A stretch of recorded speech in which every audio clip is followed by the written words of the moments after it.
I'm amazed that we're back on the air and it's already a shambles. What are you doing? What? What are you talking about? I'm talking, no one was speaking, the record was ending, no one was speaking, it was just well, I might shoot off. Already, I might shoot off. It's like nothing's changed. Boys are back in town, on XFM 104.9. We're back then, aren't we, Carl? I'm Ricky Gervais, with me Stephen Merchant, and Karl Pilkington. I'm not coming back, I'm definitely not coming back. Care someone, care that I'm not coming back. Rick, I seem to remember the end of the last time we were on, what was that, 3 months ago? Yeah, 3 months ago. Carl said he's never going to do the show again. There was nothing that was going to bring him back. Yeah. He didn't enjoy it, wasn't going to do it. All a ruse, right? Really? Yes. I've known him coming back for about 2 months, you know, because he's got our agent now, representing him. I thought he was a fool, really. Why? Well, what's he done for me? What's he done for us? No, I know, but I mean, he's your agent, so, and he's sort of calling Graham. And it was all a con, so Carl could get Mondays off. Poor Graham, the station's struggling enough as it is. Yeah. It's like running around like a headless chicken. Yeah. No one's listening, That's why I don't bother talking on a record then, because there's no loss to London. Sure. Right? It's pointless, this show. We don't do it for the money, we don't do it for the kudos. I don't know why we do it. No. There's anything on telly at this time, I could have had a lie in. I know. But, it's all a ruse to get Mondays. He's got Mondays off now, because he has to do the show, 2 hours, right?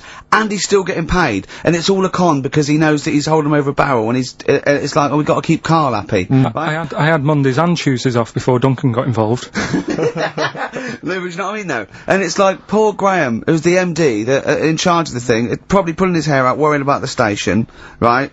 You know, it's a sinking ship. And then Karl comes along, well, I'll do it, but I want Mondays off. He's probably sitting home now, his family, he's probably ridiculed by his wife. His kids almost certainly would have lost all respect for him, that he's been fooled by Karl Pilkington. He calls his mates and goes, I'm busy, Graham, I don't, I can't think. It's just... It's embarrassing. But do you know what I mean? And you think it's funny, and you think you've got one over him, he's going, Monday's off for 2 hours. Yeah, you do, you think, and now you're embarrassed, we've said it on air. But you're only conning yourself in the long run, because... Do you know what I mean? I hate that sort of, the world owes me a living, what can I get out of the world? What are you gonna give back to the world, Carl? What are you doing now then? Are you gonna prepare Mondays? What have you prepared for this show now? You've had 3 months to prepare. Yeah. What have you got? What have you got for us? Okay, what's happened in the last 3 months? What? In this place, or just my life? Well, what have you got for us? 3 months, we're turning about, you get Mondays off, you're getting paid for it, you've got a cushy deal, you're having a laugh, you're taking the piss out of the management, right? So, what have you got for us? Give it to us. I've kind of, updated Rockbusters a bit. Right, brilliant. Yeah. Right, so, and you said don't mess with it, if something's good, don't mess with it. What do you mean it wasn't good? It was never good! It was never good, of course we had to fix it. It was fun to do, it was a laugh. I mean, I imagine it was much more fun for me than the 450 listeners. You know what I mean? I enjoyed it. I enjoyed squeezing your head and dressing you up. No, but that's just it. When I had a meeting with Graham, right, I said, look, I'm not being funny. I don't want to do it anymore. I've had enough of it. Yeah. And he was like, oh, what's up with you? You sounds like you have a right good laugh. I said, yeah, but that's all good acting and stuff. I said, it's hell in there. I said, like he's talking about Vietnam. Yeah. I said, having my head squoze, right? What? Squoze! Squoze is still not a word. We've been away 3 months, it's still not a word. Right? Yeah. I said, he's putting a dustbin lid on my head. Yeah. You told this to the MD! He's hitting me with a tray. Yeah. He's chucking toilet paper at me. Yeah. And he said, yeah, but that's all over 2 years. I said, no, that was the same day.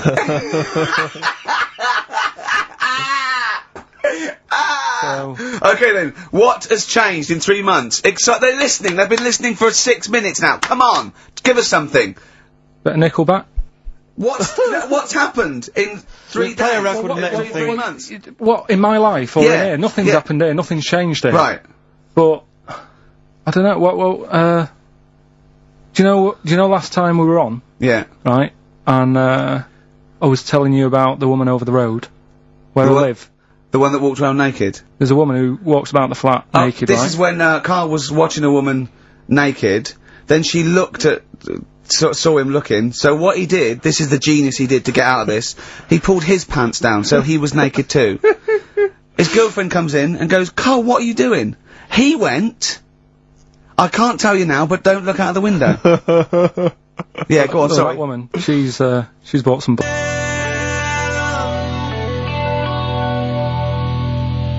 Nickelback Someday on XFM 104.9. How old's the bloke from Nickelback? He looks about 40. It reminds me of, you know when a kid's made up a fate to look like a lion? Yeah. Do you know what I mean? It's like the Wizard of Oz lion. Yeah. But, you know, good tune. Not bad. I'll be controversial. I think rock rules the world again, Steve. Well, I'd hope so, mate. I'd hope so. Do you know what I mean? Are we going to hear some rock later in the show? We're going to hear lots of rock. Excellent. In fact, I might even play a little bit of Rainbow. Blimey. Just to, you know, we've got the darkness, but Sure. I want to remind them where it all came from. Yeah. You've heard the Liz. Yeah, yeah. You're going to hear the Bow. Cheers, mate. Thanks for that. No, just high five. Yeah. So, Carl. Yeah, keep it real. Here we are then. Oh, incidentally, before we carry on, I just thought, it's weird, I was reading some of the fan emails and stuff we've got, and one of the things a lot of people like, it divides the listeners, is your laugh. It's interesting. Some people love it, they find it infectious, they find it adorable. I mean, close up in a small space, like a kitchen or something, it's annoying. Like, Carl was annoyed, because I squeaked in his ear earlier, didn't I? Sure. Why did I laugh? You were on the toilet? I think I squeezed his head again, didn't I? And he said, no, it's not 1 o'clock He doesn't like the squozing. The squozing head. Yeah. But it's the squozing one. The funny thing is, right, we were out a few weeks ago with a mate of mine, right, and he went to squeeze me head, right, give it a squoze. Sure. And I was like, don't do that, you know I don't like it, right? And Ricky said to me, mate, yeah, he doesn't like having his head squoze. As if it's like Marmite. As if some people love it, Yeah, yeah. and some people hate it. Sure.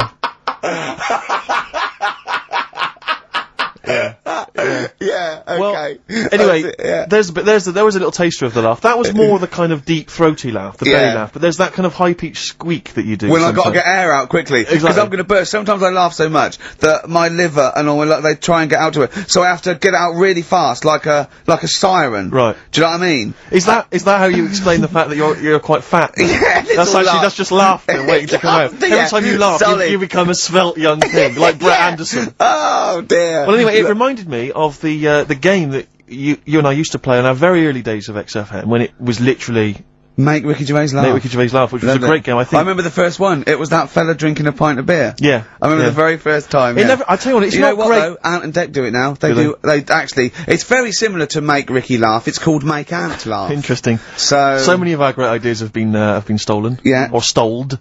Stoled, yeah.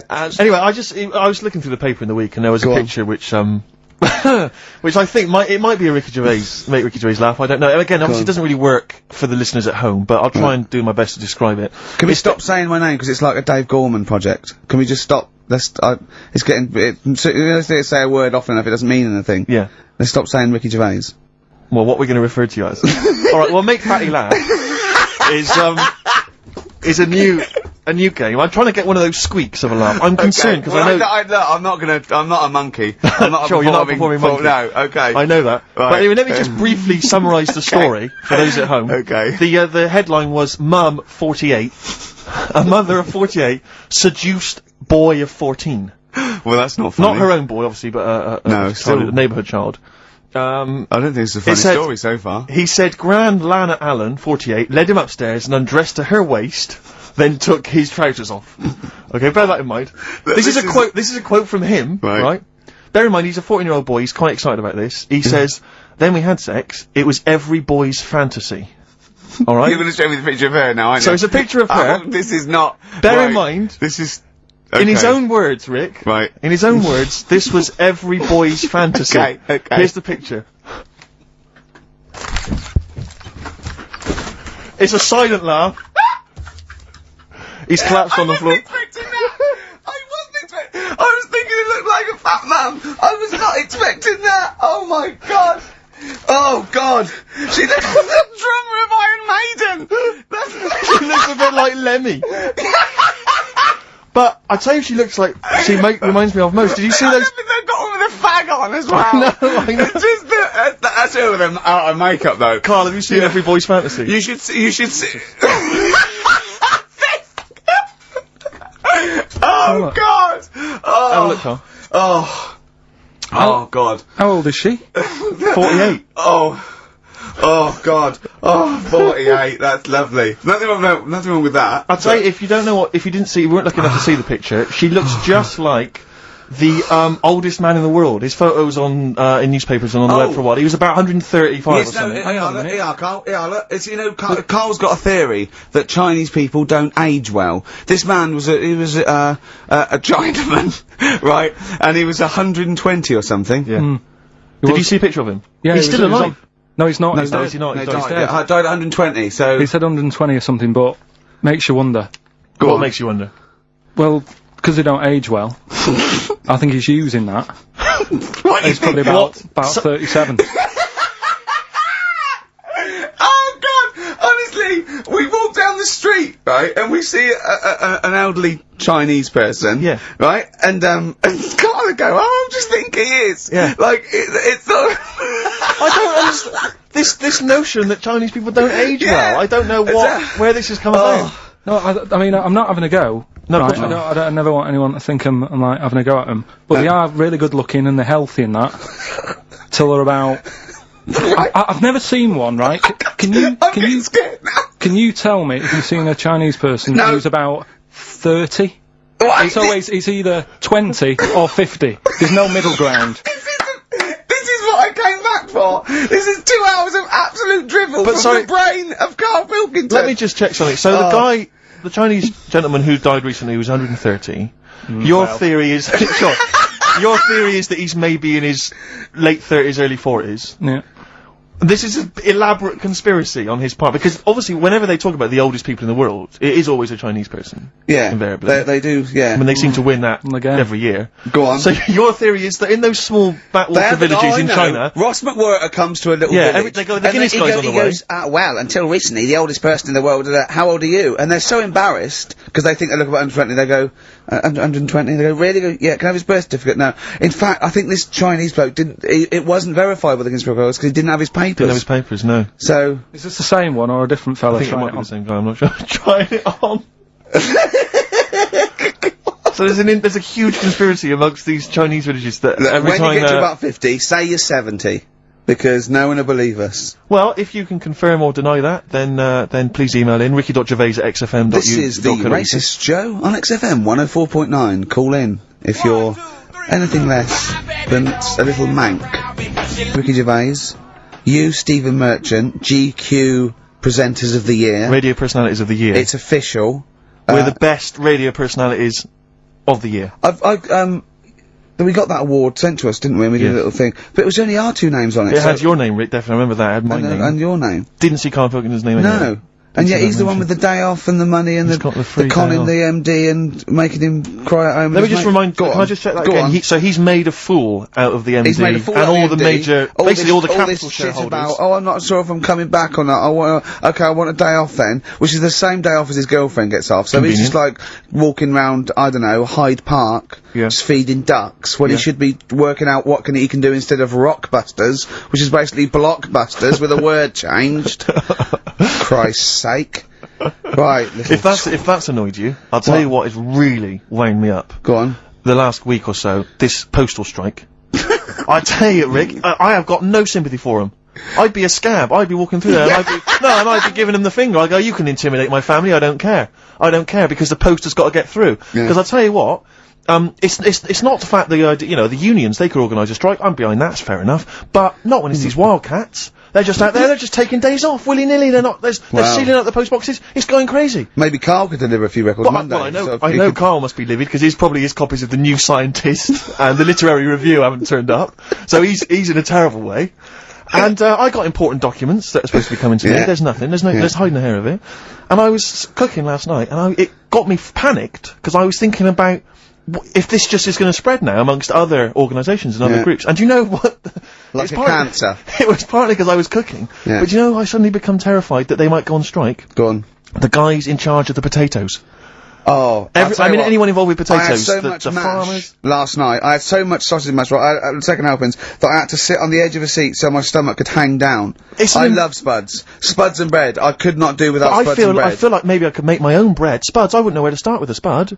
Yeah. And it's like, they're amazing. You can boil them, you can broil them. Yeah. I don't know what broiling is, but I suspect it's tasty. I don't think it's as good as, obviously the chipped potato is... For the working classes, it was always on. The chip fat fryer was always on in my household. The ceiling, the death trap fire, polystyrene ceiling was yellow. Exactly. Come Wednesday in our house. Yeah.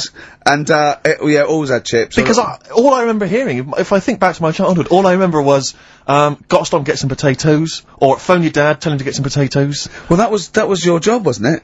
Carl? Yeah, potatoes. Yeah. It's, I mean, genuinely, it does concern me, because what did you have to do? Did you have to fill a diary out for your teacher? Do you know when you're at school, I don't know if you do the same thing, but you get like a little red book, right? And every night, I think it was a way of the teachers sort of keeping an eye on you, so if you went out robbing, if you wrote it in your diary, they'd go what you're playing at. Sure. Right? So you'd have to write down what you did every night. Yeah. But I didn't get up to that much at that point. Sure. I used to just go on my errands. Yeah. And it was my job to, like... I haven't heard errand since the 70s. Nice to hear that. I went to U-Phase, right, the little local supermarket. Yeah. And I got, what's it called? Euthanasia? What? I did... U-Phase. New phase. U-Phase. U-Phase. Yeah. H-U-G-H. U-Phase. Oh, Hugh Phase his name. Right. Yeah. And, I just had to get like a bag of potatoes. Of course you did, yeah. And a loaf. Staple. So, I used to put that in my diary every day, and it got to a point when, like, even the teachers were like, just make something up. Yeah. Stop putting the same thing in. Start joyriding or something. Live. I remember when Jane was little, she was at school, I think it was about 10 or something like that, do a project over the week, and they were given a big list, like a list of 100 animals that they had to tick when they saw one that week. And the teacher knew she cheated because she ticked beaver. So she was trying to win and get a bit, but she knew, unless it was Susie Dibblethwaite's beaver. Oh, I know the school slut. I don't know, maybe. I don't know, but yeah. So I'm just, as I say, it feels like the potato people have got me over a barrel.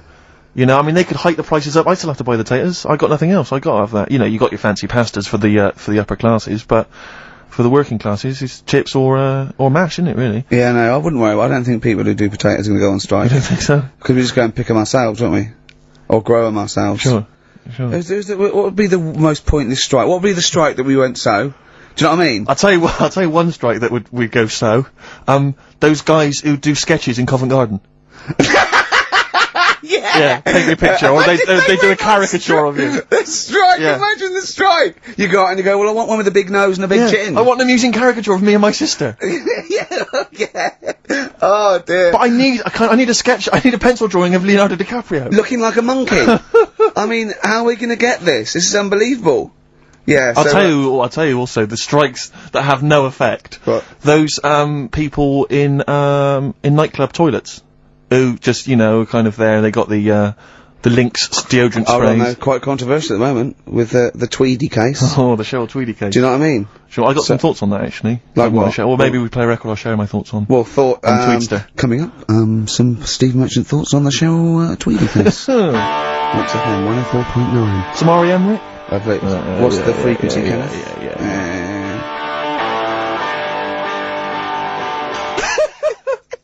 You should talk like that more. It's cool and sexy. Thank you.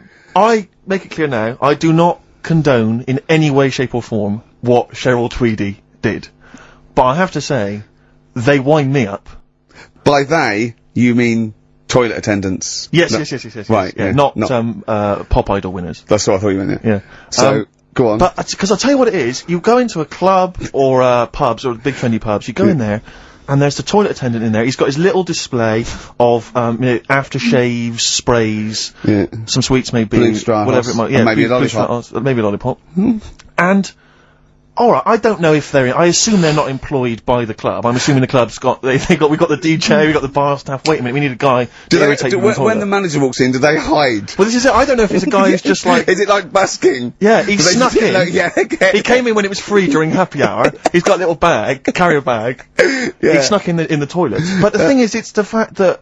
toilet attendants, fair enough. I mean, I'm happy if a toilet attendant sneaks in under cover of darkness, cleans it for me, and then shoots off. But it's when I have to see them there. I feel guilty because I'm like, it's like, maybe wash my hands, I'll forget he's there, he'll hand me a paper towel, suddenly I've got to tip him, like a quid or something. It annoys me because I wash my hands at all. I don't usually wash my hands. I sometimes don't even bother getting my knob out. I do it by stand and change my trousers when I get home. Exactly. So it annoys me I have to go through this charade of getting it out, slushing out of it, shaking it dry, and then washing my hands. See, if he did any of those elements, I'd tip him a quid, yeah. Pop it out. But not to hand me a paper towel and get it myself. And it's just guilt, and sometimes I'll hold it in, because I'm nervous I don't want to go back in there. What annoys me is that, like, a posher award ceremony, it's a pound a piss. It is a pound a piss. Do you know what I mean? So, or in a top hotel or something. Yeah. It's absurd, and I'll tell you what's worse than that. I know that he's doing it because he's got to feed his kids, but it's the fact that I've got to look him in the eye. You know, it's like he's humanised. You know, if he was only dehumanised, Rick. Yeah. If I could see him and I didn't think he was a human being, I wouldn't feel guilty. If he could sort of hide under the urinal, perhaps, or if he could hide underneath the sink, like thing from the Adams. Like, he just puts out. He just pop a hand out. Doesn't say anything. Just hands me the paper so you don't even see, like, you know, hand go, and then I'd put a pound in. I'd take the thing, put a pound in, nick a lollipop and run away. No aggro. Exactly. It's the fact I gotta see them and I feel guilty because, you know, I'm on the radio, I've got a cushy life. I know. Here's a guy who's just trying to make ends meet. It makes me feel bad, it ruins my evening. Yeah. I'm just pleading for them, can they not do it anymore? Can they maybe get a job, illegal mini cabin or something? Please.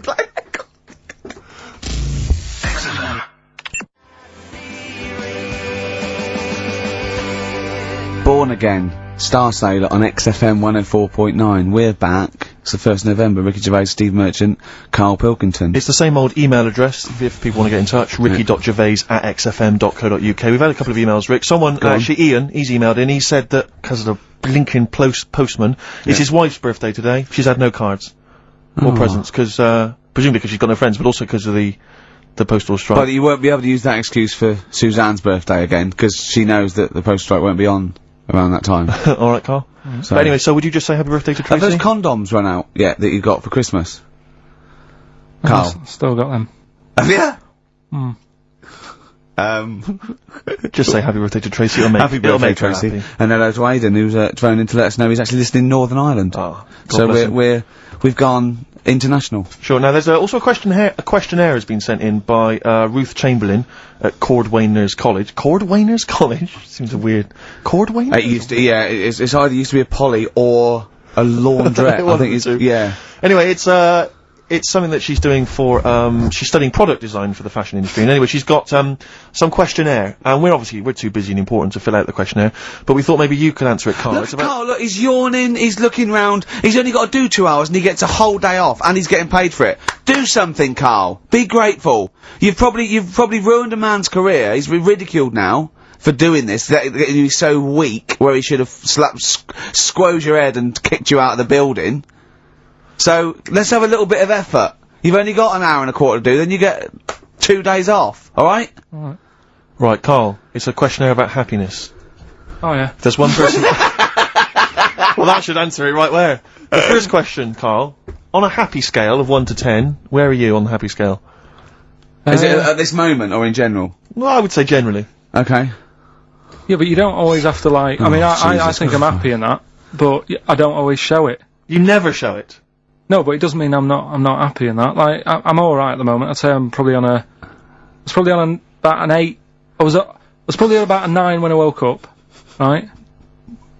And then, sort of fell out with Suzanne over her haircut. Yeah. Right? She went for a haircut and came back with something that I didn't like. Sorry, what did you say? So when your girlfriend walked to the door, she had her hair done, you said, I don't like it, alright? Well, she could tell by the look on my face. But don't you say, no, I'm happy with it, I just can't tell. I'm loving it. Because then she might have it done again. Oh, Carl, I just cannot get over you. I really can't, No, but you haven't seen it. Right? Oh, so then I was fed up, but then I thought... Sorry, what authority have you got to talk about haircuts? Yeah, you had well, officially from a barber in Manchester above a railway station in a shack, it was £2 a cut, told you have the hair of a Chinaman. Well, you wish you had the hair of a Chinaman now, you got no hair. You're a little bald man with your mouth open, so don't... Is she listening to this, Suzanne? Sitting at home with a woolly hat on? I don't know. But she knows now, doesn't she? What did you say? What words did you do about it, though? I just said you look like someone out of Slade. Interestingly, that's what I look for in a girlfriend. Oh, God! Which one of Slade? That one with the funny, Not Dave Hill. Yeah. The one with the crooked fringe and the goofy... She had her teeth done as well, did she? She had 2 front teeth put in. Dumper. So anyway, So prior to that, you're on a 9. Then you saw the haircut, you're on an 8. Yeah. Yeah. And now then, what you on? I'm probably on about a 6 at the moment. Why? What's happened? Well, while Star Sailor was on, bit more head squeezing going on. So, yeah, about a 5 or 6. So generally speaking, what would you say you are? About 4. You're on a 4 normally. Alright. What would you give someone who wasn't very happy? What would you give them? What are you thinking, Carl? Depends why they're not happy. They're low, okay, so what would you give them? I mean, yeah, depends, innit? If it's someone who's just lost their arms and legs in an accident, you don't give them a lollipop. Sure, or some mittens. Yeah. You give them a hat. Yeah. Yeah. And dare I say it, a smile. A skateboard. Yeah. Yeah. I don't know. You don't know. You got to answer the question. Right, so hang on, let's assume that you've upset your girlfriend because you slagged off her haircut. What are you doing now to feel go and guilty. make her happy? How are you going to cheer her up? And not buy her a baseball cap. I don't know yet. I haven't thought about it because I've got this to sort out, haven't I? So when I get home, get her some gel or something. Oh God! Oh Christ! Okay, and alright, just name something that always puts a smile on your face, Carl. It always cheers you up. If you're feeling a bit blue, it always cheers you up. A monkey, innit? Learning something. Right. That's a bit weird. I love the qualifier. No, I think it was weird. I think it was 2 different sentences. I think it was learning something. That's a bit weird. Yeah. Learning something that's a bit weird. Okay, and finally, if you could have something to make you happy, what would it be? Little chimp, wouldn't it? Little chimp in a suit. Well, don't answer for him. Don't put words into me. You can have anything you want. It'll cheer you up and make you happy. What would it be? You can't say a skin of titanium. It's got to be something possible. Yeah. X-ray vision. No. What would you have? It can be conceptual. It could be world peace. It doesn't have to be, you know, a new watch. Yeah, let someone else wish for that. Sure. That'd be a waste. Yeah. Why should you do it? And then someone else gets a nice new watch and there's world peace. Exactly. You're walking round, it's nice and peaceful, you know what time it is. He's swanning round, he's got a lovely new watch and there's no threat of him being bombed. Exactly. I'm quite happy the way I am, really. I don't really want. Are you really? But you're on a 4. Yeah, you're on a happy scale of 4. Yeah, you're on a 4. Surely you want to get to 10. Surely the point of life is to be on 10. Yeah, but what's a 10? Do you know what I mean? No. What's a 10? Contentment, absolute contentment, joy in your heart, inwardly and outwardly. Not walking round with a little round mank head with your mouth open going, what's the point of that? I've done it once. Is that why you've still got all the condoms? You go, I've done it once. What's the point of that? Alright, we're gonna get some hair gel. Come on! 10. Just one thing that would make you happy. That would cheer you up if you were feeling low. Tuesdays off as well? I'd have the MD just, you know, resign straight away, shall I? I honestly don't know what would make me happy just like that. Cause I am happy. I know you say I'm fed up and that. Do you know what, he said, he wouldn't want to be too rich. He said, because if I was too rich, then Suzanne would say, let's go around the world. He said he wants to be rich enough, so they're happy in that, they got their bathroom and everything, but they still can't afford any more holidays a year. Think of that wish. Think of that capping your wishes. Yeah. Do you know what I mean? Putting a ceiling on your ambition. I love it. It's genius. Look at his face. Play a record. It's like if you'd won that ticket round Charlie's Chocolate Factory, and he'd said, actually, Carl, I want you to take over the factory, it was a test. You'd have said, I just wanted to look around the chocolate factory. Yeah. I'm happy to go back and live. No, he'd have said, I'll work it, but I'm not working Mondays. Exactly. Play a record. Imagine giving a chocolate factory to a kid. I know. Idiot. Give it to the fat one at least, he'd enjoyed it more. My friend, I fight for loving you the way that I do. That's the price I pay for loving you the way that I do. Beautiful. Billy Bragg from his Essential Billy Bragg compilation. Now, I know a lot of people are thinking Billy Bragg, I can't be bothered, politics, and I have to say, buy this CD, skip past every song that is, for instance, there is power in a union. Don't be duped by fascism. Yeah, it's your right and duty to vote. Yeah. Right wing, wrong wing. Exactly. Ignore all that. But just listen to the love songs. His love songs are beautiful. Yeah. It's fantastic. Tonight I celebrate my love for you with a pint of beer and a new tattoo. It's great. Brilliant. Yeah, lose the ones about, Exactly. Striking. Yeah, exactly, because we know what we think of that. So, I heartily recommend that. Carl, we're on happiness. Carl. Yeah. I'm trying to explain to Carl that the aim you know, it's really to get on a 10. Yeah. Well, I like the fact that he started on a 9. But I love the fact he's happy with 4. Yeah. I love that. No, but what I mean is, right, I'm not looking for, like, happiness. Right. I'm You're alright. not looking for happiness, what? What's that for? What I mean is, right, I'm happy when I'm not fed up. So what I mean is, I'm happy... Is this your new book? Psychology of the Mind? What is that? I'm happy when I'm not fed up. That's like an 8-year-old trying to explain happiness. Johnny, what is it when I'm happy when I'm not fed up, miss? Well done. Good boy. That's it. You're happy when you're not fed up. Talk like an adult. Yeah, but that's what I'm saying to you, though. I don't... What? I'm happy most of the time. It's just that when things niggle me, I find that... I realise when I'm annoyed more than when I'm happy. But Carl, every time we talk to you, you are whinging about something. You've got something that annoys you. But he's one of those people that if he whinges loud enough, he gets away with it. Like he's in here, I think he goes, oh, I'm really busy. I come in and he's doing nothing, he's chatting, because he's having big long chats with everyone about how someone's wound him up. Yeah. And they all come in and they go, oh, Carl's fed up. Because he's got this show. You know what I mean? He's wormed his way. But hang on a minute, you came in moaning about the Post and that today. Yeah. Well, everyone's annoyed and frustrated by that. There's small businesses going out of business. I'm not, you haven't heard me. No, you're not, because who's sending you letters? No one. You've got no friends, you've said that yourself. Yeah. You've openly declared you don't want friends. They're too much hassle. Yeah. Yeah. Yeah. Yeah. That is my job. Friends that is the point of life to me. I can't wait to see them. I squeeze their head, I welcome them in. Oh, they annoy me. They annoy me. Annoy me, I love it. Friends are annoying. He's even scared of, like, doing something with a friend or, getting a gift because he goes after buying one back now. Yeah. It's sort of like life's a bit of a chore for Carl. Isn't it? Well, anyway, alright, let's leave that aside. Obviously, you're never going to be entirely happy, although apparently you are already on the brink of happiness. All you had to say was your hair looked nice. That's all you had to say. Yeah, it looks good, yeah. And that's it, end of story. What's the point in that? What is the point in that? Because she doesn't really care what you think, but she doesn't want to hear that she looks like Dave Hill from Slade. She's not having her haircut just to please you, Carl. Despite what you might think. He's taken aback by that. Yeah. Sorry, happiness then, yeah. Alright, so I was happy the other week, right? When I was going up to Manchester on the train, nice quiet carriage, I'm sat there reading about sharks and that, right? Nice and quiet. And I got annoyed, I text you, didn't I? Yeah. When, 2 fellas got on. Can we talk about it? Well, yeah, you've started it. 2 gay men got on. Go on. 2 gay fellas got on. And it wasn't the fact they were gay that bothered me. It was like, you know, each to their own. Let them get, you know what I mean? Let them do what they do. Yeah. And, behind closed doors. But they started talking really loud. Right?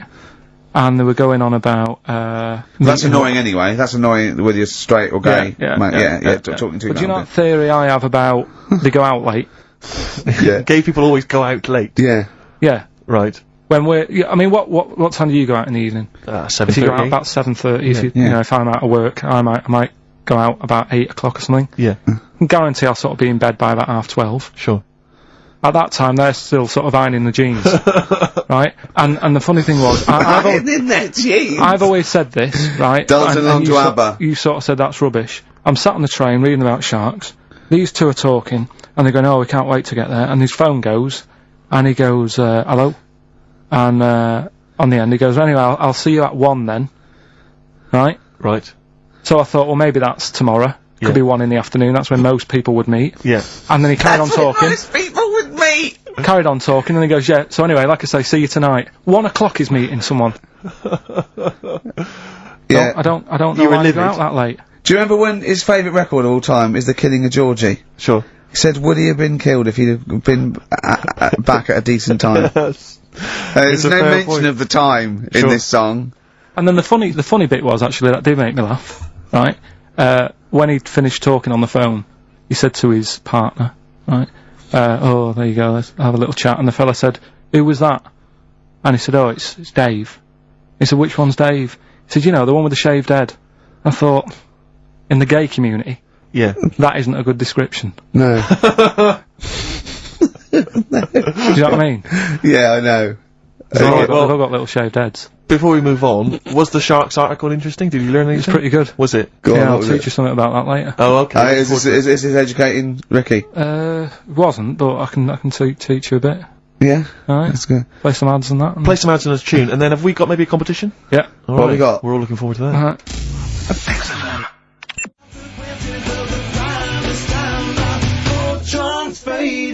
Fortune Faded. Red Hot Chili Peppers on XFM 104.9. I'm Ricky Gervais, with me Steve Merchant and Karl Pilkington. Back for 2 hours a day, then a Monday off. Conning the management, baby, and sending this station spiraling down into the depths for his greed and selfishness. Yes. Okay. We were talking earlier about things that have happened when we were away. Quite a lot. Quite a lot, but there's one thing I heard. It might be a rumour. I hope it's a rumour. I kept it from you, Steve, because I want you to sort of have spirits out, because we've been at it in the office, and we've got to be... Okay, I'm just gonna say it. I think Shed 7 have split up. Sorry, I didn't... Shed 7 have split up.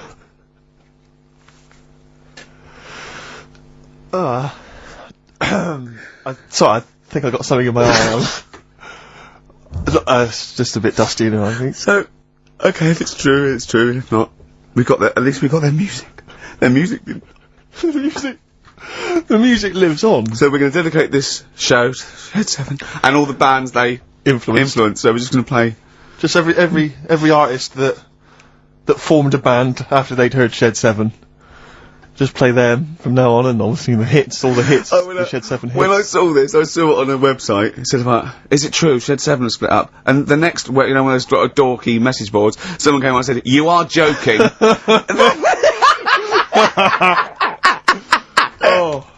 Oh dear, what else has happened? I just pray that it is just a rumour. It's just a rumour, yeah. Then get in touch. Just call in if it's true. Well, no, call in yourself. Well, Shed, if Shed's listening, yeah, and he's not busy, he's got Mondays off now. Call in and say what was the split all about? Tell you what I read about. Sharks, monkeys, or jellyfish? It's 10 past, isn't it? We haven't done a little bit of knob news. No, right? We haven't done knob news, no. But it's been 3 months. It's been 3 months coming. There's this thing. I don't know the full story. I don't know how it happened, right? But little Russian fella. Yeah. He was sort of having sort of emptying his bladder, right? And somehow electrocuted himself. Right. And sort of did a bit of damage. How did he slashed onto some live wires or something like that? So did anyway, it damage to himself or to an electric fire or something? No, to himself. To himself. Yeah. And so the doctor didn't slip and curling tongs went up his arse when he was pissing, because that's happened a lot in hospitals. We've all shoved the old curling tongs up the arse when having a piss. Right. So I can't even be bothered. No, come on, we're interested. We're interested. Come on, we're interested. Don't you can't be bothered. You get Mondays off. Do some work. Right. So anyway, so the doctor says, "Oh, it's not looking good. We'll have to take that off." What? He's like, Novectomy. Yeah. Really? But the funny thing is, right? Nothing funny about that. They've done, you're doing me head in. Just tell the story! Just doing me head in. Or you can chill out on Monday. I've only got 15 minutes, but I'm gonna talk to you every Saturday. I'm gonna get the money's worth out of this, because you get Mondays off. And I can't bear the fact that someone's getting away with something like that, because it's terrible. So you're gonna stick this out, or you're gonna have to work Mondays. So take it on the chin, right? Okay. Just finish the story. Yes. I command you. Just do it. Anyway, so he said, you know, will you be able to sort me a little knob out? A prosthetic cock, yeah. Yeah. But they put him out for the operation. Yeah. He woke up. Yeah. Right, and he's thinking, oh, thank God that's over and done with. Yeah. They've only grown it on his arm. What are you talking about? You twat. Shut the you're an idiot. What do you mean they've grown it on his arm? Apparently, like, that's the way they do it. Oh, yeah, but to then put it on, that wasn't a mistake. It wasn't doctor going, did it go there? Some bloke I didn't do a degree. Are you a real doctor? Yeah, yeah. No, but why put it there? Because it's got to grow, it's got a graft there, so they can control it. To skin tissue. But on your arm. Well, but they're going to remove it from the arm itself. What do you mean on the back? On your back? Somewhere, well, we can't wear a t-shirt. Yeah, but you could He's in hospital! This way you can still have a little tug, can't he? But they'll leave it there for quite a bit. It's not... Do you know what I mean? It's not going to be like, oh, it's just there for a few days. Yeah. It's there for a bit. That's not good, is it? So he's got a cock on his arm? Yeah, what's up with that? What do you mean, what's up with that? Well, I mean, he could say it's a thumb or something, couldn't he? Yeah. But they remove it. Be good for hitching. If you had a knob instead of a thumb when you went hitchhiking, just tickle it, and they can see it like a mile down the road, couldn't they? Posting. Yeah, if I'd lost my knob, I'd go, oh, I'm not going to have all that stuff, just whack a pair of tits on me. Do you know what I mean? I think, oh, just forget it. But why not just put it where it should be straight away instead of messing about? Where should it be straight away? You know. On the forehead. Listen, are we doing a competition? Let's play a tune. Come on, Carl, you can't be bothered. Right, okay, we're going to scrap this and you're going to work Mondays again. Shut up.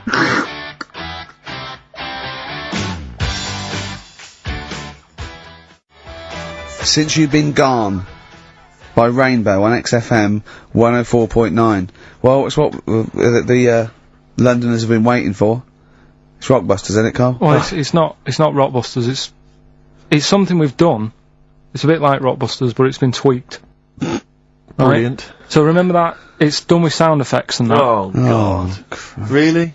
What do you mean? All right, come on. Right, remember this one? We tried it before. Hold on, wait a minute. There'll be headphones on, right? Hold on, wait a minute. And this is one you've done in the past. This is not the competition. This is not the competition, but I said, like, what song is this? Right.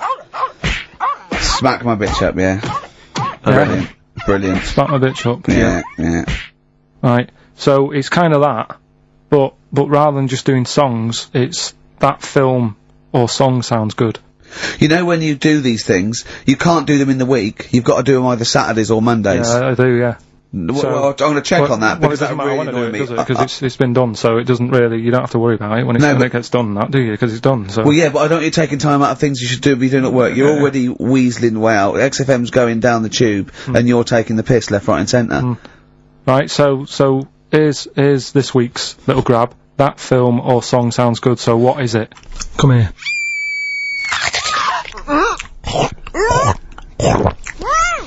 I'm well happy now I've had that. What? Right? It's a film or a song title, is it? No, it's a film or a song. What do you mean? Forget that. It's a film. What are you talking about? That must have taken you 3 minutes. I didn't do it on a Tuesday, though, because that's cut into precious time. Have you seen how long a trial takes him? About 30 minutes. Sorry, let's just concentrate for a second. Okay, right. This is a film, This is a film title. The title of a film. Yeah. Play it again. Come here.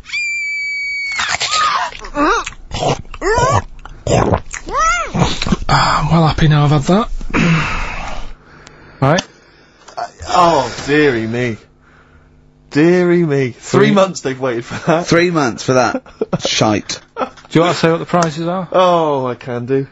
I'll tell you, there's good news and there's bad.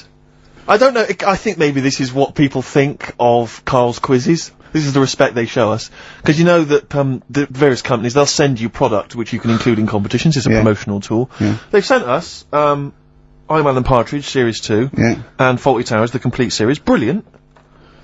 On VHS. I mean, who's got a video player anymore, Carl?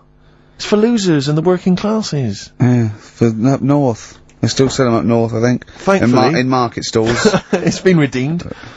I mean, I wonder how we got hold of that. Yeah. Yeah, The Office Series 2 on DVD, that was a nightmare, getting hold of that one. The best, album in the world ever, it's got stuff on there. Super Furry Animals is on there, Supergrass, Gold Frap. And, also the best of the Boomtown Rats, which is not bad, and, a couple of Teachers DVDs. So some good stuff there amongst the VHSs. And you can win all of those treats by identifying this film. Oh, God. Come here.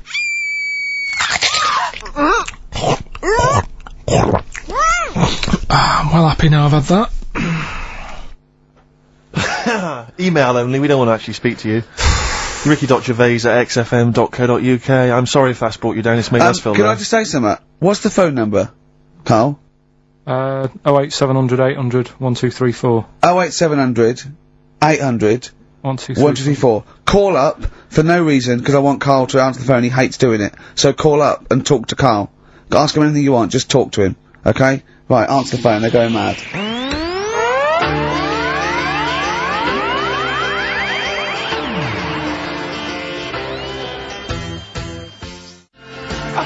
Baby, please don't go. Drills. Big Sir on XFM 104.9. He's so annoyed that he had to answer all those calls. Why did you like it?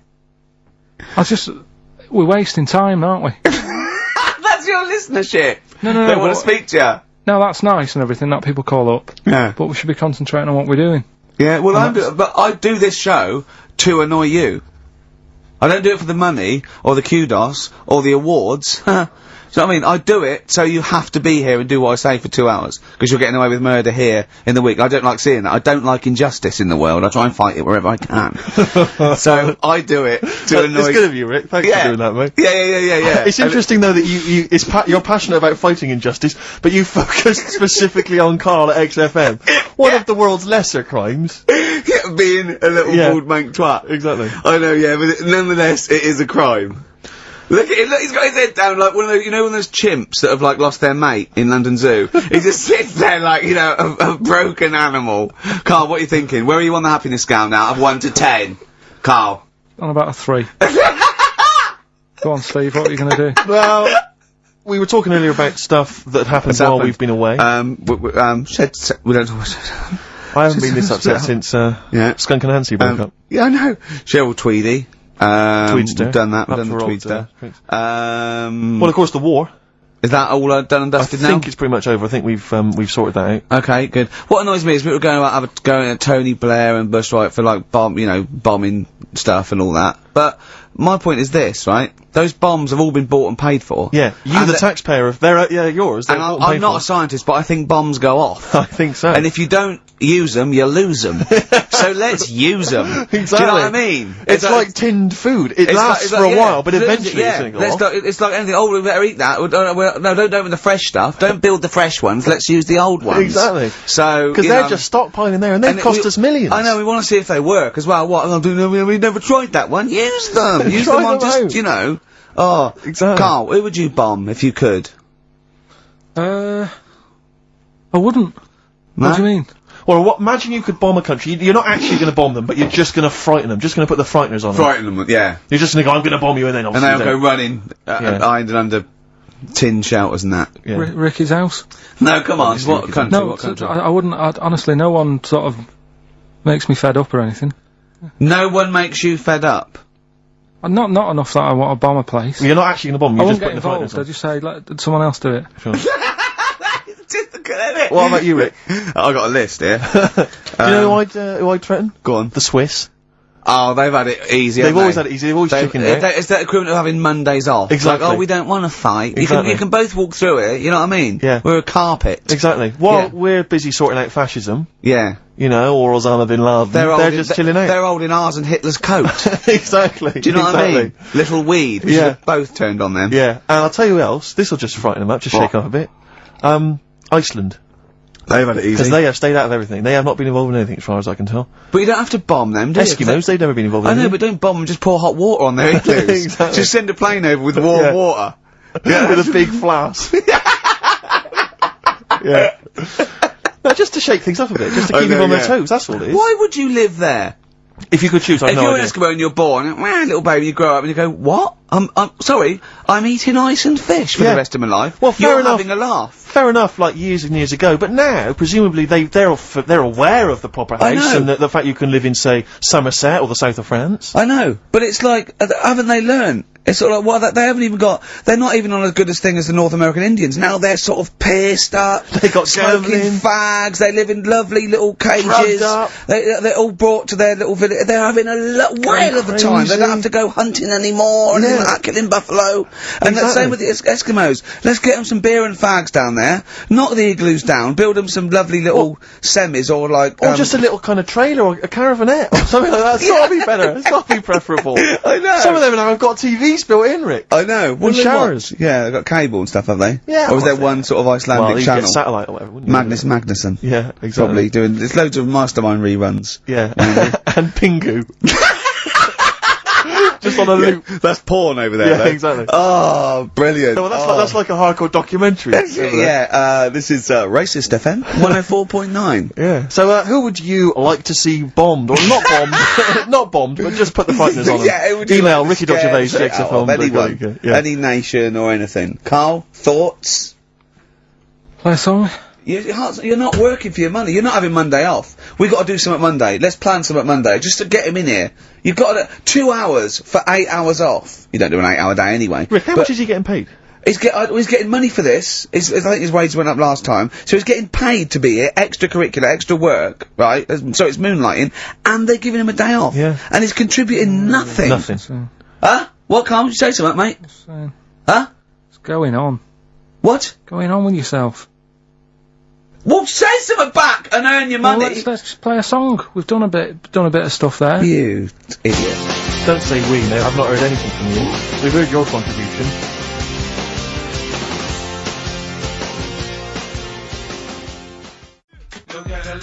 Point 9.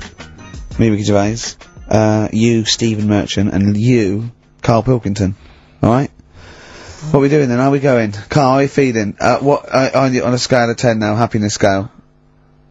Just building back up again a bit. Yeah? Why? Probably on about 5. Oh, that's not bad. What changed it? What changed it? Just calm down a bit. Yeah?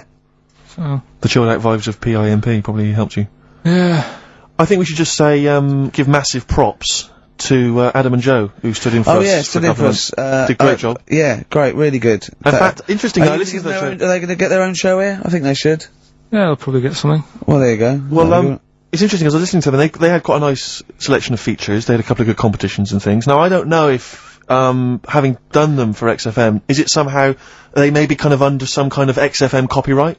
Which would mean, as we've got no ideas, maybe we could just hijack some of theirs. Maybe you could look into that. Obviously not Monday, you're not here, but... I was with Joe Cornish last night, went to a little, do, at, Jonathan's house, and Joe was there, and he walked in, and I was taken aback by how tall he is. Sure. Cause I'd forgotten, and he's about 6'4", but he's unlikely to, you know what I mean by that? It's sort of like some people surprise you.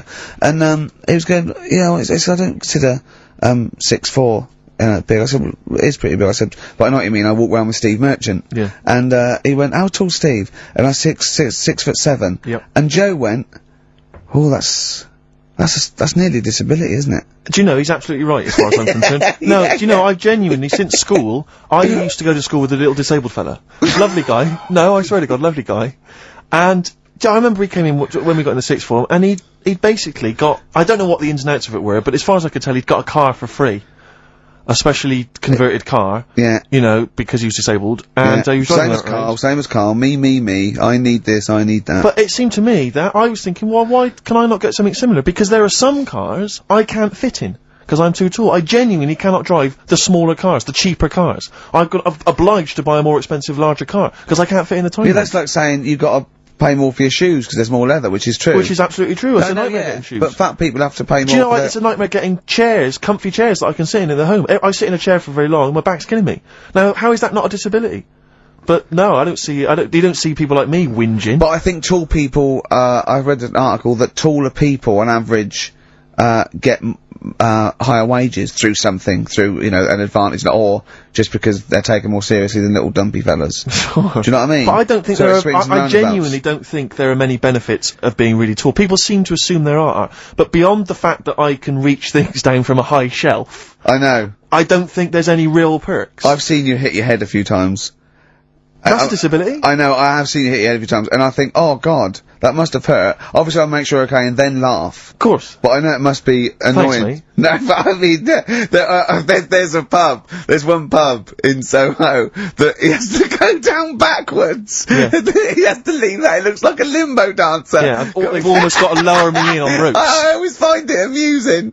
But like, for instance, on a plane, on an aeroplane, I can't get some of the seats, I can't fit in some of the seats. Not in any way, not the way that I could. Because some people, how is that not a disability? There's some seats that people can't afford because they're poor. It's not a disability. That's irrelevant. Don't go on a plane then, because you're poor. But if you can't afford to go on a plane, you can't afford to go on a plane. You should have studied hard at school. But what annoys me about that is there's a physical disability I was born with. There's a weight allowance, so I might not be allowed loads of bags on, but there might be a big fat pig in the queue who's allowed the same chocolate allowance as me. But that's because they've been eating like a bloater. I couldn't stop myself from growing this tall. It wasn't a conscious decision. I didn't think, I'll tell you what, I won't smoke when I'm a teenager. Maybe I'll shoot up.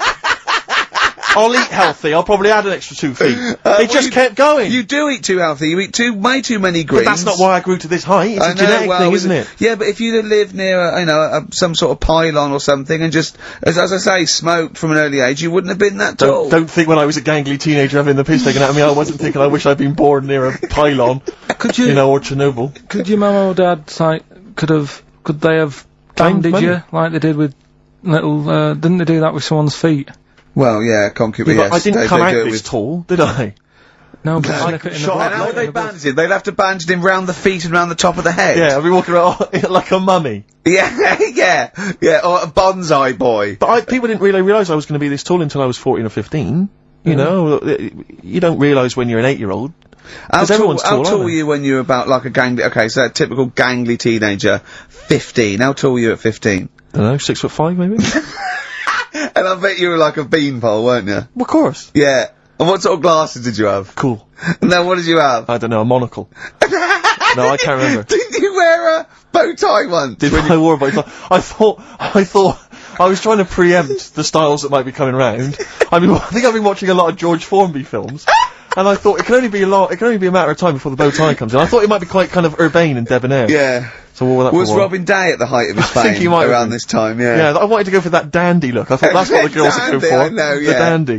Oh dear. So I still want to see you with a pipe and trilby. Yeah. I just think you'd look great walking on the street. Yeah. Oh, but I genuinely, I really, it does frustrate me that I don't get any allowances for being very tall. It doesn't count as a disability. Well, it does count. No, it doesn't. It's not a disability being 6'7".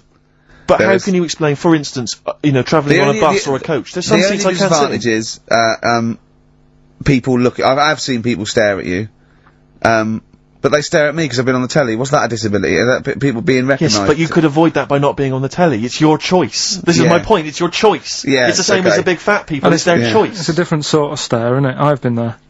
Yeah. When the sort of stare that you get and the sort of stare. Well, obviously, sorry, Steve, but I'm gonna, follow up this inquiry. What do you mean, Carl?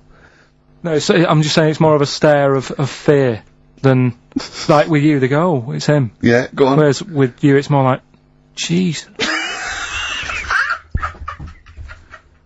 Do you know what frustrates me?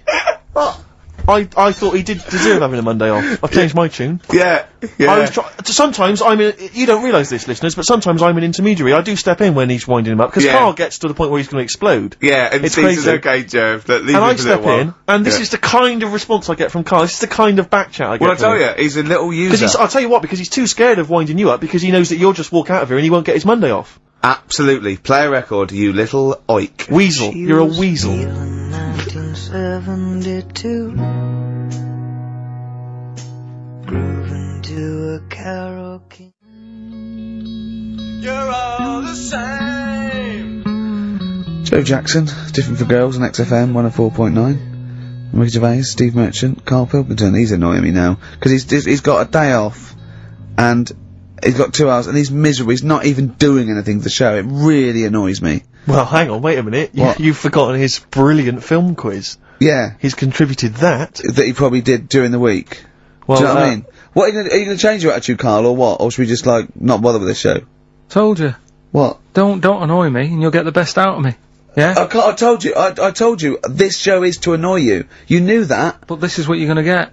Do you know what I mean? But no, you've got to be good and get the day off, or there's no point. For any of us. Right, if you were having an operation, would you annoy the doctor? What? He can't concentrate, can he? Don't wind him up. The fact that he's a doctor. All of a sudden. yeah, he's got to press a button and find out what a monkey did in 1932.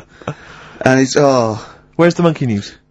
It's been a bit quiet, hasn't it? I've been... What, in the last 3 months? Okay, there was something that I found last week about, one that was in an old people's home. It escaped from some zoo, it was wandering about, it was enjoying itself, and then when it got to the night time, it was like, what am I gonna do? And the first place it came across was like this old people's home. Went in there, I think it was there for about a week and a half, without anyone realising. No, it did. No, so the helpers and the nurses and the social workers and the matrons and all that, they thought, Well, Mr. Sanders looks a bit hairy. But I mean, that happens, you know, it comes out your ear and your nose when you get to about 70. And he's stooped over, yeah, of course he has. He's got bow legs, yeah. And he eats more fruit, of course he does. Well, that's when they realised. Why? Because someone in the kitchen said, hang on a minute, getting through more bananas than we normally Well, do the competition, do the one thing you've done this week, probably in their time again, you're getting paid for it, you're having Mondays off, and you're not into it, so, waste of time. That film sounds good, it was like this. Yeah, okay.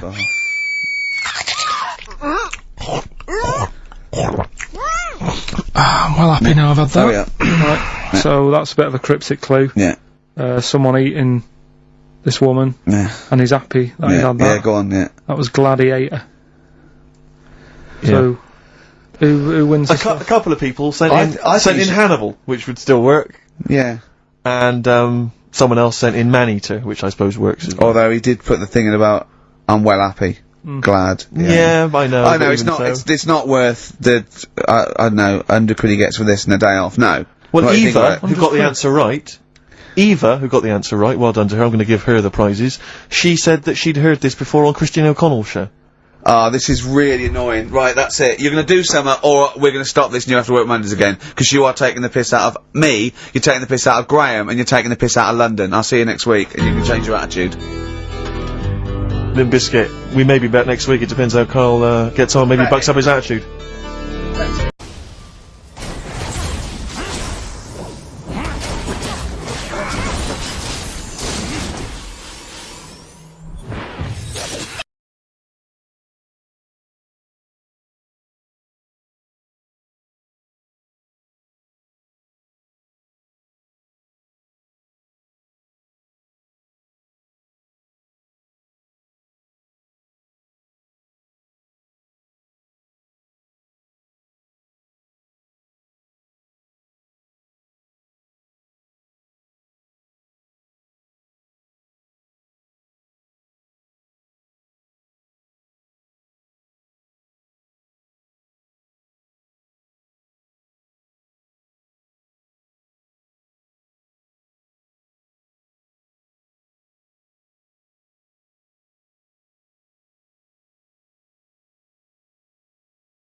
I don't know.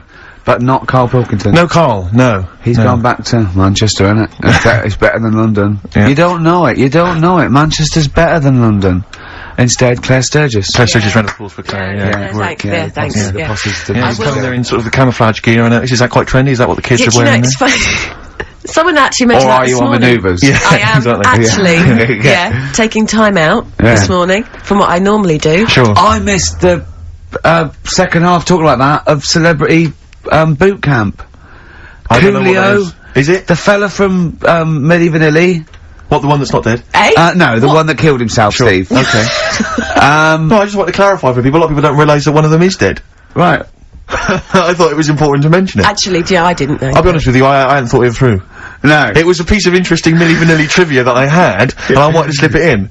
It wasn't really trivia, because it was a question. You went, what? The one who's not dead. What I'm saying, Rick, is I could have found a more tactful way of bringing up the death of one of Milli Vanilli, because I think there's a lot of people out there now upset, maybe actually, didn't realise. people who didn't know. That's quite a shock. I didn't see, I mean, I should have sat people down. Who died? Vanilli or Milli? I think it was Milli. No, it's Vanilli. I don't know, no, but I didn't know. I'm guessing. Actually, I'm guessing. Well, I'm not confusing Milli Vanilli and Scritti Politti, am I?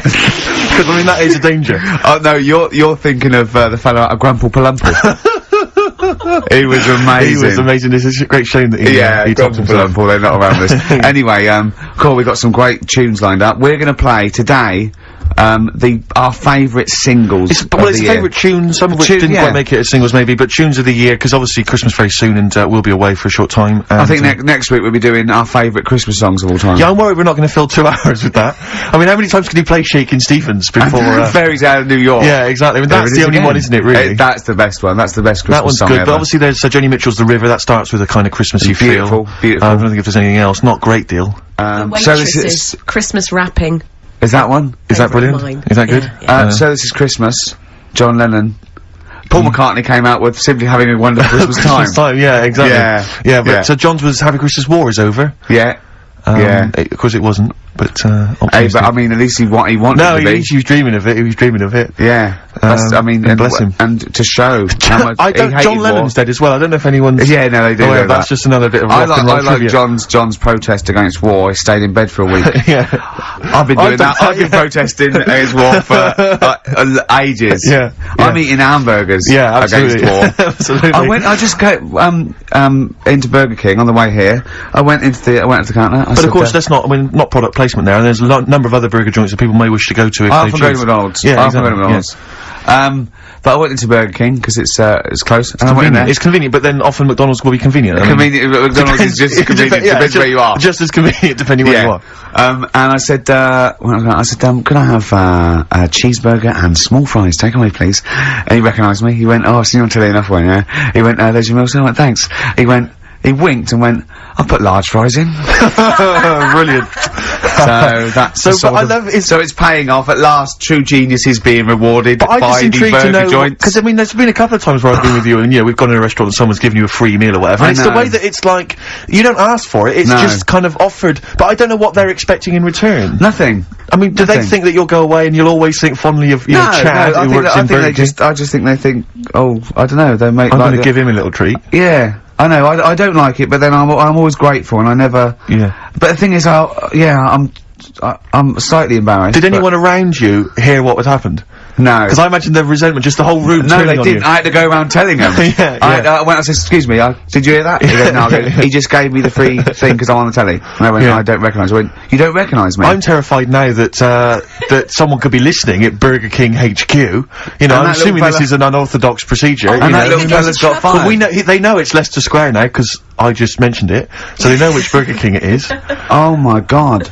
I don't know. What was his name? Ralph Littleton. He had a name badge.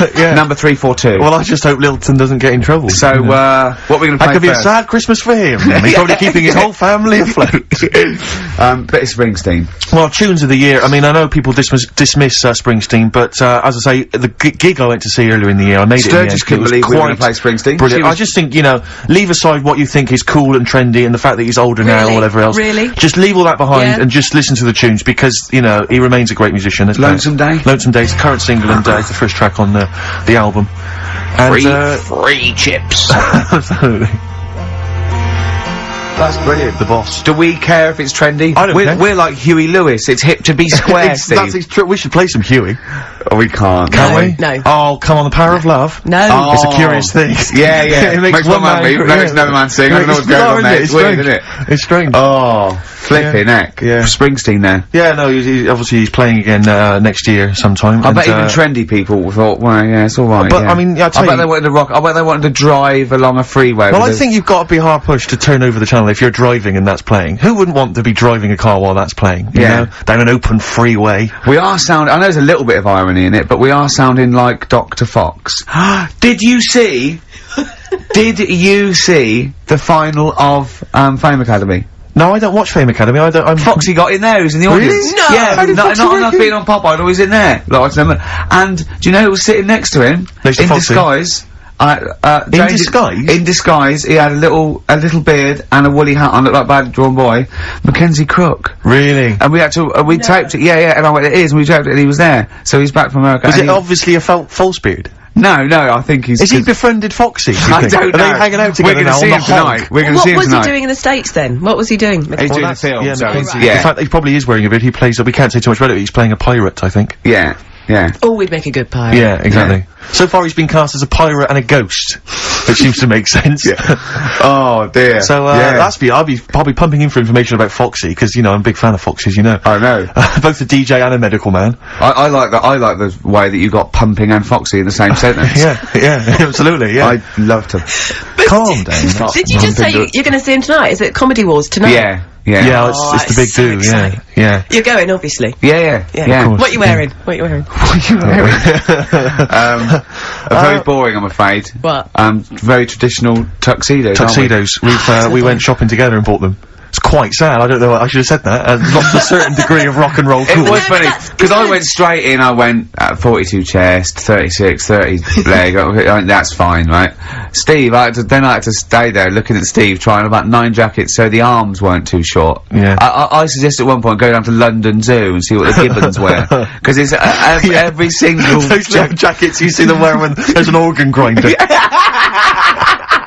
Now, who's making those? I want one of those. It's 6'9". Yeah. Oh dear. Have you got the cummerbunds and things? You've got. Well, this is the thing. My father phoned up. You know, I have conversations with my parents, which are always they'll phone up and it'd be like, "All right, how's it going? Yeah. What are you having for tea? What are you having for tea?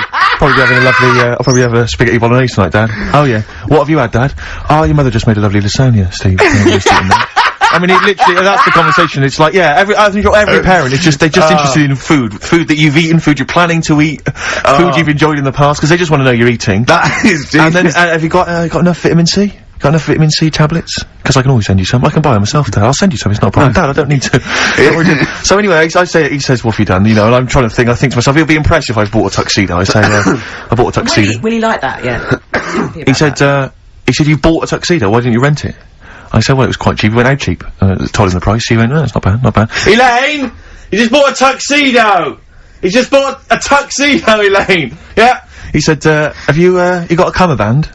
I said, a cummerbund. I said, do I need a cummerbund? He said, well, you're gonna be dancing?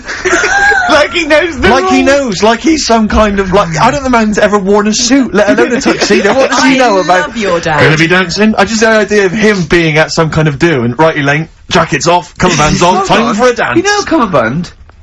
Do you wear it over your braces then? Because those things are, because you're not wearing a belt, I assume. No, you wear it under the braces, I think. No, you don't. Do you? I don't wear know. it over it, don't you? Over the belt, but braces is different. There's no belt.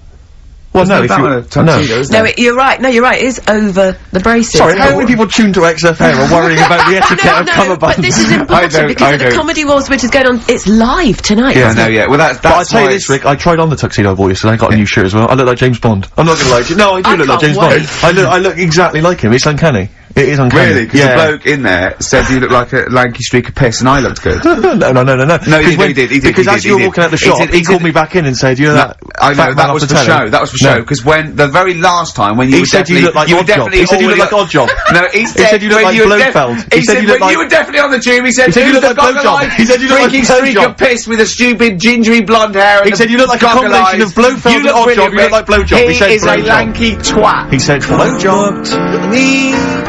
Richard Ashcroft on XFM 104.9. that's in the top 5 for me, the singles of the year so far. Well, yeah, we're talking about, what are we talking about? Comedy Awards, your dad, cummerbund. My father's cummerbund. I'm sure it is over the braces, I think. Yeah, well, if anyone knows that, if anyone knows the kind of, rules. So, are you actually wearing one? Rules. Are you actually wearing a cummerbund? Well, I asked him, he said no, he said don't bother. No, but then bother. I'm thinking, what if I dance? What? If I do some grooving later? You shouldn't. Why not? Well, I've seen you dance Don't before. give me that. No. Don't give me that. No, wait. It's not that you're not a good dancer. That dance you did in the office, that's your best dancer. No, it's not that you're not a bad dancer, it's that I've seen you hit people in the face with your elbow. So there's always going to be casualties.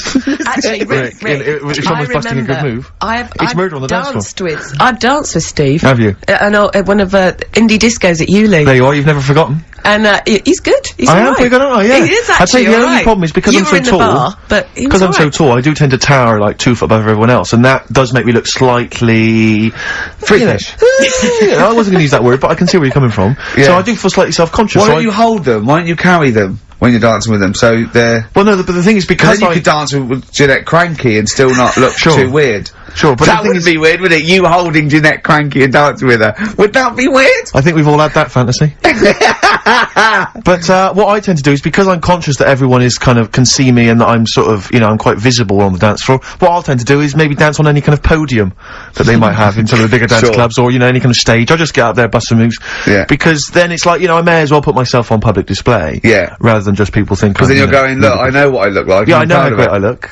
Yeah. No, because it's, that's your opinion if you don't think it, but that's again a lot of jealousy. I mean, a lot of what you say is jealousy. He went for the normal shirt, I went for the wing collar. I just thought I might as well. I do like a wing collar, actually, yeah. What about a proper bow tie? I went a bit berserk. I even bought, Union Jack cufflinks, because it's the British Comedy Awards. Nice. You know what I mean? Who's hosting well, more money than sense. It's brings to mind. Yeah. I mean, you're earning so much cash now that you don't know what to do with it, aren't you? Really? I mean, I don't know what it is you're spending on, but yeah. I said how much, I said not expensive enough. Exactly. I said I'm gonna give you an extra tenner. Is it true? Talking about, when his dad, said that, and then you told me something that I find amazing. Oh, the thing is, it's Christmas, obviously I've got to go back to Bristol. I love seeing my family. Well, yeah, I do. But it means I see my grandparents who are, brilliant people, lovely people, but mental. Utterly mental. And, they've taken now there must be sort of 80 a piece. And it is quite an old age, but they're fairly good health, relatively speaking. And, they just spend their time in bed. That's all they do, is that's their profession, they've retired to go to bed. And they spend all the time in bed. I tell you what they're like that old they're like all that old family in Charlie and the Chocolate Factory. Oh, yeah. Remember none of them had got up for like 25 years? Yeah. And you said that they go to bed and they go to sleep, but then when they wake up, what they do is put an extra pillow, so they're slightly more upright, and that's them in the day in bed. That's the daytime thing. But they get up and cook and stuff. What they do is they've got about 6 teeth between them. My grandmother needs false teeth, but refuses to go and have the old ones extracted and the false teeth fitted, so she's working with about 3 or 4 teeth. Oh. My grandfather had false teeth given to him during the war. Wooden ones? Well, it was plastic teeth on a wooden pallet, right, that sits at the top of the mouth. He's still got the wooden pallet, but most of the teeth have come off. So there's about 4 teeth left, 4 false teeth. He's got a set of false teeth that make him look like he needs false teeth. That's pretty bizarre. So the problem is that they have to get up. They get up about 7 in the morning to put on, say, some beef or lamb, whichever they're going to cook. They put it on at 7 in the morning, so that by the time they eat it at 6 at night, they can use the phrase, this is what a good meal is for my grandparents, if they can use the phrase, oh, that's lovely, you could suck it away. You could suck it away. Who wants that from a roast dinner? You may as well blend it up and serve it as a broth. I don't want that phrase coming from old people without teeth. No, indeed. Because it must remind you of your rent boy days. Exactly. It brings it all flooding back. Oh, God. Flooding's the word. Exactly. Should we play a record before we get really disgusting about your grandparents and blowjob? That is the worst thing we've said the word blowjob far too many times today. And in the same sentence as I can't believe. Anyway. And it's Christmas. Yeah. Don't forget what Christmas is about. Come on, spare there a fault for the underprivileged people? Yeah. Steve, is it Ben Queller? Do you want I to love a bit of Ben Queller. I don't know, are you a fan? I love him. Yeah, well, this is a cracking tune. Okay. And, and I think we'll enjoy that. Let's just slam dunk it. Why don't we just stop and think about what we've done? I'll tell you, they do spend so much time in bed that they actually, I'm sure War will have to sing.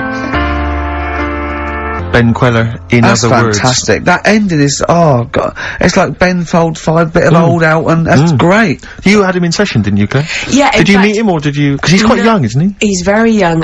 He came in about 6 months ago to do something for John Kennedy, and also a session for me, and I repeated it this week as a best of the year sessions, because he did 3 songs, stunning stuff. It's just him and the piano, was it, or him and a guitar? It was just him. Yeah. Him with a couple of instruments. Stunning. And also he did a Dingwalls gig for XFM listeners, and the reaction from the listeners phoning up trying to get tickets was incredible. It really has touched a nerve. Yeah. And well, like you say, Ricky, I mean, it's really... It's great. Well, I just think we were talking, there's a kind of lack of music that sort of seems to be making use of instruments and just the sound you can make with a piano and a guitar and drums, you know what I mean? It's like, it's so invigorating, and you get kind of stuff like, you know, the Streets and whatever else, or, you know, kind of hip-hop and stuff, and in that, I love the fact that a lot of, pleased to see Miss Dynamite on Top of the Pops last night using a live band. Really it really made her whole sort of R&B sound really exciting. Better than the other one. Yeah. Anyway, that's us being Muso. That's us being terribly Muso, I like that's that. us being Muso for the year. That's enough of that. Well, we are playing our favourite records. Well, it's nice to be able to talk sensibly without Carl interrupting with some gibberish. I mean, bless him, Carl. bless him. I don't see it as gibberish. He's probably listening on Sky or something. Yeah, 864, channel 864, or around the world on xfm.co.uk. Get that in. Is that what you have to do? What do you do today? You just go into the website, do you? Go into the website, and click on... I never get things like that to work on my computer. Or you can go and check out the webcam, obviously, and see me in my camouflage gear. Yeah, you won't see you, will you? You won't see me, no. Now, so what do you do? Just go into the website, and what does it say? Play live online? Yeah, listen live. It's just like listening down the phone line? Yeah. I sound like I've come from the 1950s, yeah, exactly. don't I? You've come from the 19th century. What's this? I'm not very, I was going to say something then, but I can't. Can we just very quickly, before we move on, because I'm getting very excited about the Comedy Awards. Now, I know what you're wearing, and you've got a table with all your mates there. Is Jonathan Ross doing it again? Yeah, that's why it's my favourite. And, I hate awards. I do honestly hate them, but this is actually an event because it's Jonathan Ross. It's just... Well, I was talking to someone about it, and I might mention it, before, but we did an award ceremony. We went to an award ceremony last year where everything was sponsored by corporate groups, you know, by businesses or by, you know, different. It was a kind of, everything was sponsored. And I swear to God, the pudding was sponsored by Electrolux. Yeah. And I'd never eaten a pudding before sponsored by anyone. And it was, you know, it was a very odd affair, that. I thought that was very strange. Because it seemed as though corporate people had paid for a table so that so when we came out, someone came on stage and said, well, we've got a lovely number, a wonderful collection of celebrities here this evening. Oh, God, do you remember that? And it was, please, be upstanding for your chairman, Tom O'Connor. Yeah. We were made to give Tom O'Connor a standing ovation.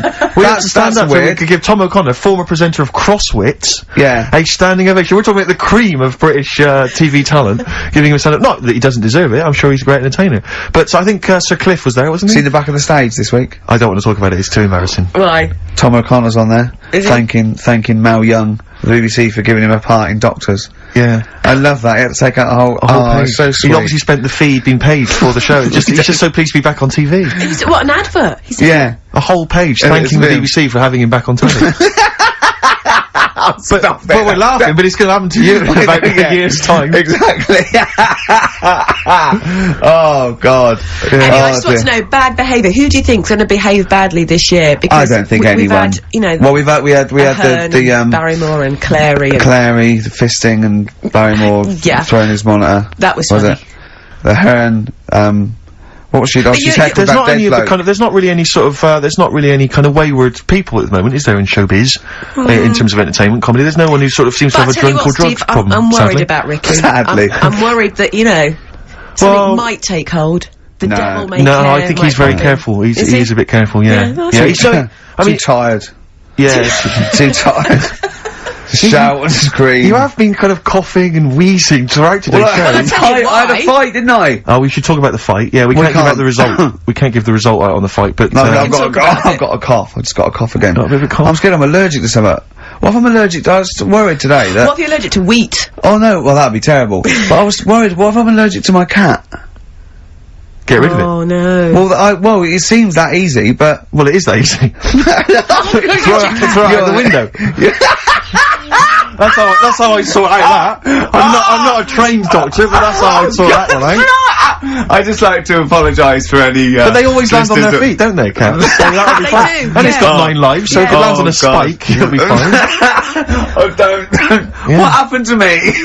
Because you can't laugh, because of the fight in the ribs. Oh, yeah, Because you took quite a bad... I have to say, though, that, I remember we were talking on the radio about what Ricky should come out to for the big match. For those that don't realise, Ricky at Christmas, there's a TV show on. Ricky, I don't know why, even to this day, why you agreed to do it. Nor do I. But, he's doing a celebrity boxing match, fighting, and he was described at the beginning of the fight, Rick, I don't realise I don't know if you know this, he was described as entrepreneur, Grant Bovey.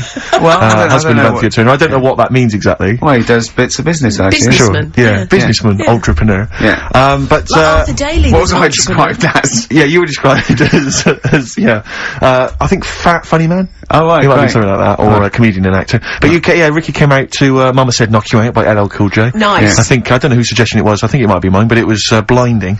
And I noticed you were really, they'd obviously, I mean, it was ludicrous, really. You came out in the shorts, you had the, Well, I was acting up. I know, doing but you it, really they were going, don't you laugh, on my corner, and I think I overdid it, didn't I? Well, he was kind of prowling around the ring, staring staring Bovey out and staring the crowd out. So embarrassing. And kind of looking really, but of course he's got this ludicrous beer belly. Do you know what I mean? So it looks like Johnny I didn't do all Vegas the is training I was meant to do. Yeah. And Bovey dear. looks quite a sort of athletic guy, He's really so he fit, looks wasn't like he? he could actually be a boxer.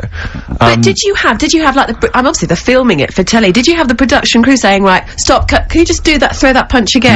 No, it was a real No, fight. they just So it really let them wasn't go. for the I think people are going to be surprised. I think they're going to see it's a real fight. And I tell than you, it's imagined. unpleasant. I mean, it's actually an unpleasant Okay, thing. well, I'll tell you It now is, yeah. what Karl said, because What did he Karl was say? there, and he said to me, I can't do his accent. He Right. went, oh no, it wasn't nice. No, it wasn't nice. No, No, it it's not. was, although I have to say, I was really kind of riled up by it. I mean, I've never been to a fight before, and I just was like, come on! I was like, smash his face! I was really shouting, I was just going crazy. Shouting for me, though, were you? No, I was shouting for, then I just decided to try and freak everyone, so I was shouting, kiss him! Snog him! Lick him! Ask him out! I was shouting that in a vain attempt to throw someone, and, it was extraordinary, but I tell you, I think you'd be better off, like, if they sort of brought back wrestling.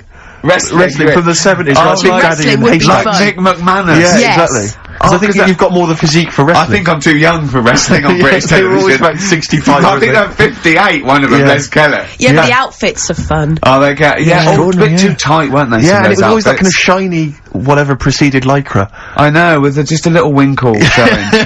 Little winkle. Little man with a little winkle in their tight shorts. Why were you looking? Oh, I've done you. Oh, play a record. I've done you. I'm not. Well, answers, please. I'm not one of them. You're not looking at mine now, are you? Yes. And those are the Red Hot Chili Peppers, and they're still going strong. Oh, indeed, yes. That's one of my favourite tunes of the year. You enjoyed like that? Yes, absolutely. Yeah, These are all yeah, mutual. We love them all. We're not Absolutely, really. yeah, no, we're we're not not. annoying each other by putting in Not songs at the all. other one doesn't like. Not We're at like a all. team today, isn't it? I think that's the Christmas spirit. I don't know what it is. We've come together, we're sort of unified, yeah. Yeah. Yeah, in the absence of Karl. Yeah. Who often divides us, he often comes between us. Does he? Like, yeah, Does he well, I'll do tell you that? what it's Yeah. like. It's like a child. Like, it's like we're a married couple and he's sort of our autistic child or something, you know, right, and sometimes it just puts a strain on the marriage. You know, and we all three of us love each other. You know. Yeah, because he does love you guys. Yeah, exactly, but sometimes I it's hard, hear you him know. talking about you in the office sometimes, you know. He looks up to you, aspires to you too. But it's times rightly like this so. because Yeah. of, well, because of, to be honest, the baby Jesus, that we realise that there's beauty in everyone and it's all right. Yeah. And, yeah. Exactly, he's never had that before. No. Well, I have to say that I'm really getting into the Christmas spirit. When I was younger, I didn't really enjoy it. I was quite cynical. I was quite, You're rock and roll. joking. But now I'm sort of, I walk in a department store, and if there's one of the old, chestnuts are roasting on an open fire, which that classic tune, or any I of thought you were those, one of those old boys that stand outside the British Museum. Right, yeah. No, right, you mean the tune, yeah. You know, that one, or, how does it go? Chestnuts roasting on an open fire? Chestnuts roasting on Yeah. Jack Frost nipping at your nose. But I can't get enough of them. I love it. I'm in a department store, it's frosty outside, it's warm in there. Have you ever roasted your chestnuts on an open fire? I have never done that. No, I have Imagine not done that. I have not done that. Just backing up to it like that with your little chestnuts hanging out like a bulldog. What would you be wearing? You'd probably just, I imagine you'd have your dressing gown on, you'd just hoiked it up, just slightly, pull it so your up, arse was showing. pop them down, like, tuck it in like a lovely lady. Yeah. So like a lovely lady from the front, but behind, it looks like a bulldog dragging a tree. Yeah, and you just pop them in the grate. Yeah, and you would, because you want to be careful of too much roasting, so I imagine you'd want to just kind of ease yourself in slowly. Lightly toast them. And if it feels too hot, get out of there. Get the hell out of there. Yeah. You know, if any kids are listening, try that. No! What? No. Like there's a kid thinking, I'm gonna roast my chestnuts on an open fire. I don't think there's even a child that's doing that. I don't want someone to do it and then the parents go, and Steve Merchant's told our children to do it.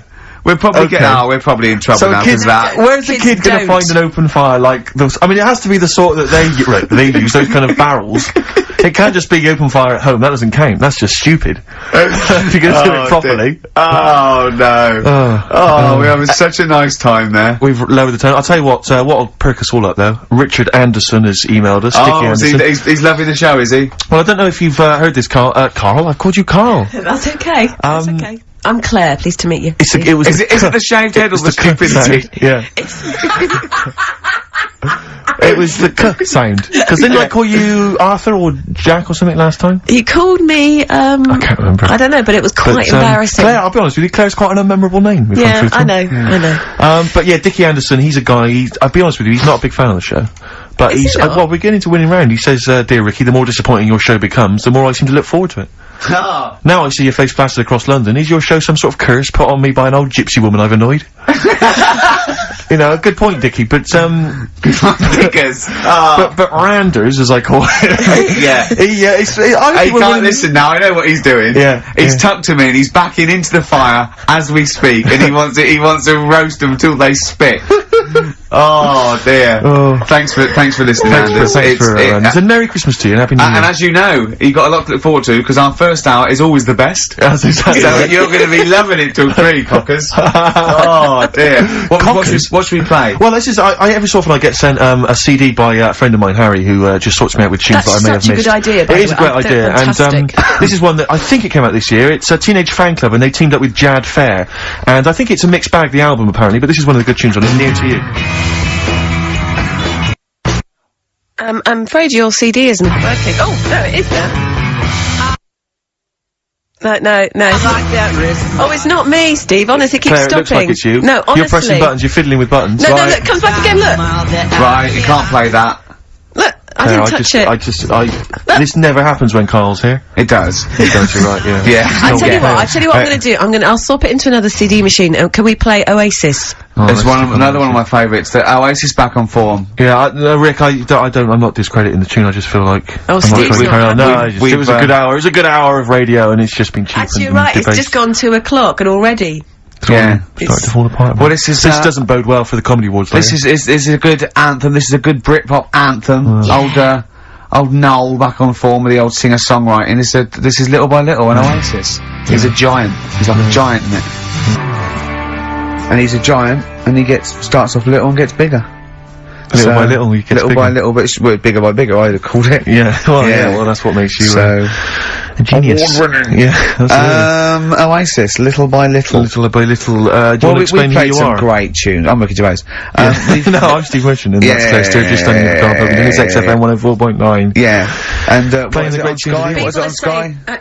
Channel 864. Ricky, people are saying they can't see on the webcam. You just stick a leg up or something, just so that's his foot. Was it just on you, is it? Oh, because most... But they can't see me because I'm in camouflage, so it's not a very interesting picture. I got a wave, there you go. Yeah.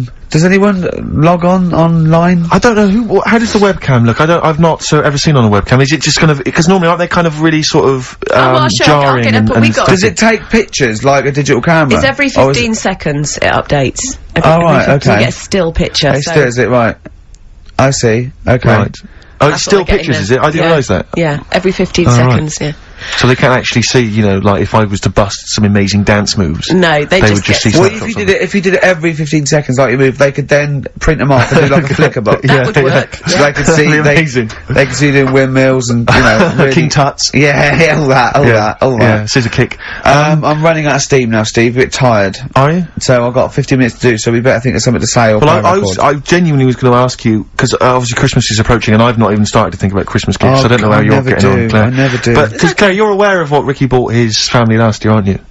Oh, yeah. Do you know, I am, because he told me and I've completely forgotten. It's extraordinary. It is extraordinary. I mean, how much thought and planning went into it? Right, I was pressed for time. How many kids were there? How many people were there? This is it. I've got a big family, okay?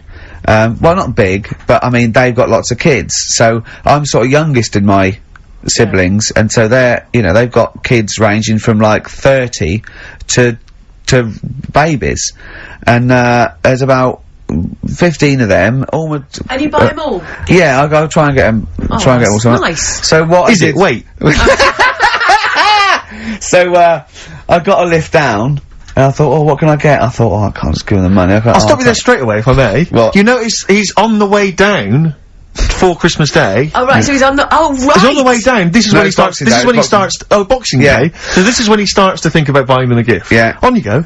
So, I was getting a lift, and, Matt was giving me a lift down, so, just before we got there, I just ran across the road to the 7-Eleven, got 200 quid worth of scratch cards. Scratch cards. Scratch cards. Bear in mind, I think you were describing the family then. I noticed, some of them you described as babies. Well, I mean, yeah. So, children? Yeah! You're giving the children the gambling cards. But that's lovely. I give them 10 each, so they could have won thousands of pounds. A lot of them were disappointed when they won nothing, but I said, kids, that's the gamble. That's the risk you take when you receive a gift from me.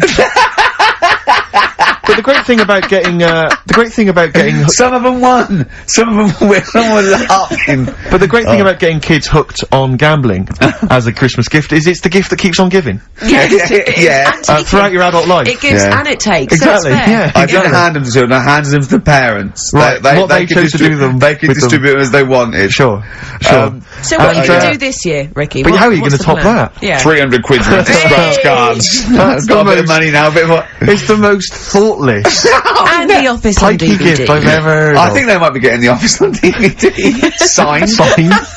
So that's already sent it up in value. Oh dear. I know, that's pretty bad. So have you seriously considered it this year? No, I'm gonna go shopping. I'm gonna go shopping properly.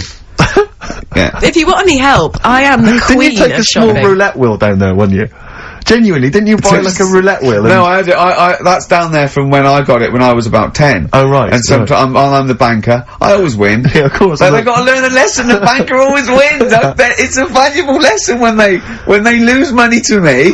You should just go down this year and just say, basically, I went to a casino. I put £10 chip on for everyone. Exactly, yeah. Here's the winnings. You lost. You won. Yours came in. Yours was a donkey, love. Yeah. But Steve, what about you then? Because I mean, you don't like shopping. Well, do it's you? not that I don't like shopping, it's that I've got no ideas. You know, I'm running on empty with my parents. They don't appear, as far as I can make out, they don't appear to have any hobbies. No. And I said before, my grandparents... You don't like wasting money. I'm not being funny, but you don't like wasting money either, do you? Well, I don't like wasting money, no. But I like to buy something practical for people. I like something which is gonna last, something that's value for money. I don't like novelty gifts. Yeah. No, I mean, I think novelty gifts are wrong. I've mentioned to you that my grandparents spend all their time in bed.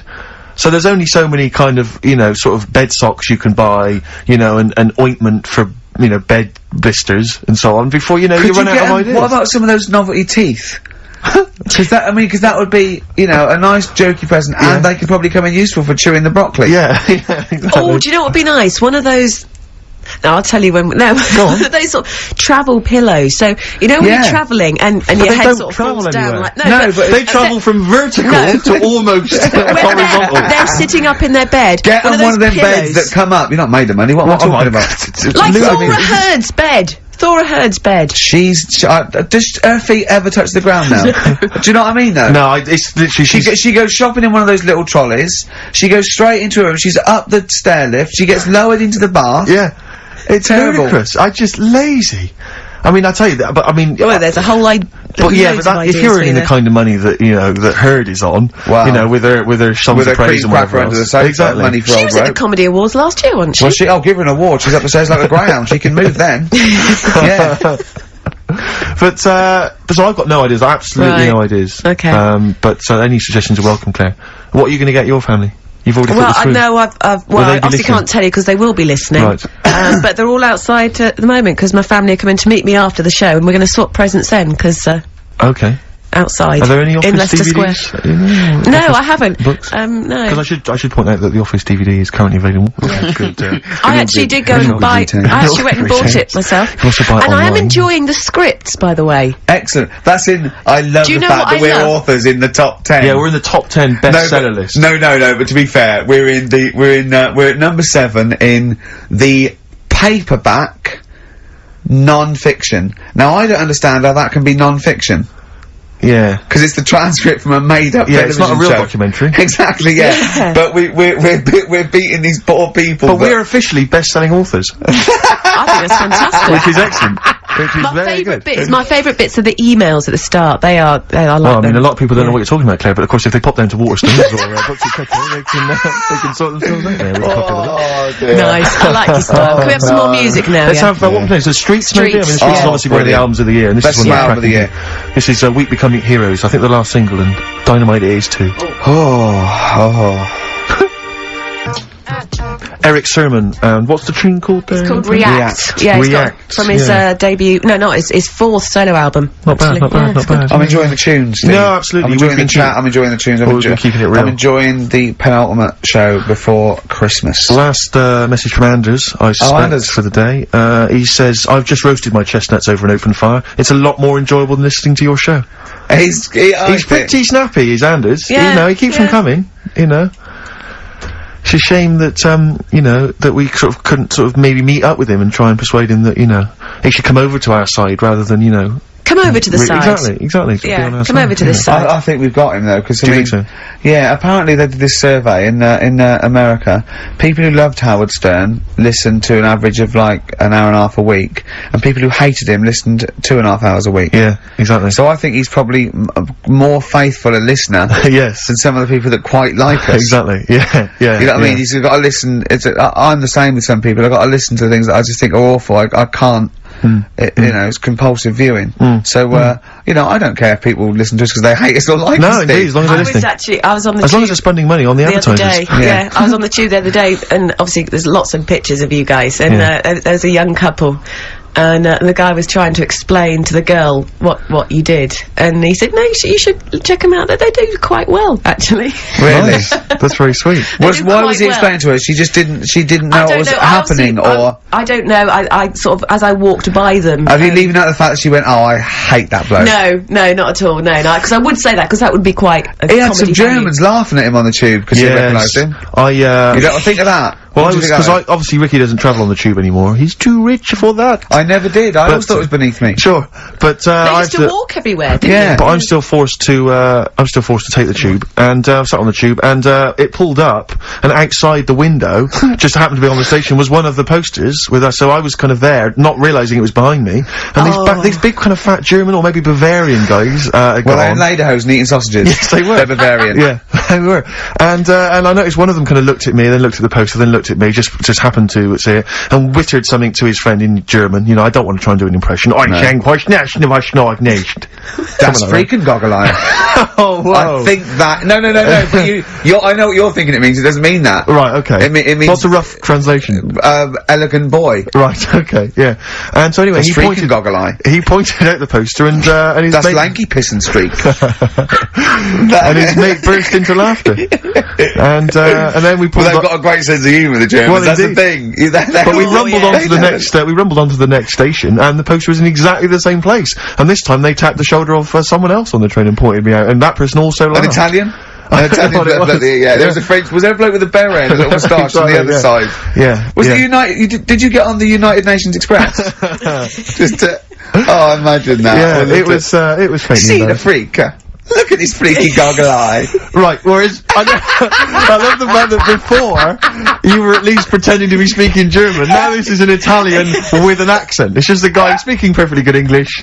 Same. You've not even disguised the insult there. Oh dear. Oh, that'd be lovely. Try and insult me in other cod languages. You could bring Europe together if they just, like, instead of Esperanto, that there was just one common language. The language I'll of tell you what freaky would bring goggle I'll eye. tell you what would bring Europe together, is you, maybe representing England on the Eurovision Song Contest. That would be great, With a wouldn't it? self-penned tune. Shall I do that? That would be magnificent. It's gotta be worth thinking What about about. just about everyone being the same? Yeah, and, just like, about the people euro being and that, equal. Everyone, not everyone. and also mentioning the euro. Yeah. Yeah, just doing that. I like all different. I like all different cheeses. Oh, je t'aime la musique pop. Yeah. La baby belle. Et le cheddar. I'm not a fluent French. Le grand fromage. Yeah. Oh, it'd be lovely, wouldn't it? And they'll all be there, all in their different. Well, every line uniforms. could be maybe in a different language. Yeah, and what would I wear? I'd wear sort of like a kilt.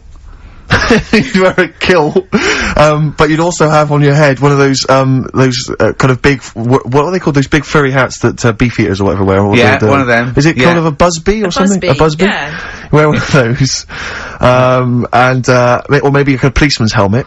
That'd be Bobby's good. helmet with the kilt.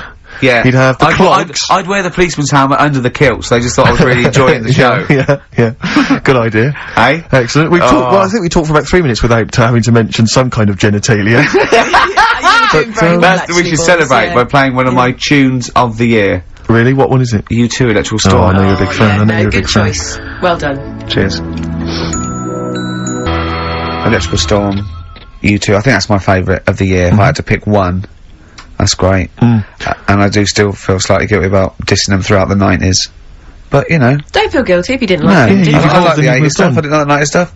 I'm loving what they're doing in the I think you're a noughties. bigger man than them, frankly, for being able to admit your past mistakes. I think you're better than Bono, despite all his charity work. Yeah. You're more of a noble Yeah, figure. stop bothering the Pope, he's busy. Exactly. Well, yeah. Rick, my mother always used to say to me that you should write and thank your aunties and so on for their gifts. Yeah. And, I feel like we should take a moment out just to thank all the people that have emailed or written into us during the year, because basically, we're very lazy men and we never reply. Well, really. I never look. You never look at You emails. read them and I go anything I from me and you reply go, very occasionally if I you're think like it's my worth it. secretary when it comes to you protect me from, like, people who... The insults and so on. Yeah. Are there any insults, are there? Oh, there's plenty. There's plenty, yeah, Right. yeah. Do you have to protect him, really? Oh, God, yeah. Yeah, there's lots of Oh, things I don't that's tell a him. shame, Lots of isn't things I keep nice. from him. It's not very nice. Yeah. I thought... I was... Right. Well, he's just not as popular as he thinks he is. Oh. He thinks that when he's, like, dancing around and making funny faces and squawking and making noises and No, stuff he when we're hasn't done filming, it. he thinks He that everyone hasn't thinks done that's it in the enjoyable. Yeah. Some of... What, people think I'm quite an annoying little prat, do they? That's not the word they use, but you're near enough Really? there. Yeah.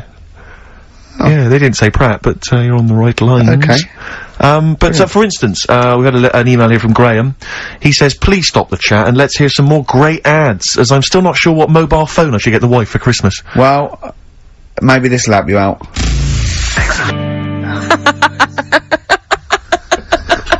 Oh, just having fun with the webcam. Sorry.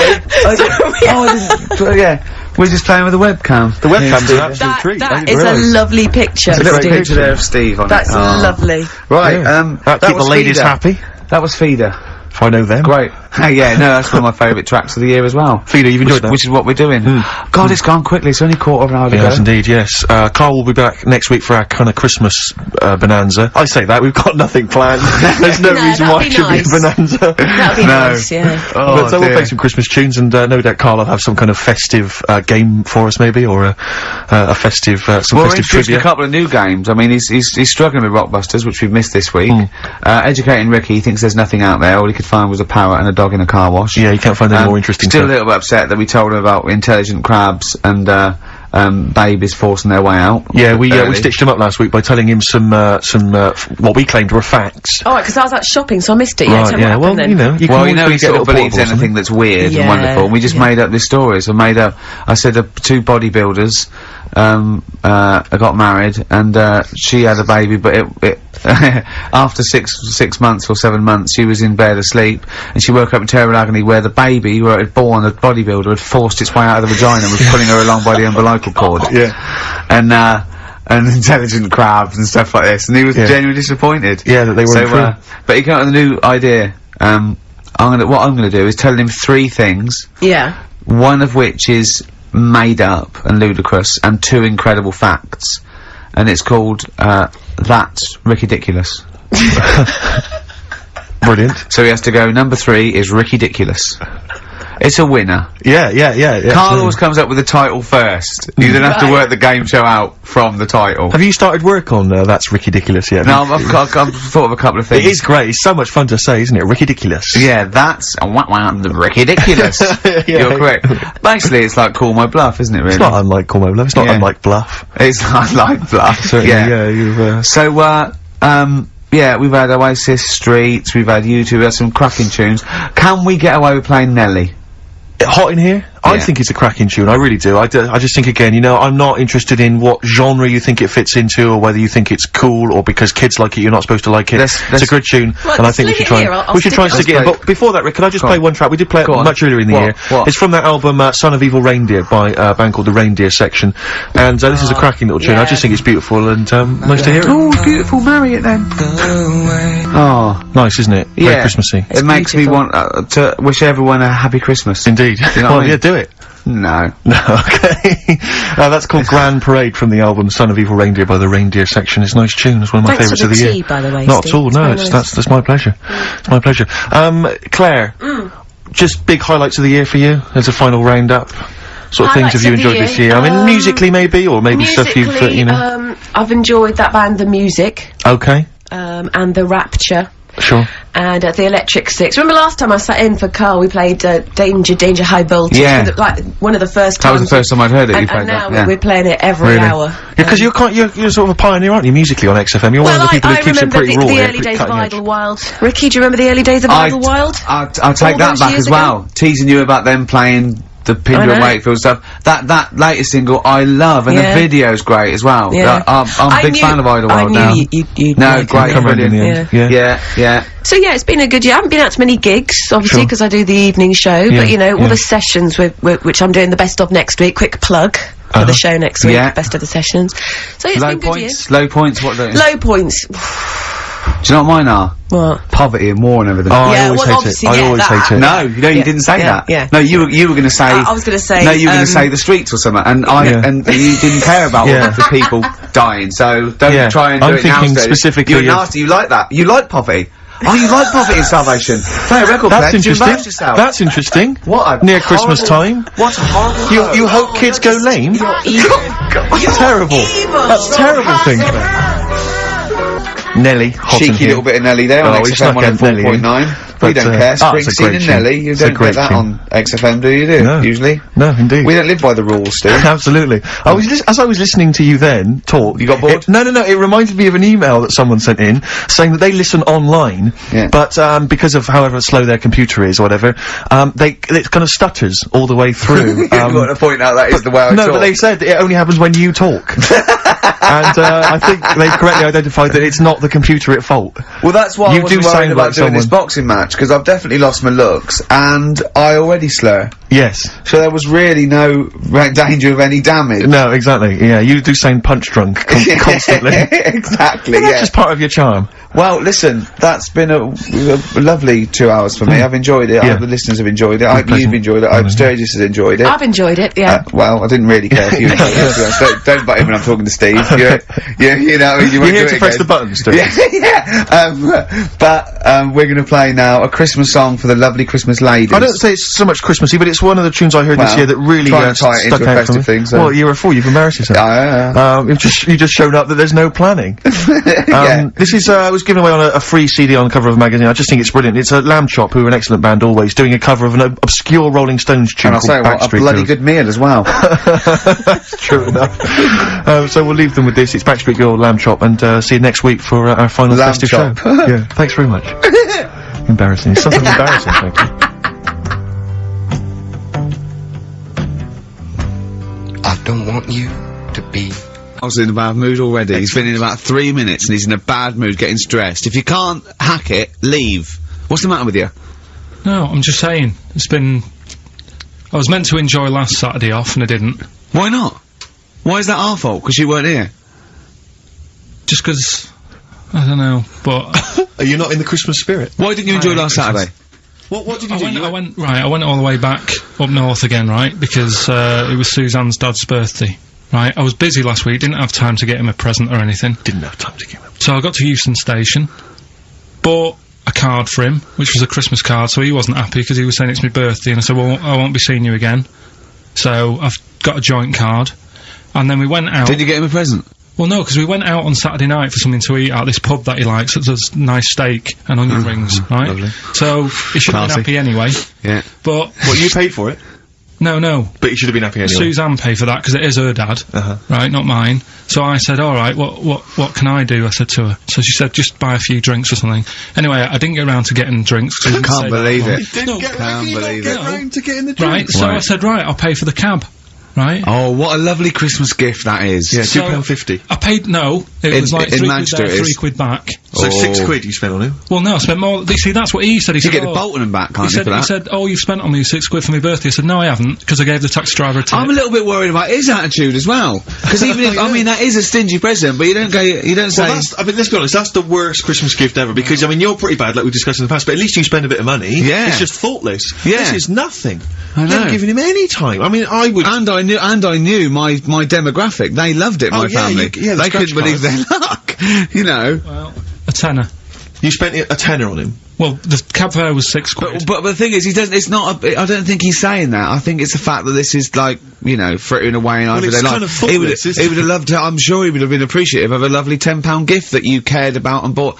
A book he probably likes Fly Fishing, doesn't he, by J.R. Hartley. If you'd have bought that, he'd have gone, that's what I was looking for. Well. Or what I was looking for, Carl. Bloody hell, Carl, you little bald twat. That's just what I wanted. So... Alright, so just calm down. So what have you got planned for Christmas? Is this what, I mean, are you doing the same approach with Carl, Suzanne? excellent, you've paid me milk bill for this week. That were nice. I'm spent this year.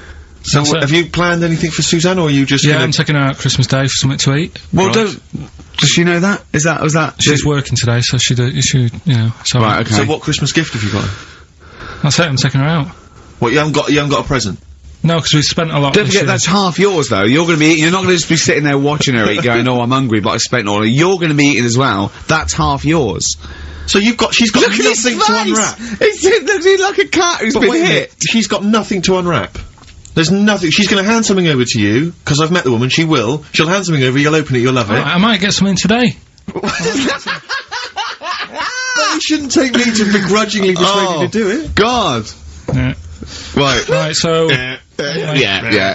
Well, I'm gonna try and stick in some, Christmas songs. We're not playing all Christmas songs, but I've brought in a couple. So this is Christmas, John Lennon, The River, Joni Mitchell, Fairy Tale New York, one of the best Christmas songs ever.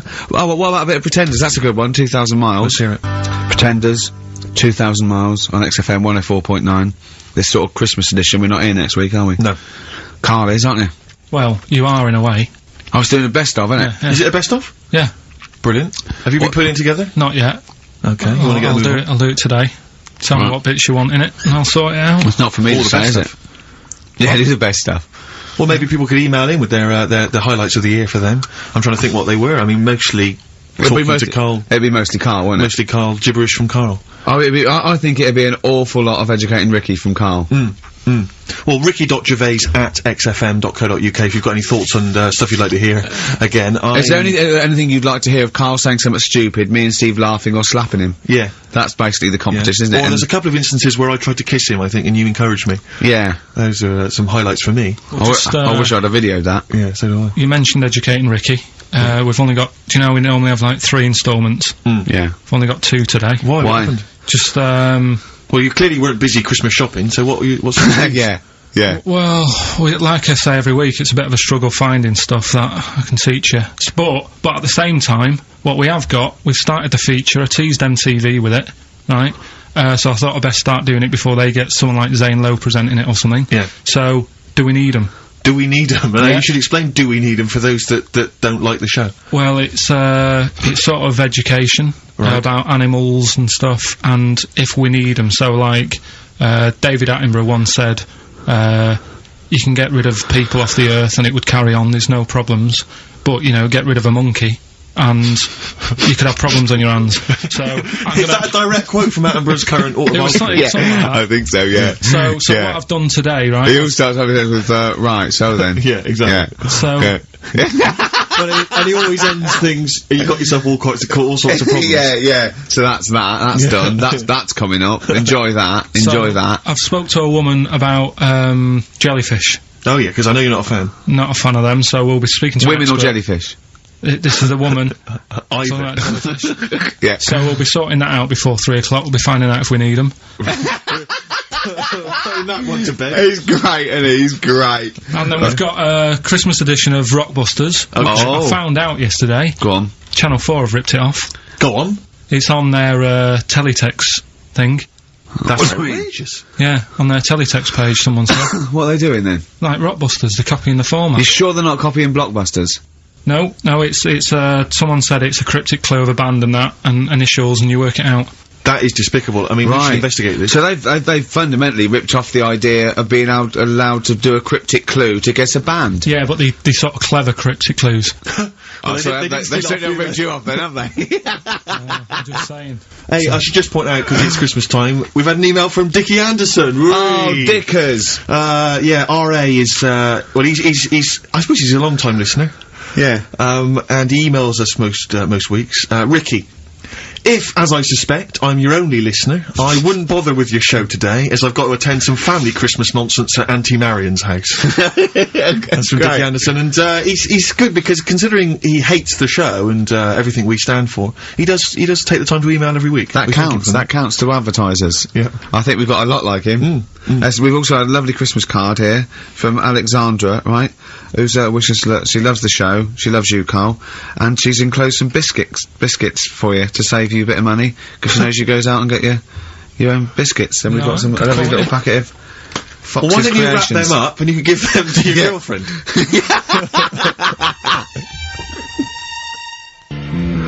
Don and Blitzen from the About a Boy soundtrack by Badly Drawn Boy. Christmas theme there. Christmas theme there. You've spotted the Christmas theme. Yeah. Carl's not really in festive mood, but I can't imagine Christmas is your time of year, is it, Carl? Well, I'm not sure any time of the year is, really. I liked it when I was about... I think when I was about 7 I enjoyed it. Was that the one? Was that the year, the big year for you? You get loads of stuff, you don't have to worry about anyone else, but once you've, like, got a job... What did you get when were you doing your paper round? How old were you then? I was about, 13, 14. Well, that was then you were a man, weren't you? I had to buy stuff. Oh. But you're still not You're quite having a good selfish time. man, aren't you? I didn't realise this. No, it's just that Christmas... And that's coming from him, Carl. My dad always said... Oh, right, steady on. Dad said Christmas morning was for, like, you know, for me, so he used to stay in bed. So he never... That's brilliant. That's a great thing to say, isn't it? Yeah. Christmas morning's for you. Run wild. Do what you want. Just don't bother me. I'm going to Honolulu for 2 weeks. That's great. Dad, it's Christmas. Do I have to do anything? No. So my mum used to get up, because she used to like to see my face light up, you know, when I open my presents. And then, to keep fireworks. And then I'd have to go to my bedroom from about 6 o'clock onwards, because, like, my mum and dad were into having big Christmas parties, and I wasn't, like, old enough to go. Right. So they'd say, right, you know, you've had your fun there, you go up to your bedroom, stay in there. Really? Yeah, I remember one year, right, I got a train set, that's what I wanted. Yeah. Right? It's brilliant. Playing with it all day. I thought, I don't mind about the party, I'm happy staying up here, playing with this. Brother comes in, he's had a few, right, he's going, yeah, give us a go on your train. How old is he? He's a bit older than me, so he might have been like, let's see. Well, let him be 18. Yeah, probably about 18, 19, And how old something were like that. I had a train set, so, I don't know, about 14. something like that. Yeah. Right, so I'm playing on that, loving it and stuff. And then he comes in and goes, oh, give us a go. He turns the transformer up to, like, 14. He went really fast for about 5 seconds, broke it, and then he went back downstairs. Wow. So Christmas, I hadn't even got to Sounds Christmas like Day. the Conservative government with British Rail. Satire, that is. Rick, I just thought that there's satire. If there's any satirical shows listening or magazines... It doesn't work in any way, because there's the analogy falls down, apart from there being a train. Think it through, though. British Rail was trains. Yeah. And the government broke the trains in many... Well, they didn't break them, like, not officially breaking them, but they kind of... It does work, it's perfect. Oh, I'm very pleased with that. And I can't... And no one's asked him to be on Have I Got News For You? It's weird, isn't it? Because it's strange, that, when you've got a satirical mind that's as quick as that. Yeah. All and right. he's broke your little train set. So what did you do? I just, like, watched telly and had some sausages. I bet you were happy with that, though, weren't you? It's a bit annoying, though, isn't it, when your main present of the year's been broke. And did it ever get it fixed? No, that was it. That was it. Put away. I'm intrigued why your parents wouldn't let you come and join in the festive fun. Was it like really debauched down there? Was it like eggnog everywhere? Well, no, but I mean, that's fair enough. 6 is a little bit early, but I just think, you know, if you're your kid, you know, he had his fun, put him to bed at 8, maybe. And you think so on Christmas Day? I thought that was a day for family. Well, not if there's a party going on. Well, don't have the party on Christmas Day. Well, that's another option. Yeah. Your parents are weird, aren't they? A strange breed. Well, I think that was the year, right? You're talking about buying presents and stuff. I think I did treat my mum to. I didn't buy my dad anything. I think that was like when I got a bit older. I used to get my dad something because he wasn't that bothered anyway. No. So got me mum. There was a cheap shop, right? Of course. Thank God for that. Called Snips. Right? So I went in there and I thought, let's see what I can get her. And remember Victoria Plum? I don't think so. Well, it's like a fairy character. Right. Right? And my mum's into gnomes and stuff, right? So I thought, right. She must be pleased with you then.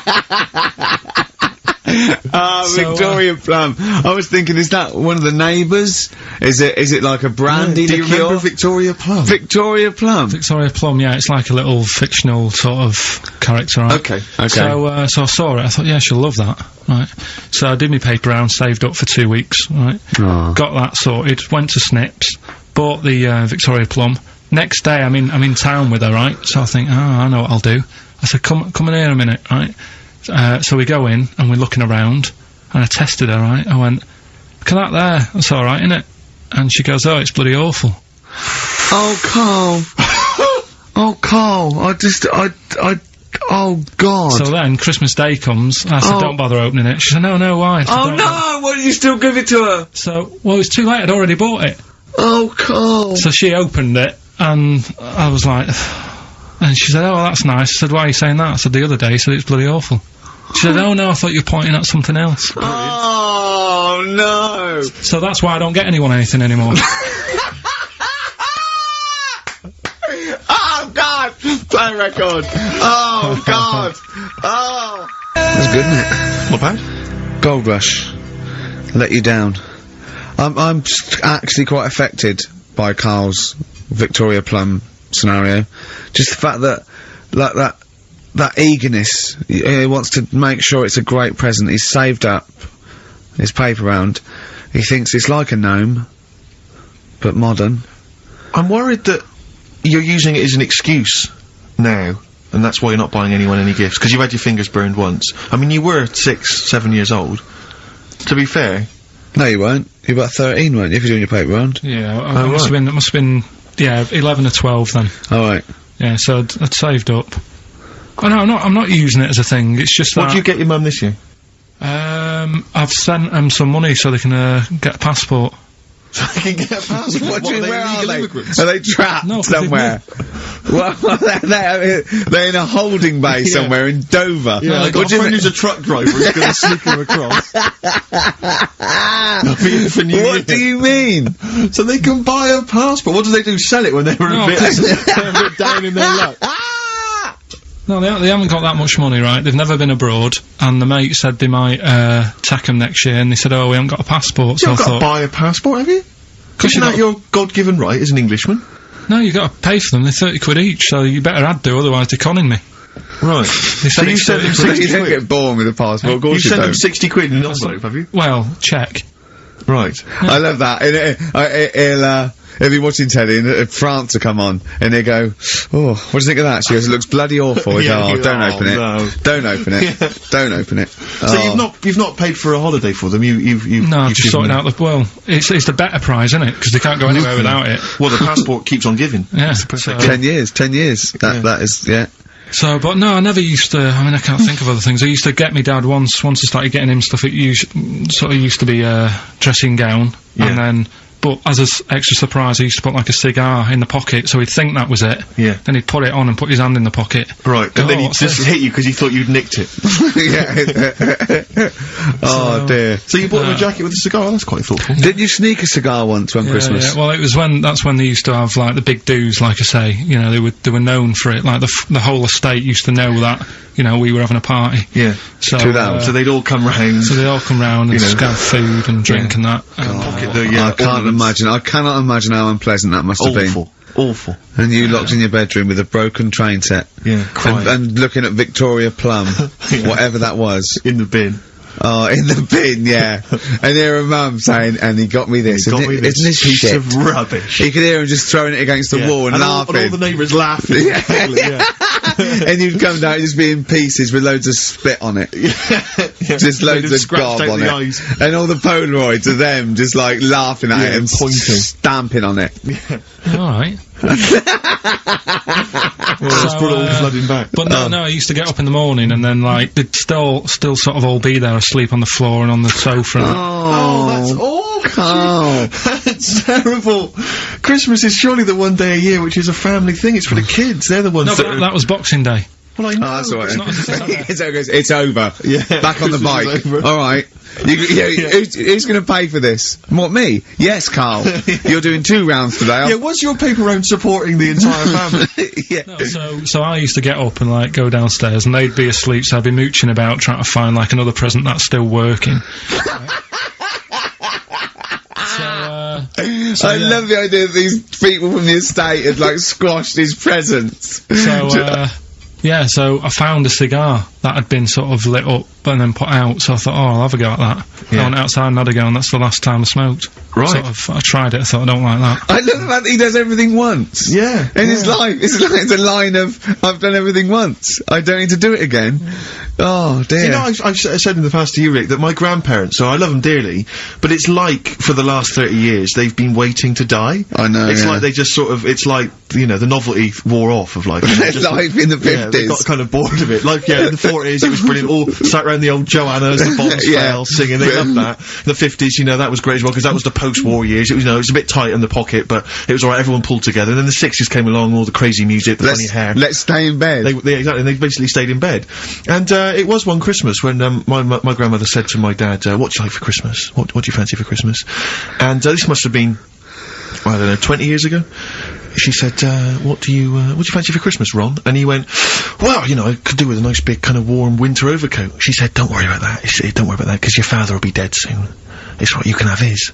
Meaning my granddad. Well, to be honest with you, my father's still waiting. Which is good news. Good news for my grandfather.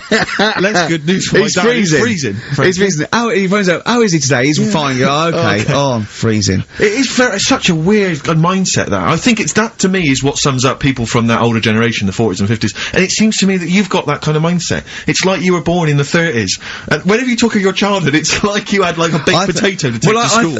And a hoop and a stick as a Christmas gift. The other thing is, I think that that sort of generation, it seems that the man is dependent on the woman. There's a total dependence. Oh, absolutely, If she dies, he's done. Yes. He's done for. Just pine away. If he dies, she's got 30 years of pottering. Absolutely, yeah. Do you know what I mean? And going to, like, you know, the youth club and the church. I know what you mean, It's sort of like that. It's sad. Of course, it's sad for them, but it's not the end of their life. No, sure. And it sort of is the other way around. I don't know why that is. Yeah. It's terrible. That's a little melancholy thought for. I know. I've really you brought it down. You've brought it down. I've brought it. This isn't a nice show at all. This is terrible. Well, we're gonna have really people just killing themselves. What? Well, I didn't really want to make it a Christmassy type show, because I don't really like it. Oh, he's done it again. Well, you did Christmas once, didn't like it. No, it's just... Play a record. I'm not religious or anything. What are you? You're not anything. Teenage Fan Club from the XFM Christmas album, and that's Christmas Eve. Their guitar sounds are just brilliant. They're just always so nice. Alright, Carl, do you like that? Do you like Teenage Fan Club? Yeah, they're good.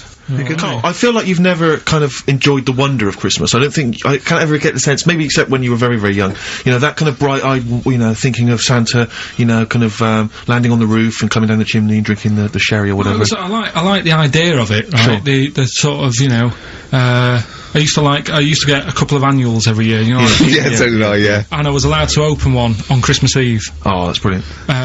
So they could throw it on the fire. I think it is sort of like quick skim through, do the words right. Yeah. I think that's to light the cigar off the cooker. Well, anyway, listen, a good friend of ours, Ross Noble, the comedian, brilliant, he gave me this picture, Carl, which he's got from a magazine. He loves you. And I have to say, I think this... I just looked at it then. I'm obviously, it's not going to mean much to the listener. Oh, this is self-indulgent. But it is currently available. I think it's in the current edition of Bizarre magazine, so, you might want to buy that. It's not horrible, though, is it? There's a certain grotesqueness about it. Oh, it's a deformed person, isn't it? Well, to a degree, but I think what it's going to do for Carl is give him, I think for you and I, Rick, we're going to see his face. Light up. Lighten up, like opening a wonderful Christmas gift. Oh, you know what? I think I've seen this. Is this the one with the kid with the big head? I'll be honest with you, Carl, it is. Have you seen it already? Yeah. Let me just show it to you again so you can Let me have a look. I haven't seen it. It's like... yeah. We shouldn't be laughing at that. No, but that is like the kid who I went to school with. That is the same. That can't be the So same. do you recognise him? Seriously, that is the same thing he had. I mean, I have to say, it does look like it's been computer generated, it's so odd. Yeah. But look at the child's face. I know. Look at his reaction. Don't take another photo of me. I'm not sure this is right. It's not right, but I was hoping that would give you, Carl, just a little glimpse of, We've had a request as well on the best bits, so someone wants to hear you talking about your mates with the big heads. I'll leave it, because every time we go there, we get some sort of complaint about something. About what? Just leave it. Well, that, for some reason, that always goes from the story with my dad going to Blackpool for taking those kids there. And what kids? And, leave it. No, what? No, I don't know, there's people that know what you're talking about. I'll tell you when we put a song on. No, well, I know what it is, but you can't just say that. Well, Is it when... email is it when your dad put a kid in the wheelie bin? Because he was getting out of hand? Yeah, so we're gonna we can't go through it again. It's too controversial. We're gonna... What's her name? No, well, the thing is, right, you were just saying about what are you? About Christmas. That's the funny thing, right? Because in our house, there's no one who's religious, right? No. My dad got annoyed when I went to church that day. He was like, what are you doing that for? Of course. I went to see a gig in Liverpool. Remember the band The Christians? Yeah. He thought I'd join some club. Yeah. I said, I've been to see The Christians. He was saying to me, man, what's he doing going out with them? Yeah. And then, the other thing is, because I'm not christened or anything, my mum used to say to me, don't tell anyone that, because there's witches and stuff. I want to go back and see his upbringing. I just want to go back and see him at 7. One day in the life of Carl, age 7. Just to have 3 ghosts visit him tonight. And take him back through time. But we could go with him. We can be some of the ghosts. Yeah, the ghosts of Christmas past. Oh, remember this? That's incredible. Because the witches don't tell what? Just she thought. So she wasn't Christmas, she thought maybe someone could take your soul because you weren't christened. It's like, there's cults and that, isn't there? And if they find out you're not christened, then... Right. I don't think they care. I don't think a lot of cults care. Well, but what can they do if you're not Christian? I don't know. I just said all right, because then through that time there must have been a time when. But hold on, now they know. Yeah, but I'm older now, so I'm alright. She used to worry about me playing out on the street. Oh, she was worried about when you were naive and stupid and easily led. Well, yeah. No, good point. No, you're right now, yeah. So, yeah, good. Rockbusters. Rockbusters, we'll tell the prizes, Steve. Yeah, tell we them have Christmas gifts. This is Christmas gifts. I don't know if you'll receive them in time to actually pass them off as gifts. I wonder if I can tell that, Ross Noble story that he told us. I don't know. We'll have to discuss that when the record's playing. Okay, alright. Okay, so you heard a track from it just then. This is the XFM Christmas album. I think that's been knocking around here in the office for years, hasn't it, Carl? Or is it new this year? It was brought out about 2 years ago, but Christmas songs are Christmas songs. Yeah, it's not bad. There's got bands on there like Dandy Warhols, the Webb Brothers are on there, Drugstore, Bell and Sebastian, Flaming Lips, all sorts. So we've got that to give away. We've also got this Smashing Pumpkins compilation, which that seems to be knocking around for weeks. Another one of those 50 years of the greatest hit singles. I don't know, Culture Club's on there, Queen, obviously, I've just seen the cult film. Yeah, the cult film will come back to you shortly. This, I think, is one of the most exciting gifts. If you have a video player and you want to get trim, then surely Big Brother 3 champion Kate Lawler and her cardio combat video, in which I think she uses kind of, I don't know, military kickboxing training to get you trim and taut and looking as good as her. Then you can get that as well. We've also got a exclusive 7-inch single from the White Stripes, a kind of Christmas single. Is that from them? Yeah. That must be quite rare. That's probably the only thing. That is worth something. And the current Badly Drawn Boy album, Have You Fed the Fish, which I think is slightly mediocre. They've gone up, actually. I think that the level of prices there has gone up. Not a bad selection, but here is the big movie, and actually I have to say this is not a bad one. No, it's not, again, it's not terrible at all. It could be worse. It's James Caan in the original Rollerball, not the disastrous remake that came out recently, but the DVD version of Rollerball, so that's there as well. So something fairly interesting. That's worth winning. Right, come on then, let's do Rockbuster. Well, will we play a song to give people time to get a pen and paper and that? Yeah. Yeah. So we're doing it next. Yeah. Karl Pilkington. The man of the moment with his Rockbusters coming your way with all those great prizes. Yeah. Right, we're doing it now? Yes, sir. I noticed Heat magazine sort of put a bit of a spanner in the works. Why? Because they were saying, oh, maybe it'll be a Christmas edition of Rockbusters. And I'd already sorted them out. I wouldn't worry, Karl. Well, what I've done, I've cleverly tweaked them to make them Christmassy. So the Christmas bit in it has got nothing to do with it whatsoever, but I just thought... So you mean the clues have a Christmas element? Well, yeah. But it's nothing to do with the answer. It's nothing to do with the answer. Right. So why don't you just ask the normal ones and I'll ring a bell, I'll shake some bells. Well, Go it's the equivalent of that, but in sort of speech. Right. Brilliant. So the first one, there's a load of letters there asking for advice. Put them on Claire's desk. Oh, and have a good Christmas.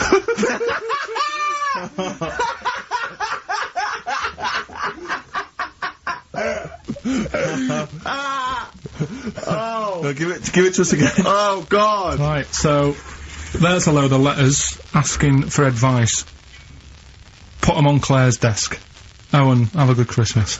Right, but bear in mind, people, that the Christmas element may not be relevant to these that's got clues. nothing to do with it. I don't want to, Okay. you know. And the initial letter is F, right? That's F. Alright. Right, the Next second one. Ask your mum if you should. After you've wrapped the presents. Right, so Ask your mum if you should. ask your mum if you should after you've wrapped the presents. That's S. Yes. S. Alright. Okay.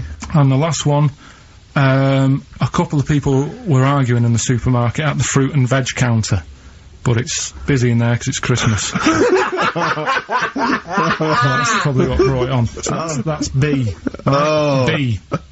Oh, God! So they're the three. Will I just recap? Yes, please. Yeah, I have no idea. so I the can't first even. one. I don't know what to start thinking. Well, Right, there's a load of letters there asking for advice. Put them on Claire's desk. Have a good Christmas. Have a good Christmas. Second one, ask your mum if you should. After you write the present. S. And the last one, a couple of people were arguing in the supermarket at the fruit and veg counter. But it's busy in there because it's It's Christmas. busy 'cause it's Christmas. That's a B. So they're the three things. It's email only, this one, please remember that. ricky.gervais@xfm.co.uk. ricky.gervais@xfm.co.uk. brilliant. Carl looks happy with them. He looks Yeah, really happy with them. rightly so, they're cracking. They're good. Yeah, They're good. pleased with those. So, Alright, is there going to be more Rockbusters in the new year? We're not sure. I'm still, thinking about new ideas that we can do. Okay. Are we starting Ricky Ridiculous today? Have you done Couldn't be anything? bothered. Couldn't be Right, bothered. couldn't be hard. Look Right. forward to Ricky Ridiculous. And he's worried about. He nearly said asked, and he just stopped because he's worried because he's the producer. Yeah, well, I've got to set a standard. Oh dear. Carl, you have, mate. You have. So that's that. We've still got to come. I'll tell you what. Why don't we have a lovely tune? Yeah. Right, you make the tea. We're opening these biscuits from Alexandra. Yeah. We'll be enjoying that. Right, maybe segue so we can have a nice little, rest. I don't want to talk through it; it'd be rude. And then we're coming back, and as part of like Parkinson, and do we need them? Do we need them? Yeah. Carl has interviewed an expert on jellyfish. Brilliant. So we've got that. Plus, of course, we've got a two-part Educating Ricky. You've got Educating Ricky still to come. With a Christmas theme or not?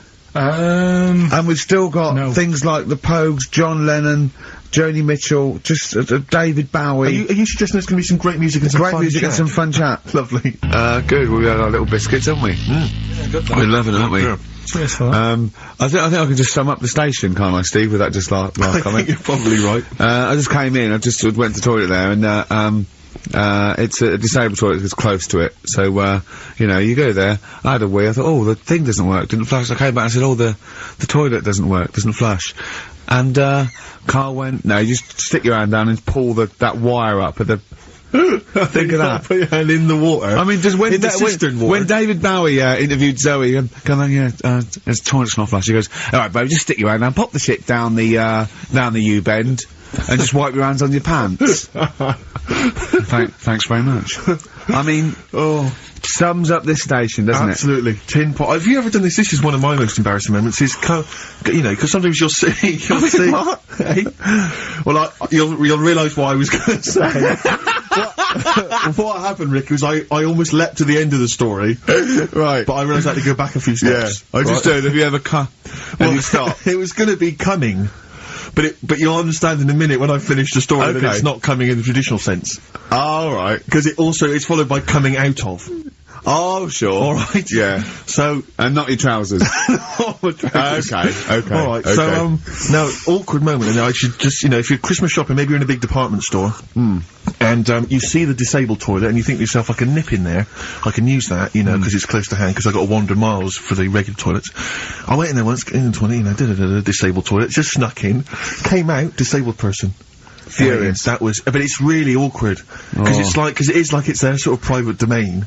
It's like they're part of an exclusive club. They've not got many perks in life, and that's one of them. And here I was, kind of exploiting it. But they can't. Well, yeah, I suppose they can be annoyed. But what did you do? Did you affect a limp?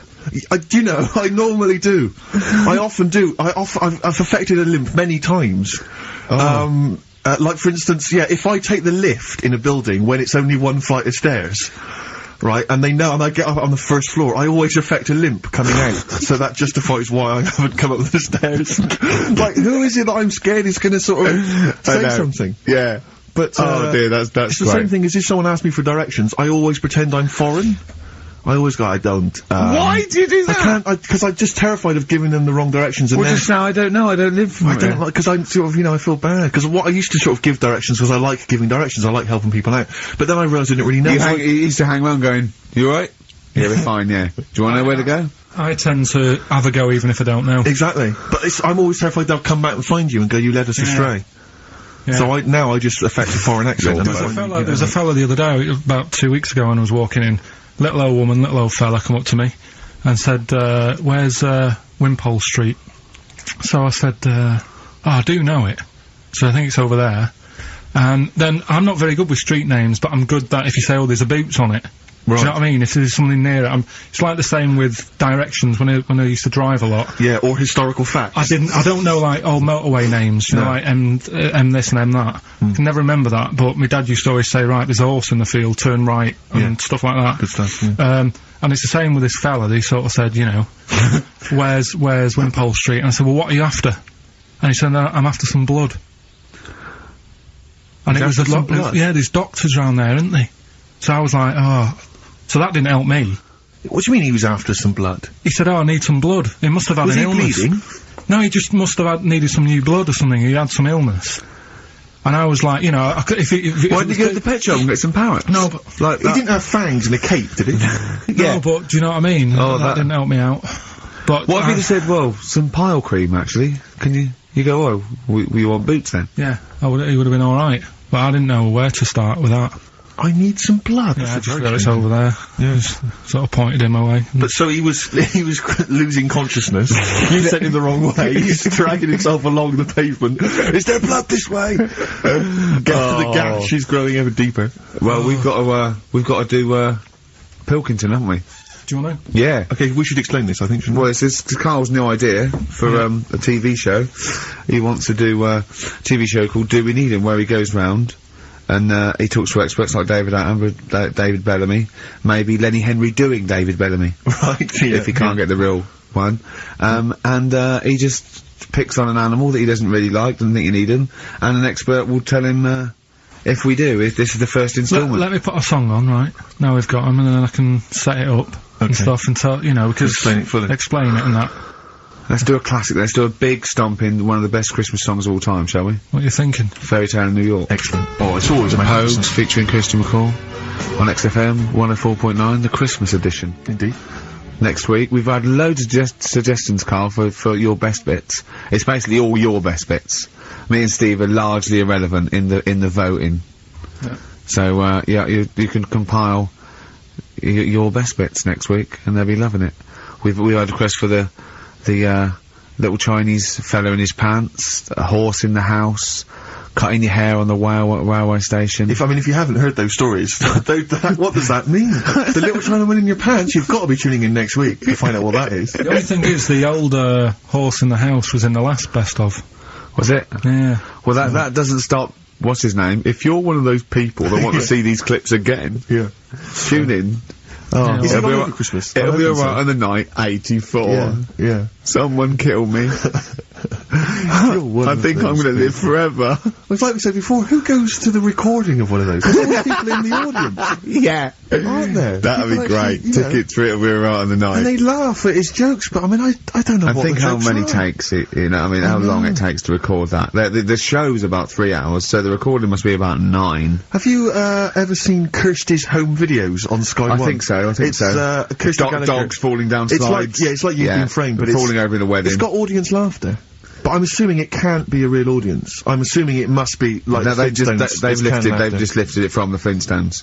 Yeah. They laughed from the Flintstones. A lot of people forget that the Flintstones had an audience. If you watch the Flintstones, there's laughter when Fred does something funny. Yeah. The idea of people being shipped in. But we were talking watch about, a cartoon. I like the idea that some jokes weren't as funny as others. Exactly. Like the director going, we'll put a laugh on that, and the producer going, it's not as funny. I think Dino it's not as funny. Dino should get a round of applause every time he comes in. Everyone knows him. The kids love him. He's a bit... We're making it up. Yeah, and Barney getting disgruntled because his jokes never get decent Yeah, laughs. he's like wise. Exactly. Yeah, he's like early wise. Okay, Anyway, so Carl, what here we we go. It's an exciting feature that I think will be picked up by Channel 5. It's going to be Karl Pilkington, Do We Need Him? Where Karl goes around checking out animals with top experts, asking whether we need them in the world. Yeah. So, this is the first one. We won't do it next week, but I'm already sorting out the contact. We will be looking at octopus, because they're a bit weird. Okay. So that's what you got to look forward to in 03. Again, if you have an animal that you feel is unnecessary in the world, then email us, and I'm sure Karl will investigate for you. Well, the other thing as well, whilst we're on to that, I want to sort of have a bit of research with me, so when I speak to the bloke or the woman about the octopus, right, I want, You want to be armed with the response. facts. Well, sort of response from listeners, so I can say, well, 70% of XFM listeners said we should get rid of them. Sure. Do you know what I mean? Like Jon Snow does on Channel 4 when he does all, politics stuff. So, if you agree with me, just send an email saying yes. And What, if you don't- so yes, we should get rid of them. Yes, yeah. Or, Yes, get rid of them. Because the house believes always we should get rid of these animals. You're picking animals you want to get rid of. So yes is, get rid of them. No is, don't get rid of them. well, and not no, it's Noah, because they go on the Ark. The ones we keep go on the Ark. That element I'd completely forgotten about, and I think that's a wise move, because I don't think that's working. I don't think you've thought through the whole Noah. So that's just complicating the show, I think. So yes, we get rid of them. Noah, they're saved on the Ark. Yeah. Right, okay, Right, so here lovely. we go then, jellyfish. So Do we need 'em? today we're looking at jellyfish in Pilkington.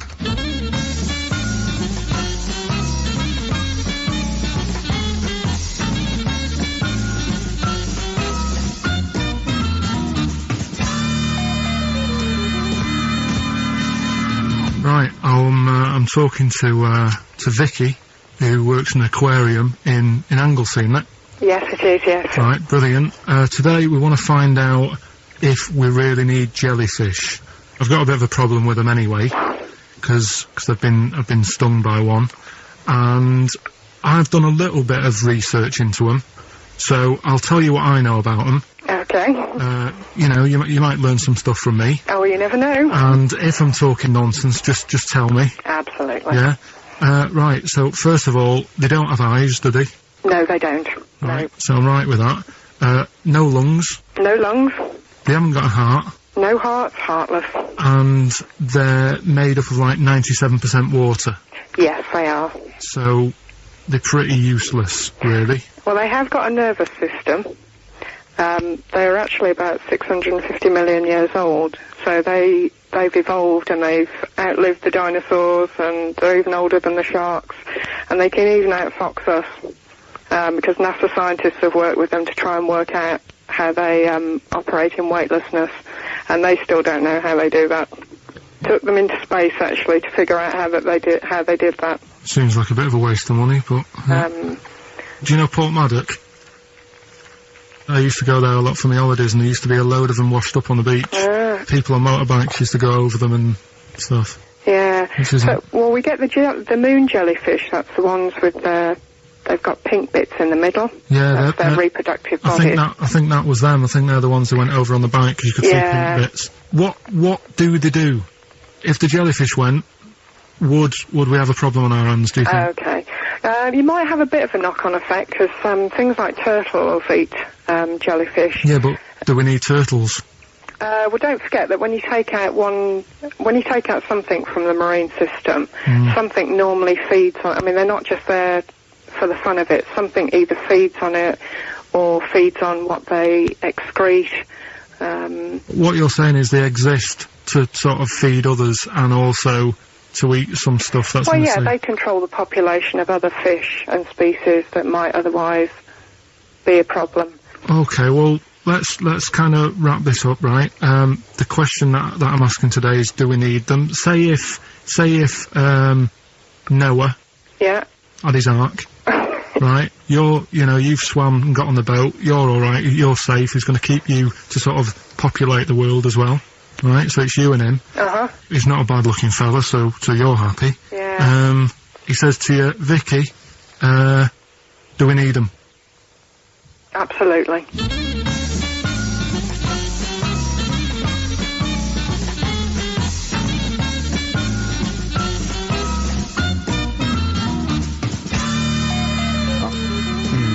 I don't even know why she even gave you that interview. When you start off with, right, trying to find out if I need you, but what did you tell her to get her to talk to you? Just said I'm doing some research on stuff. Did she think you were a schoolboy or something? No, she just said, oh, alright. She said, how long will it go on? I said, not long, just like 5 minutes, have a quick chat.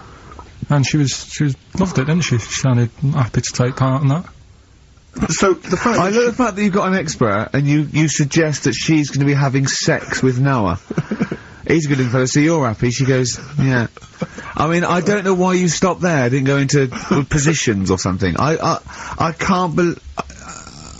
The problem is, really, I didn't get to the bottom of what I wanted to say, because... Oh, no, you did. That's it. That's done now. That's a pretty good academic work. That's proved, No, but the turtle thing, when she said, oh, if you get rid of them, the turtles, won't have anything to eat.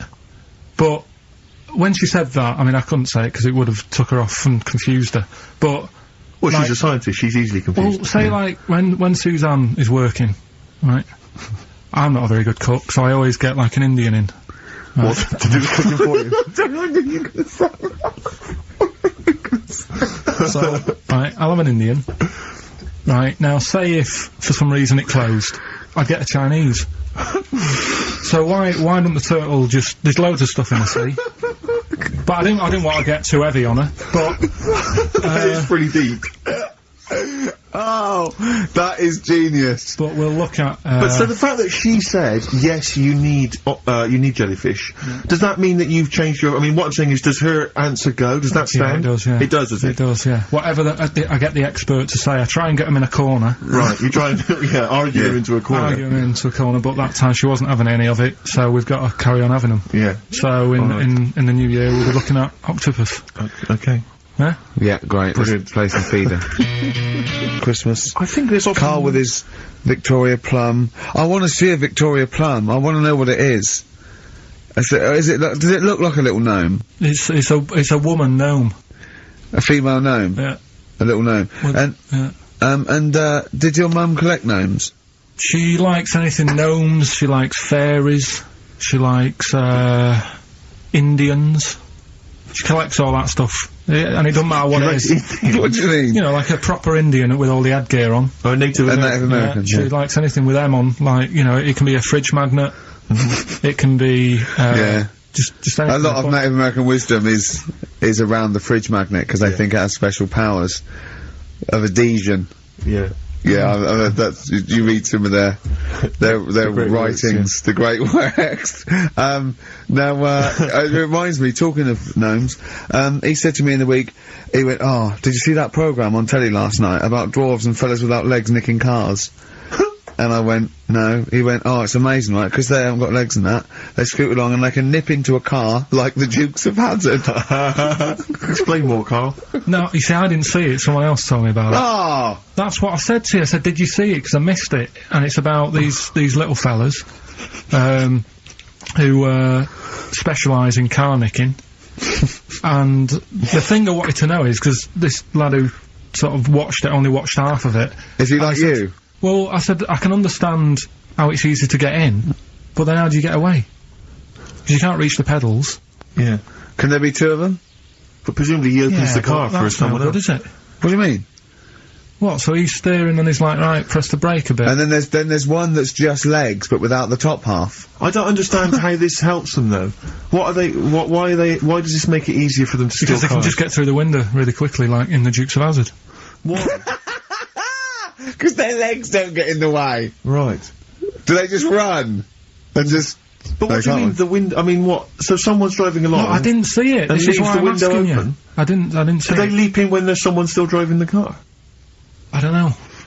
Well, there's too many things left unanswered here. I can't go maybe over someone's seen Christmas it and they and can not know. email in. But that's sort of... This panicked you anyway, I imagine. I bet you were gutted you missed that programme, weren't you? Well, I'm interested in stuff like that. Because I like learning, which gets us on to educating Ricky. Oh, excellent. Slick. We've had a good year of stuff. We have. Stuff. Yeah, I've learned a lot. Can you remember any of the Of course I highlights? can. There was a deaf girl and she hit her head and she could hear. Yeah. There was also some people who ate tomatoes thought they were poisonous on lead. There was also a doctor who gave a blood transfusion with some parrots from the pet store. Yeah. Because the doctor in America, and it was the olden days when the lines were bad, said give him his parents' blood, and the doctor this side thought said give him some parrot's blood. So that was true, and that educated me. That was fact. What have you got for us? Well, we've only got two, because I've taught you about jellyfish today, that we need them, so we've only got two things to go at, and I give them a little headline so you remember them, to make them snappy. The two headlines you've got, oh, what a catastrophe. Okay. And the second one is, well, you'd think it'd be Bughead, wouldn't you? What? Well, you'd think it'd be Bughead, wouldn't you? You'd think it beat... No, you'd think it'd be... Yeah. You'd think it'd be Buggered, wouldn't you? Bughead. Bughead. This can't be... If this is anything with a bug living without a head, I'm not interested. Because we've done it. All you've done is... Well, let's just do, oh, what a catastrophe. So it is that. Well, do that one first. Which one? Which one are we doing? No, do the Bughead one. Right, well, the Bughead one. Well, we've talked a lot about animals and that, haven't we, without heads. Surprisingly, we have. I think a disproportionate amount on it. If you're a new listener, and this is the first time you've listened, you'd be surprised. Yeah, we've done all that. We've covered worms, the way if you cut their head off it grows back if you don't cut too high above its neck. We've covered... the chicken. The fella who blinked. Yeah. I can't go into it again. Right. Let's not go into it again. We've had the chicken with no head that lived for 8 months. Yeah. And we've had the cockroaches. cockroaches living for a week without an head. Right, okay. Well, it's a bit more on the cockroach front, really. Right. They've found, right, that if you get a cockroach and you cut its head off, right, and then you find a cockroach that's still got its head, but it hasn't got any legs. Right.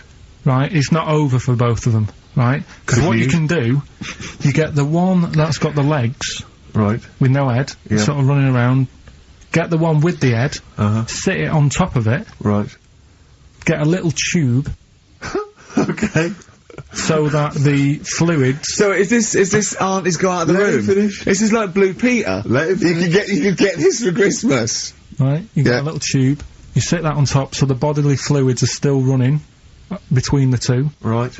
The head of the one on the top will control the feet of the one on the bottom. Okay. What about that? Good. And, will it continue to live? Yeah. Okay, you don't know that for sure, do you? That was just a question out of the blue he wasn't expecting. What do you think of that? Good, yeah, it's great. Yeah, just a primitive nervous system that can, yeah. Did you expect us to be more impressed and excited by that? Well, did you fall off your chair when you read that? Did you literally topple off? Going, did you think you were going to be the Frankenstein of the insect world? Yeah. No, I just was thinking if they can do that, you know, with them, can they do it with humans? Because I also did a bit of research on. Did you come to the sort of conclusion that apart from the moral aspect of it, that the human was probably more complicated than? Yeah, but do you know what I mean? Things move on, don't they? Do you know what I mean? Science, Rick. You know, I had Binatone as a kid. Now they've got PlayStation 2, and the difference in 10 years. They have found that if you lose your head, a cockroach can live normally on your body, but not the other way round. Your head on its cannot control its legs because it's too complicated for your brain. So Well, then other research because I thought if you don't learn from that, I'll give you something else for free, right? Go on. Free. That they can clone people. The only reason they don't do it, right? Say if, like, Ricky needed a lung, right? They could clone you and make you the same, but the only reason they don't want to do it is because it'd be a bit horrible, wouldn't it? And it would take sort of 18 years for me to get an adult lung. And there's all kinds of moral implications. Yeah. What do you mean, yeah? You hadn't thought of that? Because, lest we forget, Rick, he ended with the only reason they don't do it is because it's a bit horrible and that. Which scientist said that? Right, that's a quote. Right. That's not it. That's not the other one. That's it. No, that was just, you know... We've got another one to come. Oh, I can't wait. The headline again? What was the headline again? The headline, oh, what a cat toe-stuffy. Looking forward to it. Mark. Yeah, a bit more counsel. This is from his covers album. This is called Snowbird. God. He's so happy that the XFM listeners understand his stupid clues, and he knows it annoys me. We've got some right answers. We'll begin out the answers just quickly, just in case someone sort of missed one of them. I'll just quickly do them. Yeah. Go on. First one. There's a load of letters. There's a load of letters there asking for advice. Put them on Claire's desk. Oh, a Merry Christmas. Ask your mum if you should. Oh, a Merry Christmas. And a couple of people were arguing in the supermarket. It was Christmas, that's why. Counter, and that's B. Okay, we'll give those answers out shortly. Yeah. I just have to show you something, Rick, before we move on. I know we've got another Educating Ricky, but someone just sent this in. Yeah. They've been looking on eBay for Victoria Plum. You're joking? Come here and see the photograph. Oh, God, that's fantastic. Have a look. That's it. Oh, God, he got that for his mum! It's the worst piece of tat I've ever seen. Carl! Carl. Imagine how... Oh, gutted. Carl. Imagine how... Look, think of him now, right? There it is! That's the worst thing I've ever seen! I'll tell you, it looks like a Diddy man gone wrong. It looks like a Diddy man prostitute. That is... is that the one, Carl? Well, it was a different colour. It had a yellow at mine. No, but look... How do they get... Tell them they go into eBay. So you need to log on to ebay.co.uk. I'm sure you've used it before. It's the online marketplace, ebay.co.uk. And if you type in Victoria Plum, I'm assuming that you can track this down. That's amazing. It's the worst piece of rubbish I've ever seen. Just think how cute he was as a kid, though, doing that. Just think of him, just going... just seeing that and thinking, oh, she likes gnomes! It's the worst thing I've ever seen! I mean, to be fair, I don't know what her prize collection of gnomes looks like, but I can't imagine they're much better than that. I mean, gnomes are a fairly grotesque thing. But certainly your mum's taste and discretion is... Did you have those houses on your estate? You'd go in there and it was just loads of those dolls still in their packaging all around the room. And sort of like one of those homes that keeps the sort of packaging on the three-piece suite. Why don't you buy another one for her for Christmas? Yeah. It's $3.99 it looks, but that's £2.49 because that was $3.99. Well. Oh, buy it, Carl. No, 'cause I've sorted out our passport this year anyway. I'll get her that next year. Right, so listen, right? Okay. So, last Educating Ricky of the year. Oh, Christ. What a cat toast. Yeah, let's do that then. Victoria Plum. There's this woman, right? Yeah. This woman, she's reading Guinness Book of Records. Yeah. And she's flicking through. Yeah. And she notices that there's a world record for a cat, right, with 27 toes, right? So she reads it and she thinks, well, that's not right, because her cat's got 28. What do you mean her cat's got 28? Her cat's got 28 toes. So she was like, well, hang on a minute, mine should be in there. So there was I missed the very beginning of this. She's looking to the Guinness Book of Records. Woman was looking to the Guinness Book of Records. The woman with the cat with 28 toes looking through, and it said the record for the cat's toes was 27. She thought, hold on. Hold on a minute, Ross McWhirter. My cat's got one more than that cat, so go on. Anyway, so she said, you know, the person doing the interview with her said, you know, is it happy? And she said, yeah, you know, it's great, and it's really good in the snow. Right. It gets through a lot of nail varnish. Well, you know, that's what it said, right? It said it's really good in the snow. So, I just was thinking, I mean, that's it, really. That's not it. That's the end of that story. But Brilliant. But what I'm thinking is, like, it was two cats welded together. No, she said, you know, it's happy. So, is the other sort of disabilities where, in a way, it's not all bad? Oh, Christ. No, do you know, like, that book Steve brought in for me? And there was a fella there, wasn't he, who had 3 legs, who was a juggler. And I was like, what's the point of that? What do you mean, what's the point of that? What's the point of what? He's not taking advantage of having 3 legs, is he, being a juggler? Yeah, he said he should be a footballer. Right? So, no, but in a way, he's used it, hasn't he? He's probably not even that good at juggling. But, because he's got 3 legs, people have gone, well, I'll give him a chance. Let's go and see him anyway, see if he's any good. Yeah. Right? So, what I'm thinking is he anything else? We've mentioned, the midgets today who are good at robbing cars. Because they can get through the windows like Dukes of Hazzard. Sorry, so listen, look, I'd just like to say, this is the radio authority listening, we are in no way suggesting that one, midget's forte in life is robbing cars, or that if you're a midget sitting at home feeling sorry for yourself, that you should go out robbing cars. I'd just like to say, this is Karl Pilkington talking. The views of Karl Pilkington do not necessarily reflect those of XFM or us. Yeah, but it was a TV programme, so it's not me, I'm just saying what I've seen on telly. That you didn't see? That somebody told me about. Yeah, just so you could be wrong, just like a lot of your spurious facts you just see on the internet, you know. I'm just saying. Yeah. So, is there anything else? We've seen the fellow with 3 legs. So what you're saying is there a disability that is actually an advantage? Yeah. Right, You know what I okay. mean? Steve mentioned about the disabled loo. They're always really roomy, and like got multi-gym facilities in them. Multi-gym facilities! Oh, do you know what I mean? Multi-gym facilities! What do you mean, Karl? There's always bars everywhere and that, isn't there? That's not parallel bars. Yeah, That's they to help don't them do get up. gymnastics! What in there working out? I'm just saying though, do you know what I mean? So in a way, they've got that. So, always, what I'm saying is, when you look on the brighter side, it's like Elephant Man would have never got up and gone, oh, look at my hair today. Nor do you! No, but, do you know what I mean? He would never have that problem. You're a maniac. Forget it. I thought we'd be able to, like, get a serious discussion going here. Well, okay then. So, this is a serious discussion, is it? Yeah. Okay, well, let's treat it sensitively then. If you really want a serious discussion and talk about whether there are some disabilities that are an advantage, let's think of some then, shall we?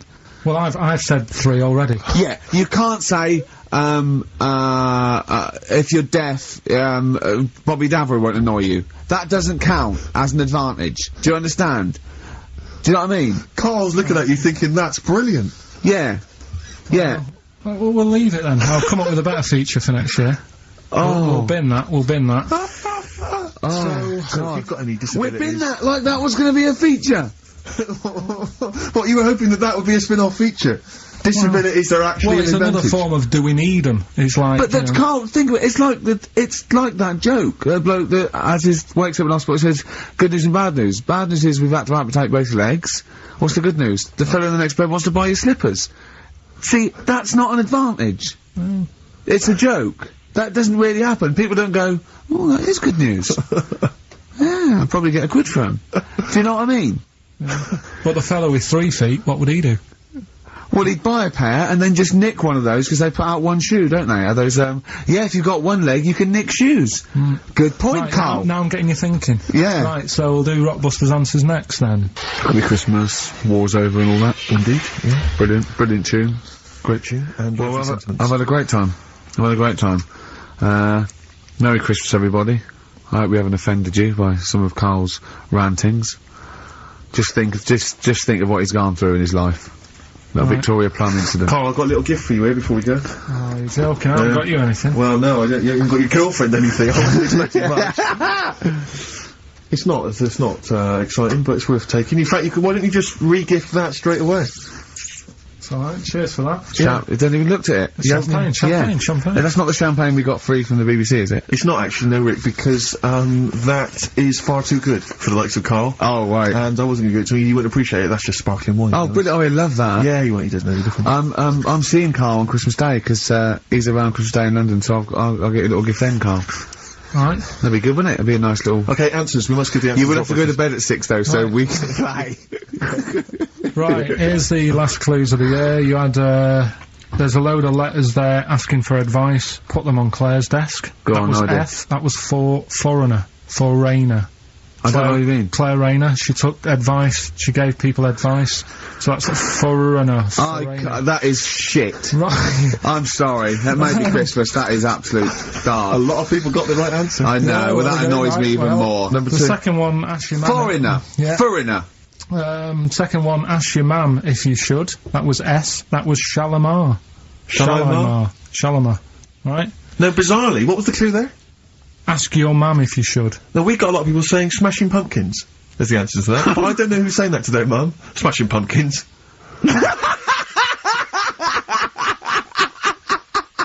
Merry Christmas, Mum. Smashing Thanks Pumpkins. very much. Nice bollocks. Oh, that's great. That's great. Right. Smashing Pumpkins. Your dad bought them for me for Christmas. Yeah. And the last one, Lovely plums. What, my Victoria's? Oh, God. Right, we've got to wrap it up. Come on, then. A couple of people were arguing in the supermarket at the fruit and veg counter. That was B, that was Banana Drama. Who were, like, having an argument. What do you mean Banana Drama? What? No, wait. What group is Banana Drama? What group is Banana Drama? So, you're a fool. You're a twat. When you say that, but you accuse Carl of that, you're also accusing lots of the listeners, including the winner, Nicola Rogers, of London, and she wins those great prizes, and she got them bang on, so... Banana Drama. so, can we finish there now? Yeah. What do you mean? What do you mean, can we finish there now? Just play the ads and go. What? No, what are you talking about? We're going to play Joni Joni Mitchell. Mitchell We're sing it all day. Play that then. Goodness me, Carl, look at you. We haven't got time. Merry Christmas, Carl. Merry Christmas, Carl. Enjoy the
with Mr. Ben Folds. We've landed on XFM 104.9. Ricky Gervais, Steve Merchant, and little Karl Pilkington, and his magical little manky, round, baldy head.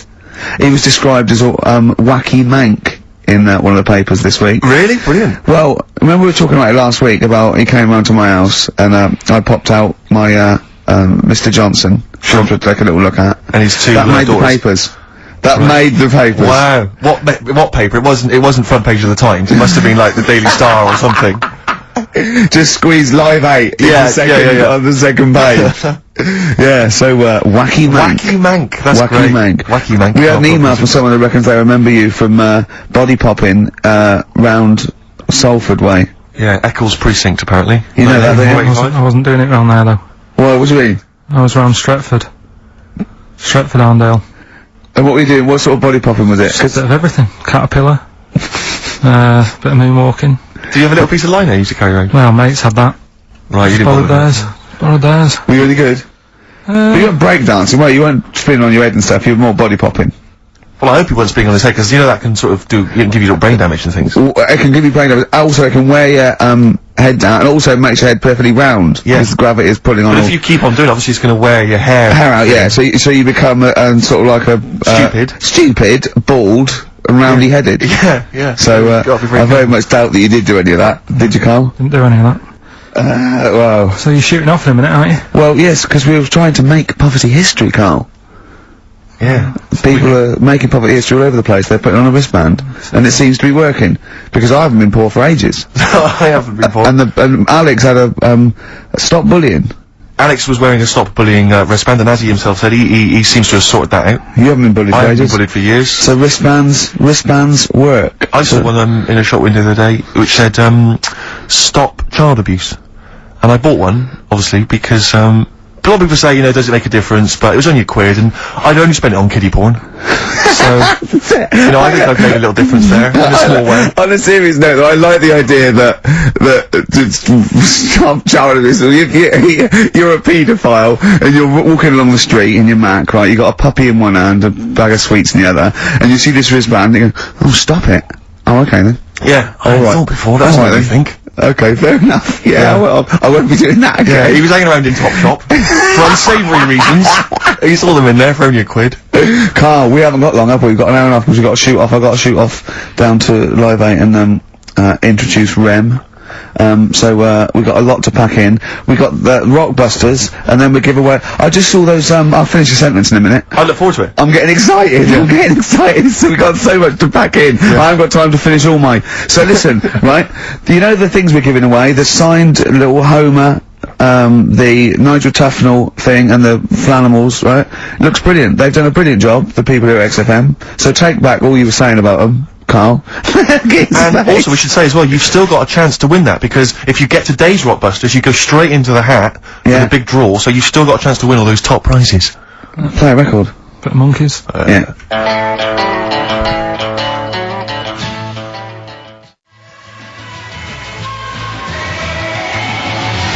Monkeys. Pleasant Valley Sunday. Alright, do you like that, Karl? It's alright, yeah. What's it about? Well, if you heard, it was a sort of description of, you know, typical suburbia, isn't it? Here in status symbol land. You know, it's a sly dig. When the monkeys get a bee in their bonnet about something, you better not. You do not want to be on the receiving end of that. Yeah.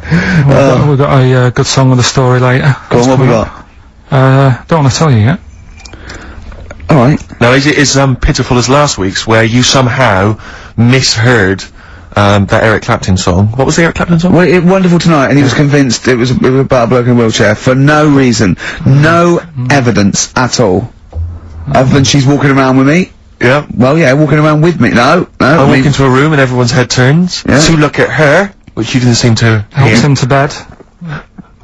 Because he's drunk. He's had a few.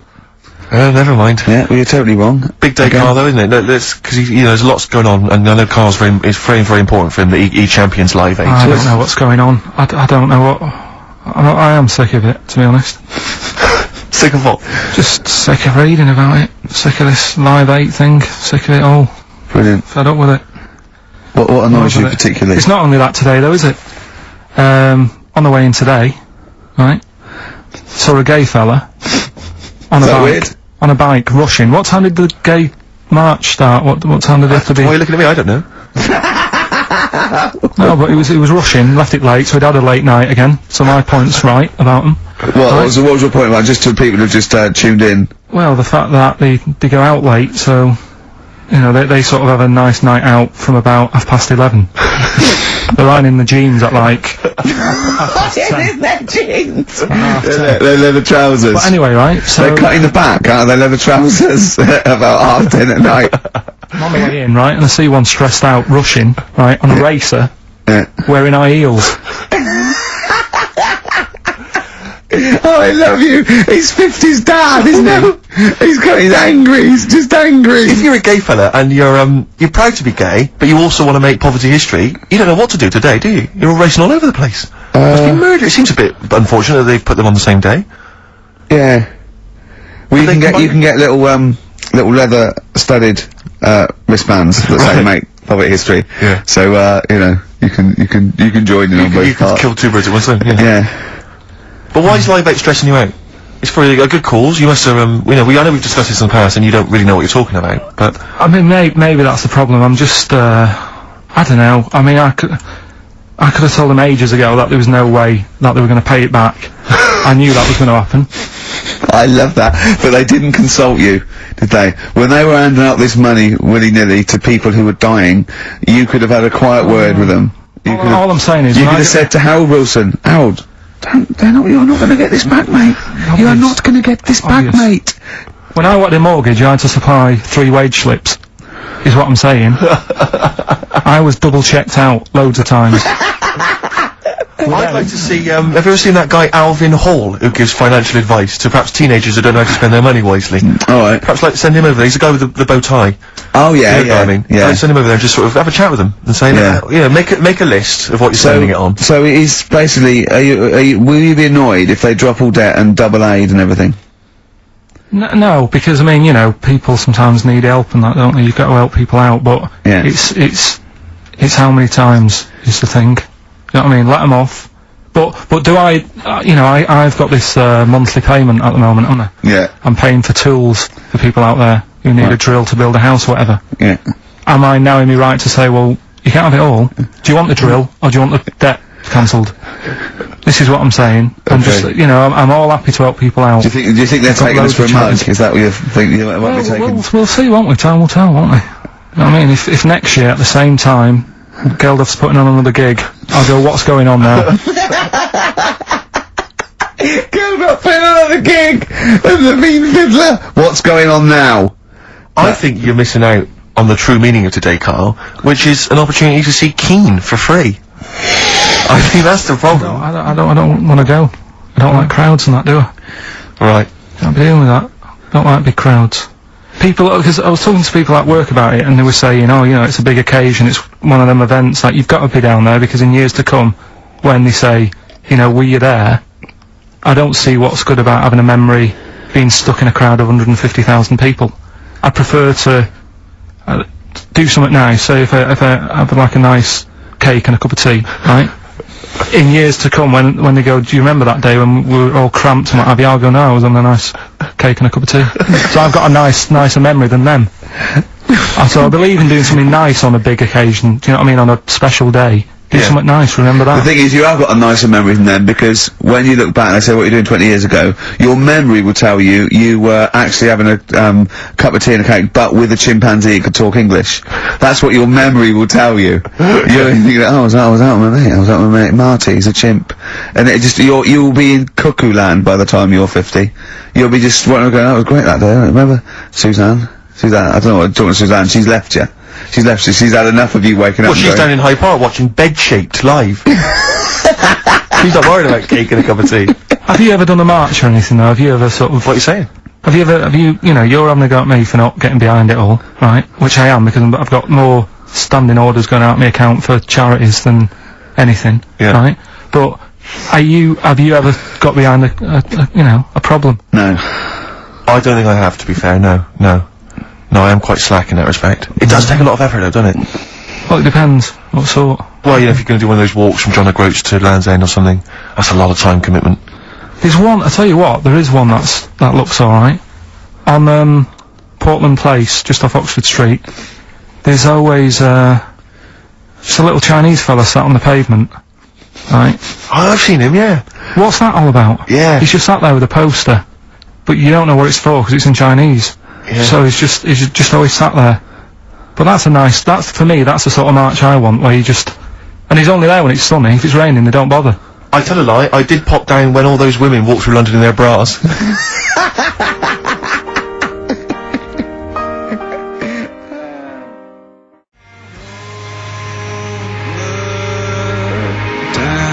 Embrace and Gravity on XFM 104.9.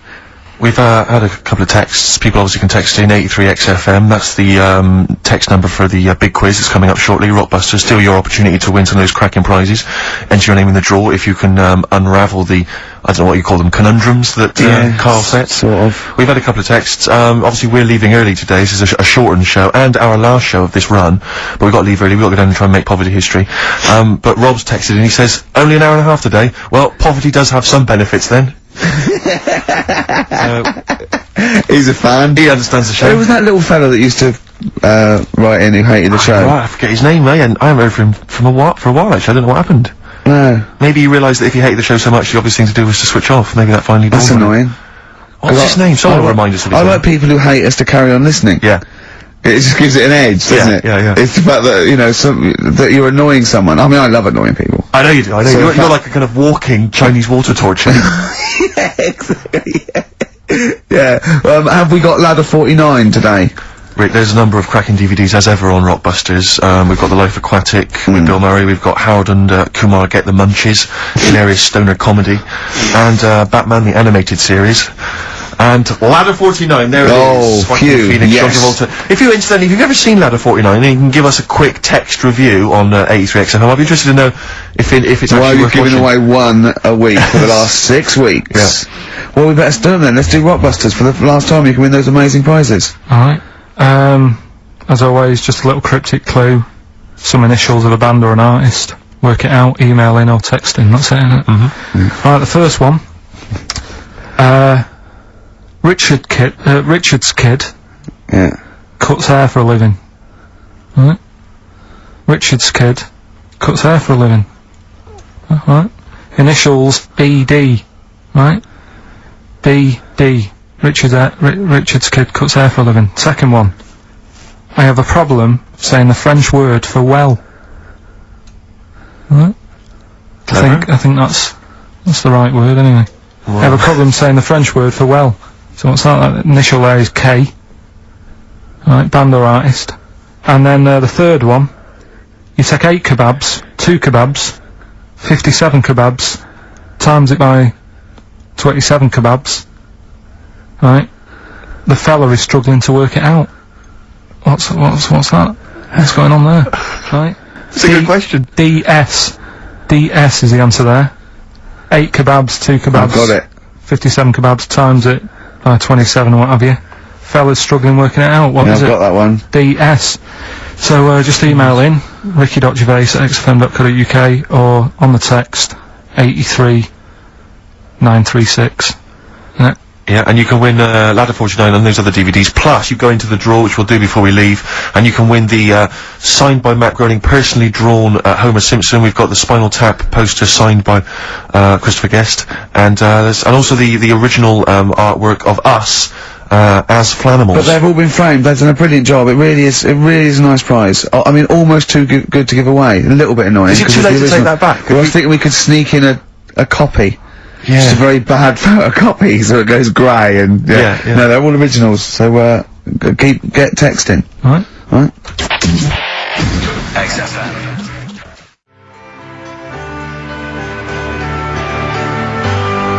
R.E.M. Night Swimming, beautiful song, brilliant band. I've got to introduce them, and I'm actually nervous. Yeah. I never get nervous. You never get nervous, do you? I never get nervous, and I get a little adrenaline rush. It just takes, 80% of the world's population to be watching you, and then you get a little bit jittery. And I don't know what to wear. No, this is interesting actually. I don't know. No.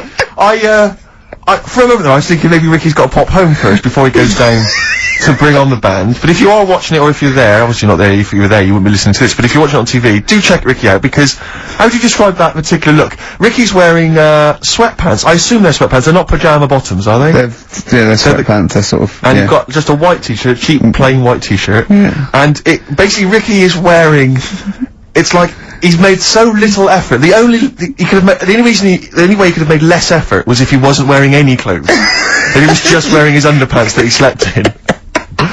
But he's actually bothered to put on a t-shirt and a pair of sweatpants and some trainers. Yeah, well. Jonathan Ross is going to probably be wearing a suit, one of his, expensive suits or whatever, and... Yeah, but he won't be as comfortable as me.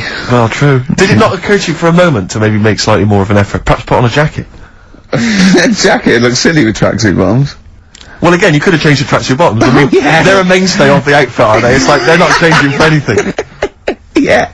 I've got very little things that I haven't got a drawstring or elasticated waistband. No, sure. I don't want to be bothering with buttons and zips and hooks. There's gonna come a point, isn't there, where you're just gonna wear, I don't know, smocks.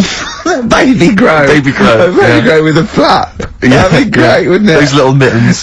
Yeah, great. And then little oven gloves, so I can just get stuff out of the oven, eat it, let it drop everywhere. Yeah. Right, and then just get out the baby grow, put a new one on, a clean one on. Or those kind of red flannel things with the which cowboys wear. Yeah. The kind of buttoned up. Yeah, they're like old cowboys. Yeah. Grandpa, he comes out with the shotgun. Exactly. And yeah, the long johns. Well, how's it going with Rockbusters? Anyone got the answers? Actually, one guy is, he texted in, James in Deptford, he's, offered some answers, and he says here, the guy that hated us, famously, of course, we should have remembered, Dickie Anderson. Dickie Anderson? Richard Anderson, of course. I don't know if Dickie's still listening. If he is, obviously email in ricky.gervais@xfm.co.uk and, tell us what you've been doing, how you've been keeping busy and stuff. Yeah. Nice to hear from him. Chris Campling hasn't called, has he, either? Yeah, The one that thinks that not only is this whole show scripted, imagine that, right? But that Carl is a character created by us. Yeah. He's actually an actor. Oh, if only Look at that, a shaved monkey we got. I'll tell you, you're gonna go along later to the Live 8 gig and you're probably gonna see some bands that can make an effort to entertain you, but, if you want entertainment, Rick, you know it. There's only one person to book. Go on. Me. If you you're perhaps I'm gonna do, because I mean, I'm obviously a top DJ on the radio, but where I really come into my own is DJing in any kind of club environment. Well, you told me you were DJing, I didn't go to it, DJing at a party, and you said the place was rocking. The place was roaring. And I loved it. Carl just said he was there and they weren't. Well, that's nonsense, Carl, because you know very well that when I'd put on a tune, they'd cheer. Yeah, but it was late on in the night, they would have done that, whatever you put on. That's nonsense. No, they were happy and everything. I'm not saying they weren't having a good time. It was your party. It was all right, but they weren't going mental like you're sort of making up. They were definitely going mental. When I put on the Proclaimers, they could not believe their luck. They would have walked 1,000 miles. Was it good though? Were they really? What were they doing? They were dancing, were they? Dancing and that, but they weren't sort of cheering, going, more and all that at the end. What's about? Oh, Take On Me came on, the big cheer went up. Oh, I don't know who to believe. I've been there, done it, Steve. I've been the DJ as well. It might be jealousy. It might be like professional jealousy there. Yeah. I think it's because my fortunes are on the up, and his are on the down. We all know famously that he had, Pilkington making music, his DJ outfit. Didn't happen. I did enough. I just wanted to do enough to pay for the equipment. And I did. And that was that. But I don't like crowds, do I? But you're safe, aren't you? You're behind the little thing with the flashing lights. But there's still a lot of people and that. Forced fun. Don't like that. Forced fun? It's not forced fun. They haven't got to dance if they don't want to dance. Yeah. Don't like it. What do you mean your fortunes are on the up anyway, DJing? Well, I'll tell you, I was hired, well, I say hired, I did it as a favour to a friend, his wedding the other week, and I got there, I was thinking, because everyone had their little role to play, and then people were doing a good job. I love you taking it seriously. And I spent ages putting together some CDs, special selection CDs. I love that! Because what I did is I burned them on iTunes. Did you turn up with your own headphones round your neck? Own headphones, wearing a suit, but headphones. Metal case. Didn't need it, just had them all in one small box. Brilliant.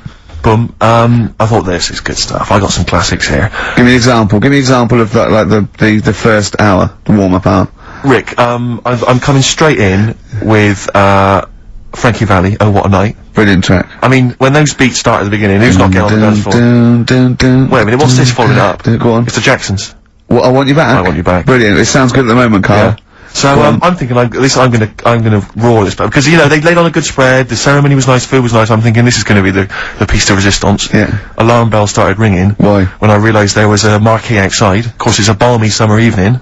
I'm stuck inside, on the dance floor inside, I'm thinking I'm gonna be struggling here to get them in. even with flavours like this, I thought I'd struggle with it.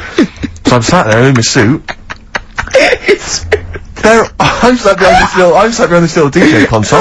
I've got all the big numbers. There's 1 or 2 people making some token effort, but frankly, most people are outside everywhere. I was livid. Of course, they couldn't hear it out there. So I was playing to an empty room, really, and I was furious. I was absolutely furious. Because, I mean, what is, you know, they're wasting my time. They're wasting now, I could have just stuck the CD on and gone out. They're wasting Frankie Valli's. Frankie Valli's time. They're wasting the Jackson 5's time. They're wasting, you know, D-Light's time. Yeah, yeah. And, so I'm sat there, and there's a couple of people making a cursory effort, mainly when they come to get a drink from the bar, they might have a little quick, you know, couple of twos. You shout, we don't want your Not interested. all of you or no All one. of you or no one at all.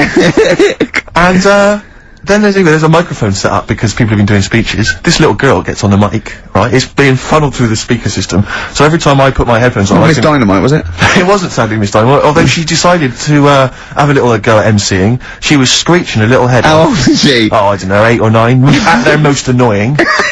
When children are at their most annoying, because they got a bit of confidence there, they're a bit cocky, they're not shy anymore, they're a bit arrogant. Yeah. She's screeching her head off, so I'm playing, you know, and she doesn't know. Look at your face! I'm playing into the groove, no one's getting into the groove, because she's going mental, she's just going, what's this, I don't know what this is, play something I know! I think I haven't got any bloody DJ Otsu.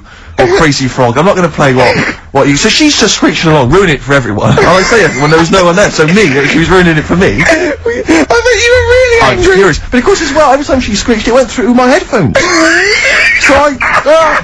So of course I'm. And then her dad comes along, right? And I'm thinking, all right, he's seen what's happening. Just imagine you in your suit, sweating, getting annoyed at someone ruining your set that no one's listening to.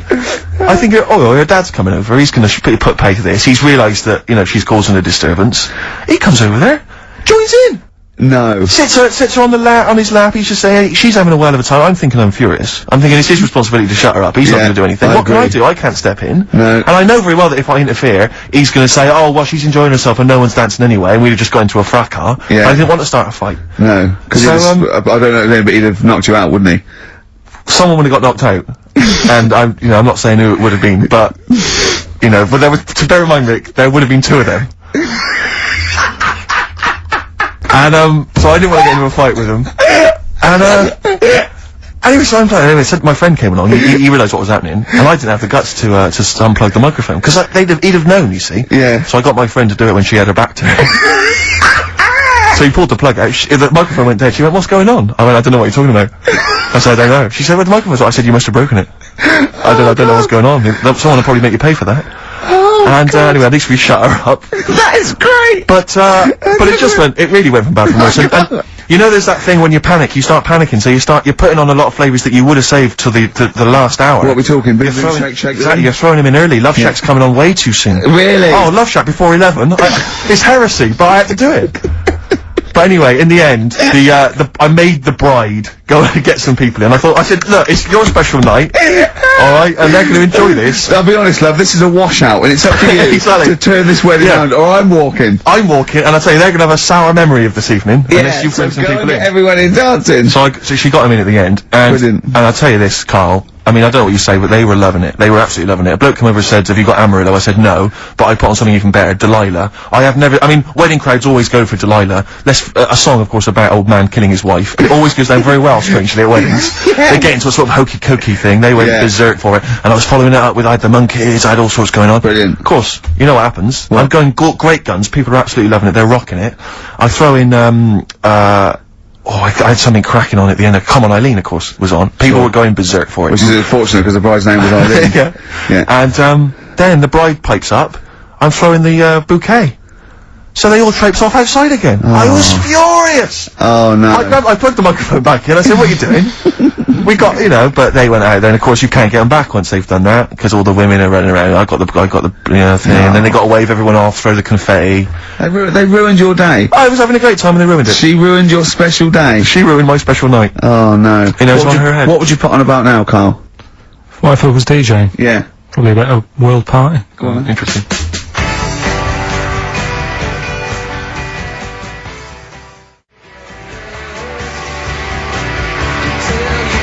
the message in the box, put the message in the car, drive the car around the world, and I'm imagining that message is make poverty history. That's World Party, put the message in the box. Can I just say quickly while I think of it, we get a lot of emails from people, a lot of texts saying, can you send a big shout out, stuff like that. You know, I've just looked at one now, Scott and Julie in Australia listening, they want a big shout out, big shout to them. But there's so many people that do it, and I'm obviously, just want to say, sorry we never get to your emails, we're very, very lazy, we never really get to look through them, but we obviously do appreciate you emailing in, texting in, stuff like that. And also, can I send a big shout out to my grandparents, who I believe might be listening on their new digital radio? They're pretty high tech. Very nice country. Yeah. Are they the merchants of, Bristol? Merchants, yeah. Props to them. Props to them, yeah. It's a slightly truncated show, isn't it, today, Carl? We've got I don't like change, and that's what's happened. I'm not you don't, do you? You're like Rain Man. Yeah. He really is like Rain Man.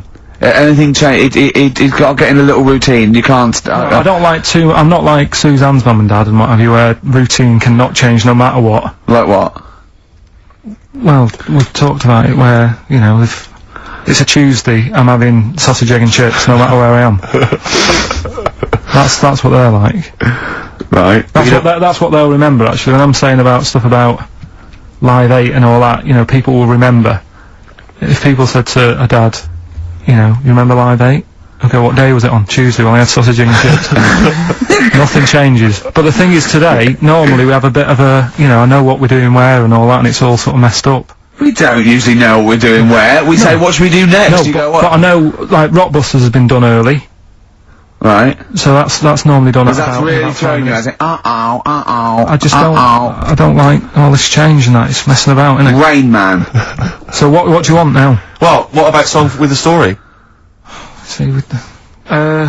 right, well, last week... Look at him, he's in a genuinely foul mood. He's actually rocking. Yeah. He's actually rocking like Rain Man as well. Last week we did, like you say, Eric Clapton. This is the section where we play a song with a story. I think every song, if it's a good song, it's got a story, you've got to listen to it, sort of, you know, from the start.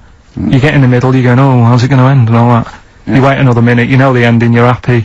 But the thing is, as Steve said, you know, sometimes you're disappointed with it, so it's just not a good story. And as Steve said, I'm not sure you're finding what you need in a song for a story. Why don't you read a book, a novel? If you want a really good why engrosses you, why don't you read a book? You're not going to get it from a pop song. I haven't got time for a book. Song's 3.5 minutes. And that's it, is it? And that satisfied you? Well, yeah, it gets you thinking for a few minutes, then you move on. Then you stop thinking. 2 minutes 50, this one, right? It's brilliant. Go on, then. It's about, last week we talked about the little crippled fella, right? This one... as I say, I don't think we say cripple anymore, but go on. Alright, this one, someone emailed in saying, if you want a song about that, this is a song you ought to listen to, right? Right. It's about this fella who, basically something happened, I think he's in a wheelchair, right, for some reason. You thought that last time. His wife, you know, likes going out. She doesn't take him with her when she goes out. Right. Is it Ruby, Don't Take Your Love to Town? Yeah. Good, brilliant song. We'll just play it then? Yeah, great song. Alright. You've painted up your lips and rolled and curled your tinted hair. For God's sakes, turn around. What do you mean? Oh, it's just, it's a good story. It starts off well and that, you're feeling sorry for him, but then he says, where's my gun? Yeah. Because she's a slut. Why? Because she's going off. Yeah, but what does he expect her to do? What? Just because he paralysed his legs fighting for his country, presumably in Vietnam War, says that crazy Asian war. So he's gone, he's fought for his country, he's taken a bullet, he's come home, he can't walk, he should be a hero, and then his wife's going out putting it about downtown. Why do I never meet women like Ruby? XFM.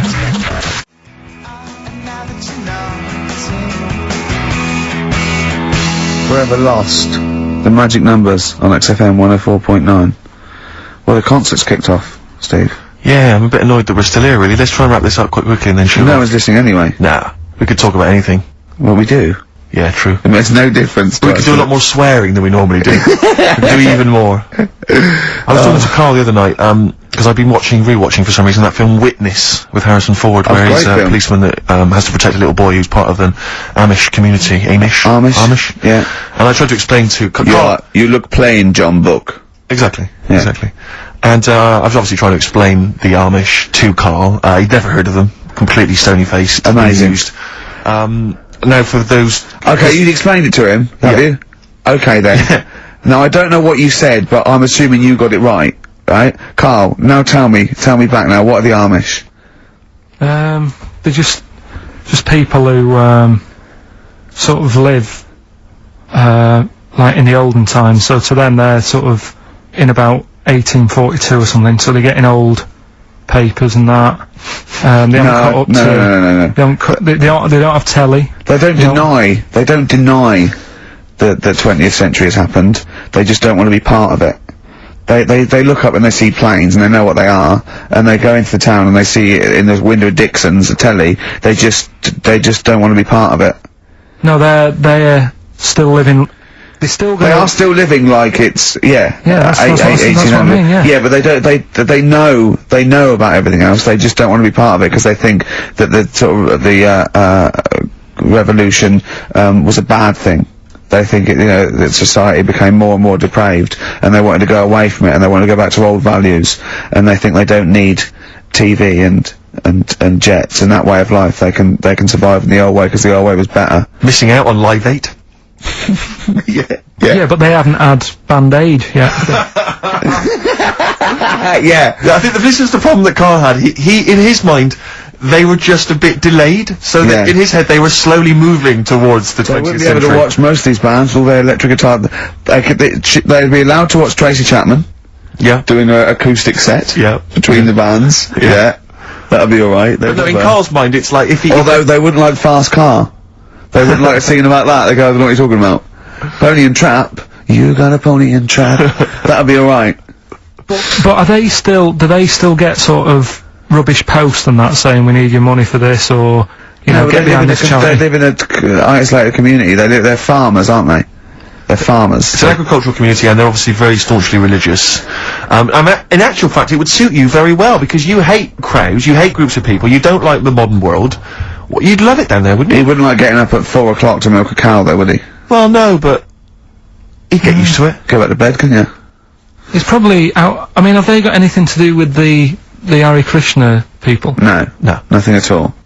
Because out of all the religions, that's... I'm not a religious person, I don't understand You're only saying Hare Krishna because you've got the head.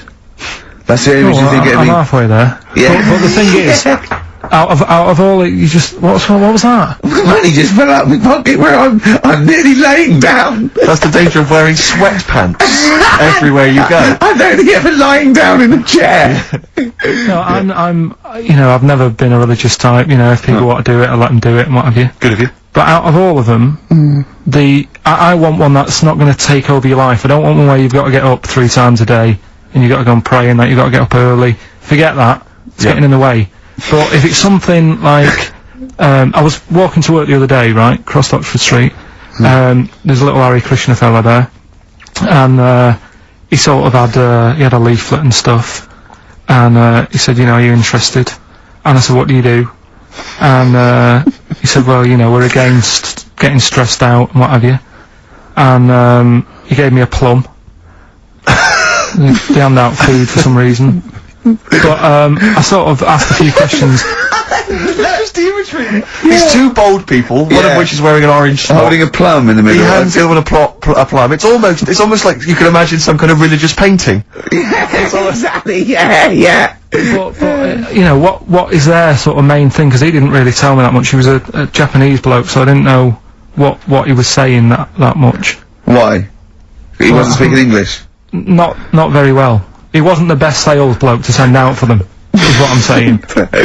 Yeah. But what's that? Are they? You're saying they're nothing like? Well, I believe Hare Krishna is a kind of as an offshoot of a sort of Buddhist faith. It is. I think they are Buddhist, aren't they? Yeah, and obviously their kind of trademark, as it were, is that they have to say. I believe they have to say Hare Krishna, Hare Krishna in a certain rhythm, in a certain order, a certain amount of times per day. That's why you see them walking down the street saying Hare Krishna, Hare Krishna, because it's actually a sort of religious chant which they're obliged to do.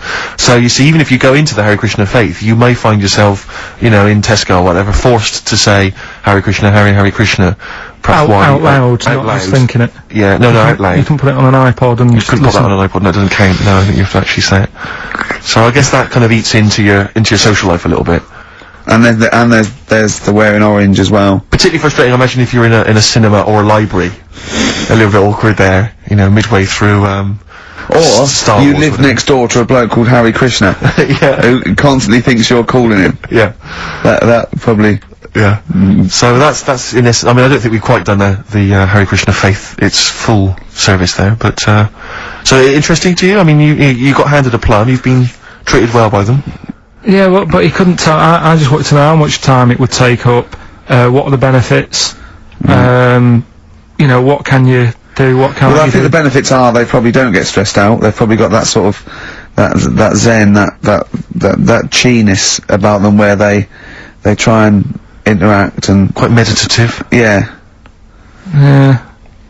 I've got some nice trainers as well, don't they, with their orange. What are you looking for then in a faith, Carl? You say what are the benefits? I mean, obviously Catholicism, you get the communion wine and bread, so. Yeah, but I can afford that. Right. Probably just I liked the Crusaders. I was forced into joining that as a kid because a mate sort of joined it, and he sort of said he'd join in. I sort of swore at him. I said I'm not doing that. Right? Yeah. He said, right, if you don't come with me, I'll tell your mum that you just swore. So I was like, oh. So I went along, and I used to just go on the Friday when they played, Sabutio and stuff, and then I went on one Sunday, and it was totally different. There was no Sabutio. There was no sort of, table tennis. The thing where you hold a thing and knock things over. Skittles. There was all that on a Friday. Went on the Sunday, it was rubbish. He said, right, sit down in this room. They gave me a Bible. Thought, this looks too heavy, this is too big. I'm not interested in this book. And I never went again. I used to hide on a Sunday when they came round. And that's been the only sort of. I suddenly, why did it suddenly turn out to have to hide on a Sunday when they're coming round? Because they wouldn't leave. They wouldn't leave. Who was it? Were they adults? It was sort of a. Well, he seemed like an adult to me at the time, but he was probably about 27. Well, that is an adult. Yeah, but do you know what I mean? He seemed a lot older when I was a kid. Yeah. And he came knocking and that, and he used to say to me, Mum, I'll just tell him I'm ill or something. And he used to hang around to see if I'd eventually come out to play and that. And if I did, I think they would have grabbed me and took me there. I love the idea that for you religion has to bring with it some kind of gift. It's like, join our faith and you get an alarm clock radio. It's like something like I think religion does bring a gift. Usually, it's the gift of the Lord. Well, the gift of everlasting life, isn't it? And that's the problem with it, A lot of people believe in it because they think. But for Carl, his feeling is like that should be a given. That's safe. I'm definitely going home with eternal life. But what else can I have? Is there an iPod? You have to have a religion because obviously I don't have a religion. I don't miss it, and I wouldn't want one. I'm an atheist, and that's out of belief. That's out of logic, and we don't get into the politics or the morality of it. Why do you feel you need a religion? Why don't you just get a hobby? Well, I didn't want one. I don't want one. I just was saying that, if I was to get one, which one would I go for? Is what I'm saying. I'd like to see you perhaps as a Jew. I think Judaism would suit you well, I think. What are the hours like for that? Tough. It can be tricky. That's what I mean. I don't want anything that's, And they have a day where they don't eat and stuff. I couldn't be doing that. So they may have days when they eat a lot too much. Yeah, but what happens if I'm not that hungry that day? Like I say, I don't like change. You know what I mean? I like my Cheerios in the morning.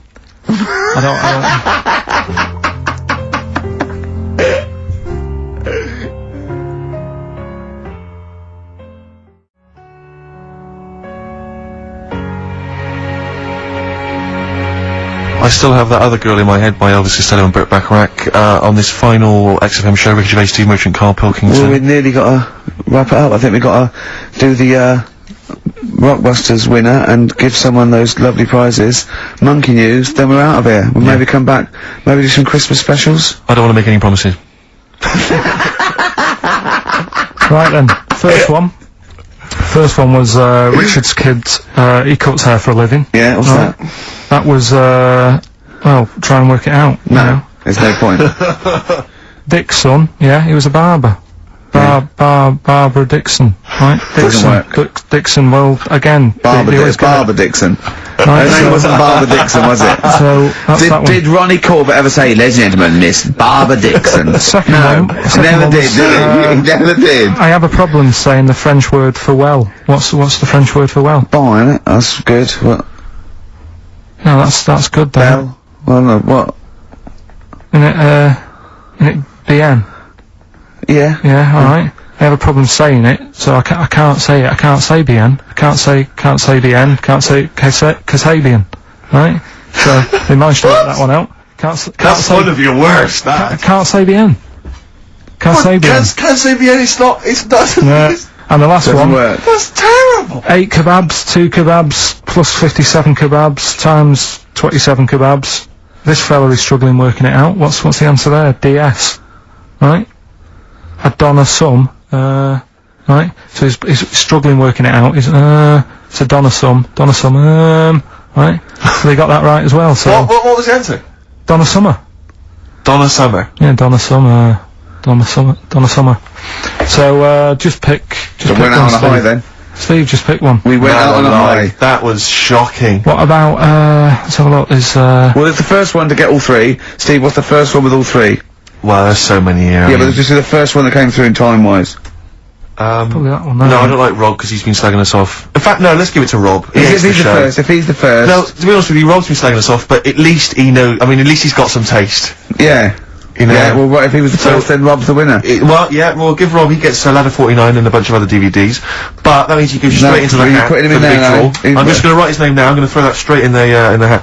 I can imagine that no one, even the people who've entered, are that excited. Not because the prizes aren't great, but I'm worried that they don't appreciate it, Rick.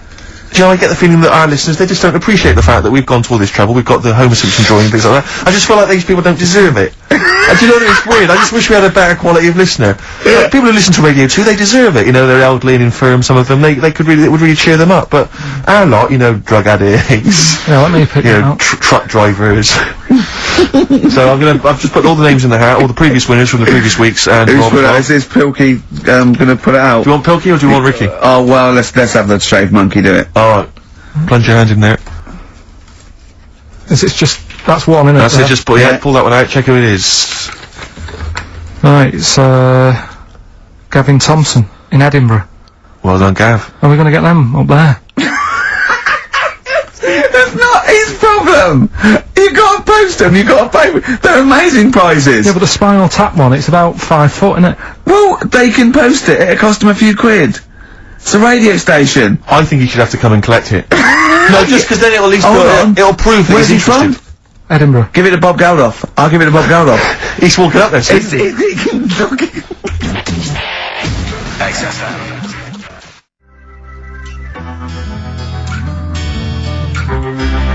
Chewing breaks.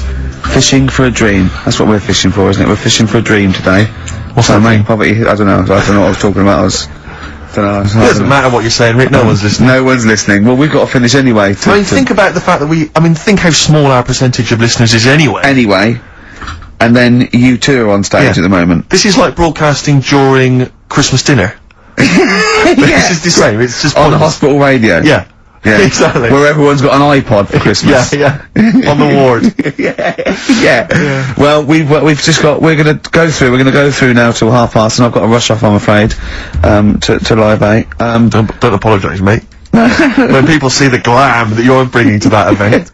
They don't even care about the people introducing it. Comedians going, ladies and gentlemen, just get on with it. No, I agree. No, I've got a good joy there. 2 blokes will get on with it. Bring on Madonna. But we're gonna give it to them, Carl. We're gonna go through to the end. We've done everything we have to do. Monkey News. The final Monkey News of the year, possibly. It's been a joy. I'd just like to say, you know, on behalf of myself, Steve Merchant, and this little bald mank, it's been a pleasure. Yeah, speak for yourself. Yeah. But, we should just point out as well, if you miss Rockbusters while we're away. Yeah, right.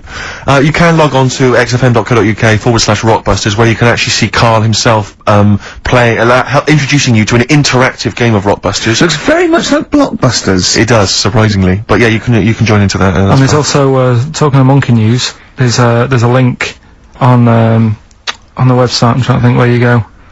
I think if you go on my little biography bit, someone's done some animation to some old monkey news. Oh, it's brilliant. Right. Right. Yeah. So if you're having withdrawal symptoms of monkey news, then you can find some classic monkey news. And it's animated, classic monkey news. I feel drained today. Do you? Go on.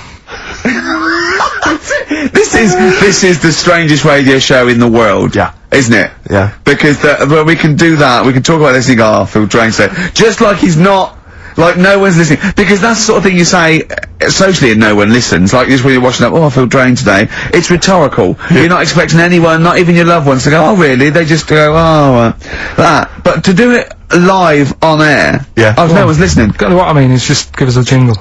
But the exactly. But the truth is, the contempt we have for our poor listeners is unbelievable. The listeners aren't listening, and we don't want to be here. So this really is one of the most pointless things ever. No, would have been quite happy to do a full show. But you know what? The flow of it's just. I would love to listen to this back in 10 years. This actual show. Let's keep this forever. Let's keep this show forever. The show we went early. We were bored. It was a day we're trying to save Africa, but we're a little bit annoyed that no one's listening. Yeah. Right. Right. Once and for all, the final monkey news of the year. Oh, go on. What were you going to say? No, I was just going to say, if you're not into the Live 8 and you're gay, you're not listening. Because you're on a walk. Right, okay. Right. Oh, chimpanzee that monkey news! Right, there's this, card game going on, right? at a big hotel in Vegas. Right. The Luxor Hotel in Vegas. Yeah. There's a major card game, all the big players and that were involved, right? They're all invited. Anyway, so they all meet up in this dark room at the back of the. Oh, there we go, dark room. But hairy fella. So it was brilliant at poker. Like I say, it's a big game, and that everyone's been waiting for it. So it's played in the back room, not in the main entrance bit, right? So anyway, like I say, it's dark in there and what have you, and the players went in. There was already someone sat in there, right? Right. But they couldn't quite see. Was he a short, hairy bloke with slightly longer arms than legs? Couldn't see him. Were his arms slightly longer than his legs? Strangely enough. Was he holding his hand of cards with his feet? Anyway. So the cards were dealt, right? Cards were dealt. Game's going on. His cards with his feet. Game went on for hours, right? No one's listening. The terrible thing is that not even we're listening to Karl now. I know. Literally no one is listening to Karl. There's a lot of smoking going on. It's going on. A lot of eating and nuts going on. That was a bit weird because they don't normally get through as many, but for this night. So, come on, let's just play Bruce. Goodbye, everybody. See you maybe Christmas time. Goodbye.